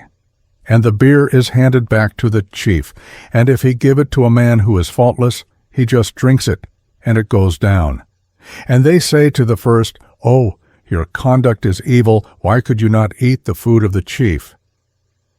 As it happened also when it was said, an army was about to go to fight against the Amahahaba, Usomseo sent men to Udumisa, for the army was mustered out of all the tribes on this side, the Umkomanzi, and on this side, the Umgeni Umkundan was chief officer, and on the other side, the Umgeni Ungoza.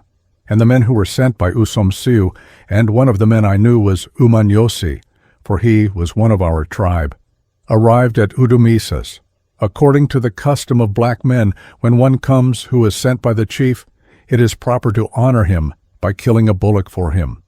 Udumisa did so. He killed for the messengers a young ox, and they set about boiling it and kindled a great fire, that it might be thoroughly dressed. They collected a second time a great deal of firewood, saying, "Perhaps there is not enough fire."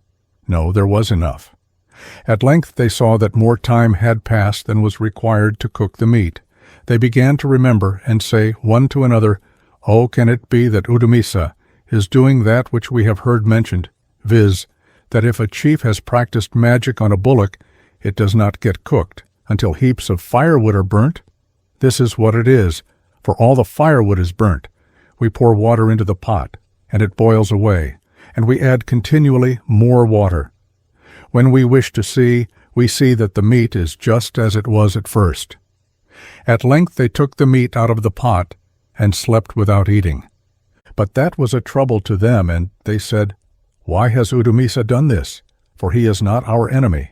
For we know that this is done by one chief to another, that he may see and say, 'If I fight with so-and-so, he will not be conquered, but it is I myself that shall be conquered.'" So they returned and went at once to the chief, and when the chief heard that Udumisa had done this, he summoned him to appear before him. When he came, it was said to him, "Udumisa, we have summoned you on account of this report, to know whether it is true that you gave the men a bullock, and that they boiled it, but it could not be thoroughly cooked." But Udumisa said in reply, "O chiefs, I do not know what to say, for I gave them a bullock. But if they did not kindle a fire to cook it, do you say that it is I who ought to have gone out and fetched firewood for them?" And the chiefs agreed with Udumisa and said, "The meat was not cooked because the men were idle."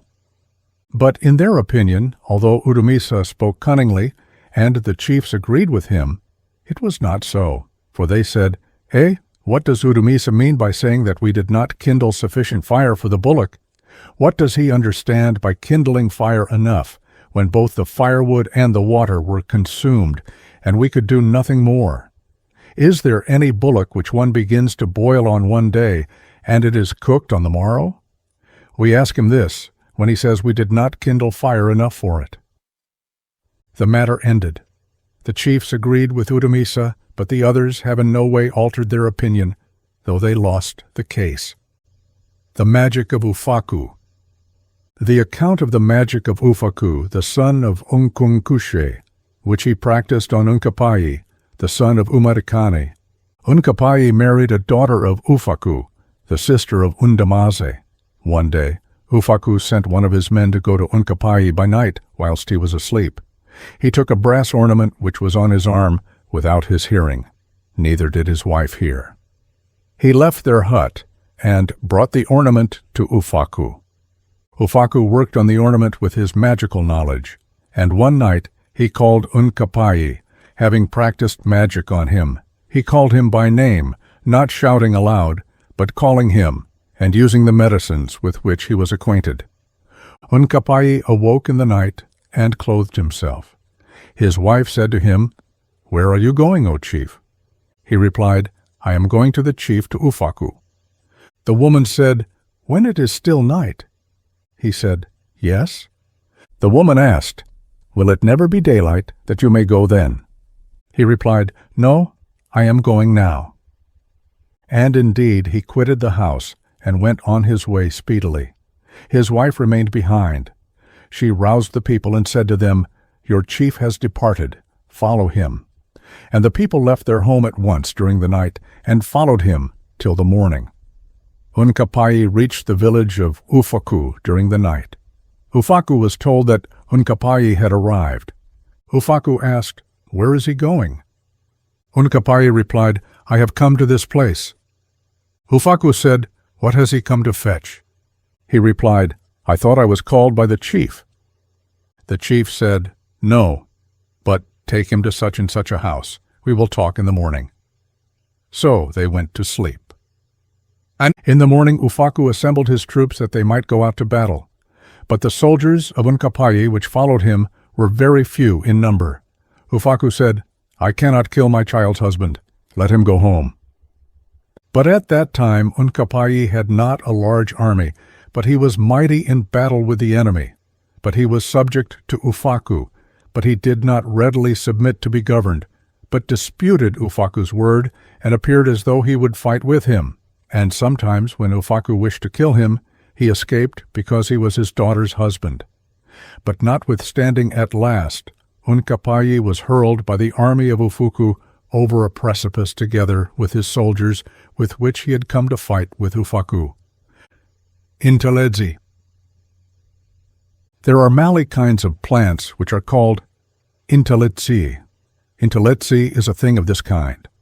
When a man goes to wash, he does not wash with water only, like women. It is women only who wash with water only. When a man goes to wash, he picks several kinds of intelledzi, and when he has come to the river, he looks for a pebble, and sits down, and bruises the intelledzi. When he has bruised them, he pours a little water on them, and squeezes them in both his hands. He raises his hands over his head. And as the water which runs out of the bruised leaves and stalks of the intelledzi descends by both his arms, it escapes at his feet. And he pours some into his mouth, that he may squirt it in the direction of where he has received an injury. 9. If he has no enemy, he does not squirt in this manner. He then rubs his whole body and throws the remains on the grass. He then washes the pebble with which he bruised the intelledzi and the rock on which he bruised it, and hides the pebble, because tomorrow also he may want it. He then washes himself with water. As to the mode in which a man washes himself among black men, he does not begin to wash every part of the body indifferently. He begins with his arms, After that he pours water over his body with both his hands, then throws it over each shoulder until he has washed the whole body, when he dresses and goes out of the water. He washes himself, therefore, with intelletsi, that though he should meet with danger whilst traveling, he may not be quickly injured, but escape constantly from danger, which may arise either from falling or from fighting, and that he might not suddenly fall into danger. Black men trust very much to intelletsi, for at all times when a man is about to wash, he takes intelletsi. But when he has gone to the ford, he does not take intelletsi, but washes with water only, for he quits his hut when it is still dark, and he cannot see intelletsi. Further, he does not wash with intelletsi under such circumstances, because the ford is said to be a bad thing, and although a man has medicines to which he trusts, he cannot go to them to touch them. And if he has great need to touch his medicines, he searches for IZINYANGA among them, and uses them. And then he will untie his medicines, having put them in safety, and then his medicines come to no harm. Such, then, is intelletsi. There are some who are acquainted with powerful intelletsi with which doctors wash themselves.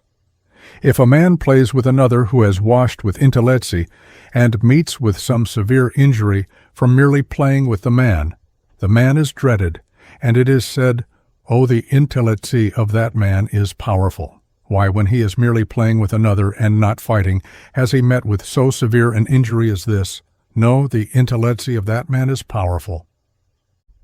Intelletsi for soldiers. When a chief is about to fight with another, he calls his army doctor. He brings intelletsi, which he bruises, places in a pot, pours water on it, and then squeezes it with his hands and mixes it with the water. And he has the tail of a large animal, which is well known, called the genu. Its tail is long. It is placed in the vessel of intelletsi, and the doctor takes the vessel. The army forms a semicircle. No man speaks. There is perfect silence. For indeed, when an army is being led out to war, no one speaks even a little. It is an evil day, for men are going to die, and they eat nothing. The doctor sprinkles the whole army, going round it until he has gone round the whole circle. And when an Annie has had this done to it, no one among them is able to associate with his wife. They abstain excessively, for if a man, when the army is going out, and the men have been treated with intelletsi, associate with his wife, he kills himself, making his own eyes dark. No man sins against the law of intelletsi. If he does, he kills himself. For on the day the army is summoned and assembles at the chief slaughters cattle, and they are then skinned. The first meat they eat is black, being always smeared with umsisi. All eat the meat, each a slice, that they may be brave and not fearful. When the doctor has finished sprinkling the army, the chief comes into the midst of it and talks with it, lauding the AMATONGO of their people. In conclusion, the chief says, "Troops of our people, who did such and such great actions, I shall hear of your doings. There is the sun in the sky. I have this day given the enemy into the hands of such and such a regiment, and I direct such and such a regiment to follow it. I do not know for my part what more I could do. If you do not conquer, you will disgrace yourselves. My father was a brave. There was never known to be a coward amongst us. Let the assegais wound you in front. Let there be no wound in the back. If I see you coming back conquered, I will kill you. You will find no place for you here at home. I too am an enemy, if you are cowards." Then there is no end of leaping and brandishing of weapons. Some devote the villages of their fathers, saying, "For my part, if I do not stab the enemy, I give you the whole village of my family." But if it is a chief who does not wish a boy to devote his father's village whilst his father is living, he says, "No, do not devote the villages of other men." Another says, "You speak the truth, leopard. For my part, I devote my own head, that if I do nothing, you may kill me. That is all. That is what I devote." All say the same. Some do not know what to say and are silent. And when they are devoting themselves to the chief, it is a bad and unpleasant time. The men leap and brandish their weapons and break rods in the face of the chief. To break a rod in the face of the chief is a great oath among black people, and a man means to say by it, "You will take me to task if you do not hear some great thing that I have done." At that time he does not resemble a chief whom they reverence. They are not afraid of him at that time. Some throw dust on him, saying, "This little coward who resembles his mother, where is the enemy which you give us to fight with? We wish to see it with our eyes." He then sends out his army. Under these circumstances no black woman draws near, but they go to a distance. Those who approach are old women who have passed the time of childbearing and have become men. It is they only who go near the army. All the young women go to a distance from it. So the army sets out from home singing its song, for it is as if they could see the enemy at once. So the army sets out, and the sick only remain at home. When the army is in the field, the women take no pains to keep themselves tidy, for it is said, "It is not proper that a woman, when her husband is out with the army, should continue many little habits, even those of adorning herself. And she does not often wash. She continually remembers that her husband is with the enemy. She watches herself in all she does. And if there is anyone who has just been married, and the enemy stabs him at the very first onset, it is said, 'The lap of that woman is unlucky. Why has her husband died before anything was done? Her lap is unlucky.' Such is what is done with intelletsi in sprinkling an army. The doctor says, 'I say that now you will not be stabbed at all. The enemy's assagais will constantly strike on the shields and glance off.' There is a custom which is carried out by the doctor when an army is about to take the field, which is a sign by which it is known whether the army will be conquered or conquer. For when the army is assembled, there are wise men appointed to look earnestly, who stand at a distance from it, endeavoring to discover whether it is a trustworthy army or not. And if they see that it is contemptible in their eyes, they say to the chief, 'No, O chief, the army which is assembled this day we cannot see. It is contemptible. How is it that the army is without awfulness and weight in our sight? No, we do not see an army. It is light. It has not been properly handled. Return and set the army to rights, that it may be awful, that if one look on it, it may not appear a common thing to him, but strike him with awe. This is not an army.' And indeed they again sprinkle it with intelletsi, that it may be awful. And among black men, if a man has just married, it is not like that he should go out with the army, for it is said, 'It is not proper that the husband should leave the bride as soon as she has covered her head,' that is, manifested respect for her husband's people.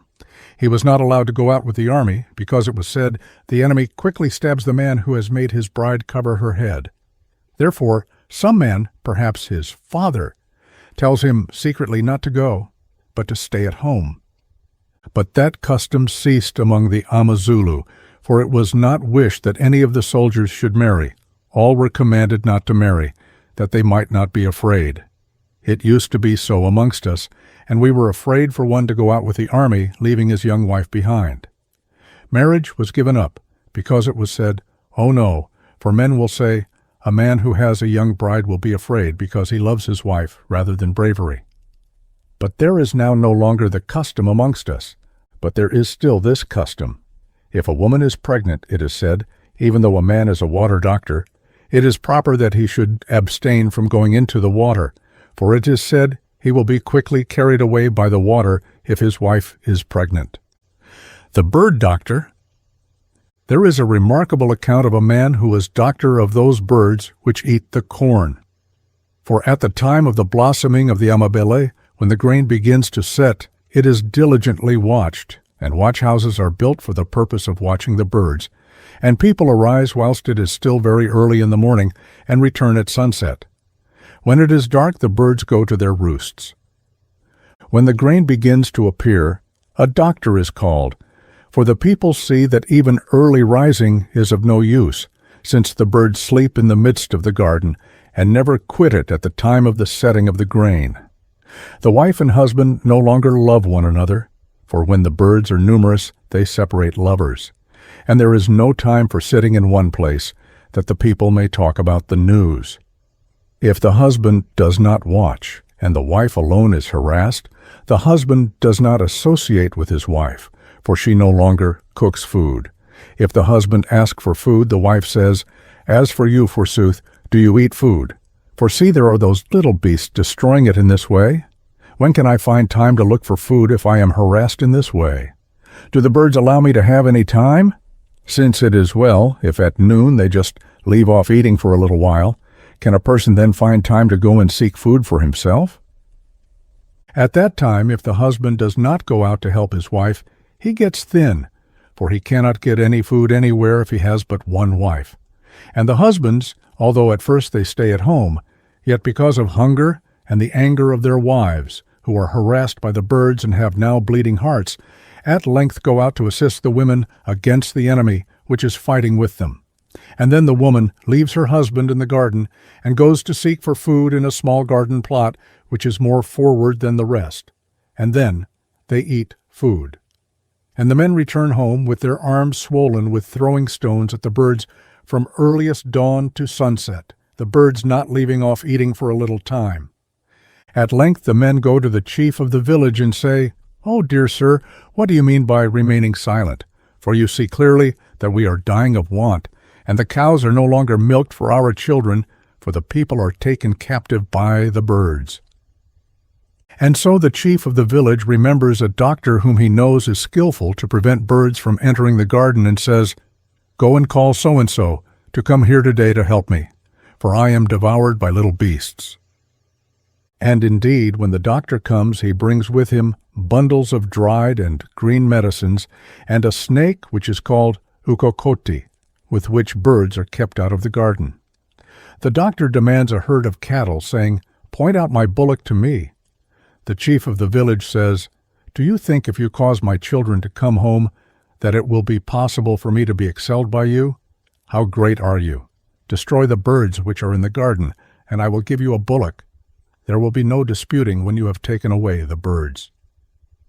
So the doctor gives directions, saying, "Let all the men come together and cut green firewood. Let the women leave the birds today that they may eat, that I may be able to find the chaff of the amabele on the ground. Then I shall be able to treat them well, find a great frog, that I may shut out the birds by means of it." Indeed, on that day the birds eat the amabele excessively. They begin in the morning and leave off at sunset. In the afternoon the doctor tells the people to collect the ears which the birds have left, and the chaff which has recently fallen on the ground, and bring it to him. Everything that has been eaten on that day by the birds.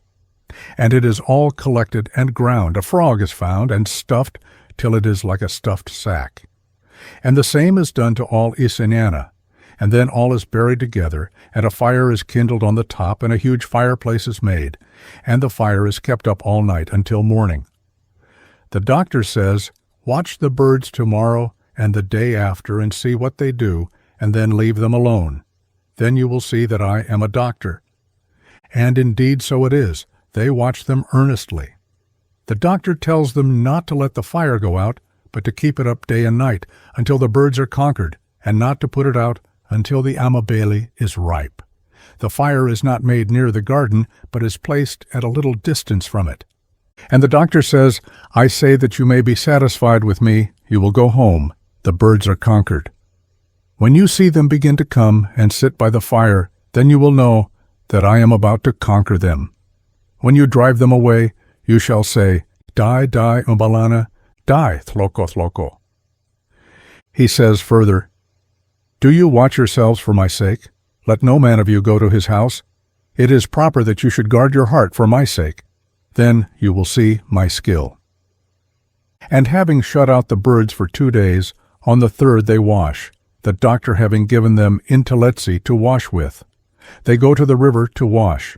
He says to them, "When you have washed and are going up from the river to the garden, sing this song, 'O die moblena, O die thloko thloko.' When you say thus, see on reaching the gardens how much they have eaten." Some begin to say, "Oh, for my part, women, I see the birds doing nothing but sit still. I creep stealthily along to go and see, and I see the birds not eating. They merely open their mouths." and indeed the birds begin to collect in.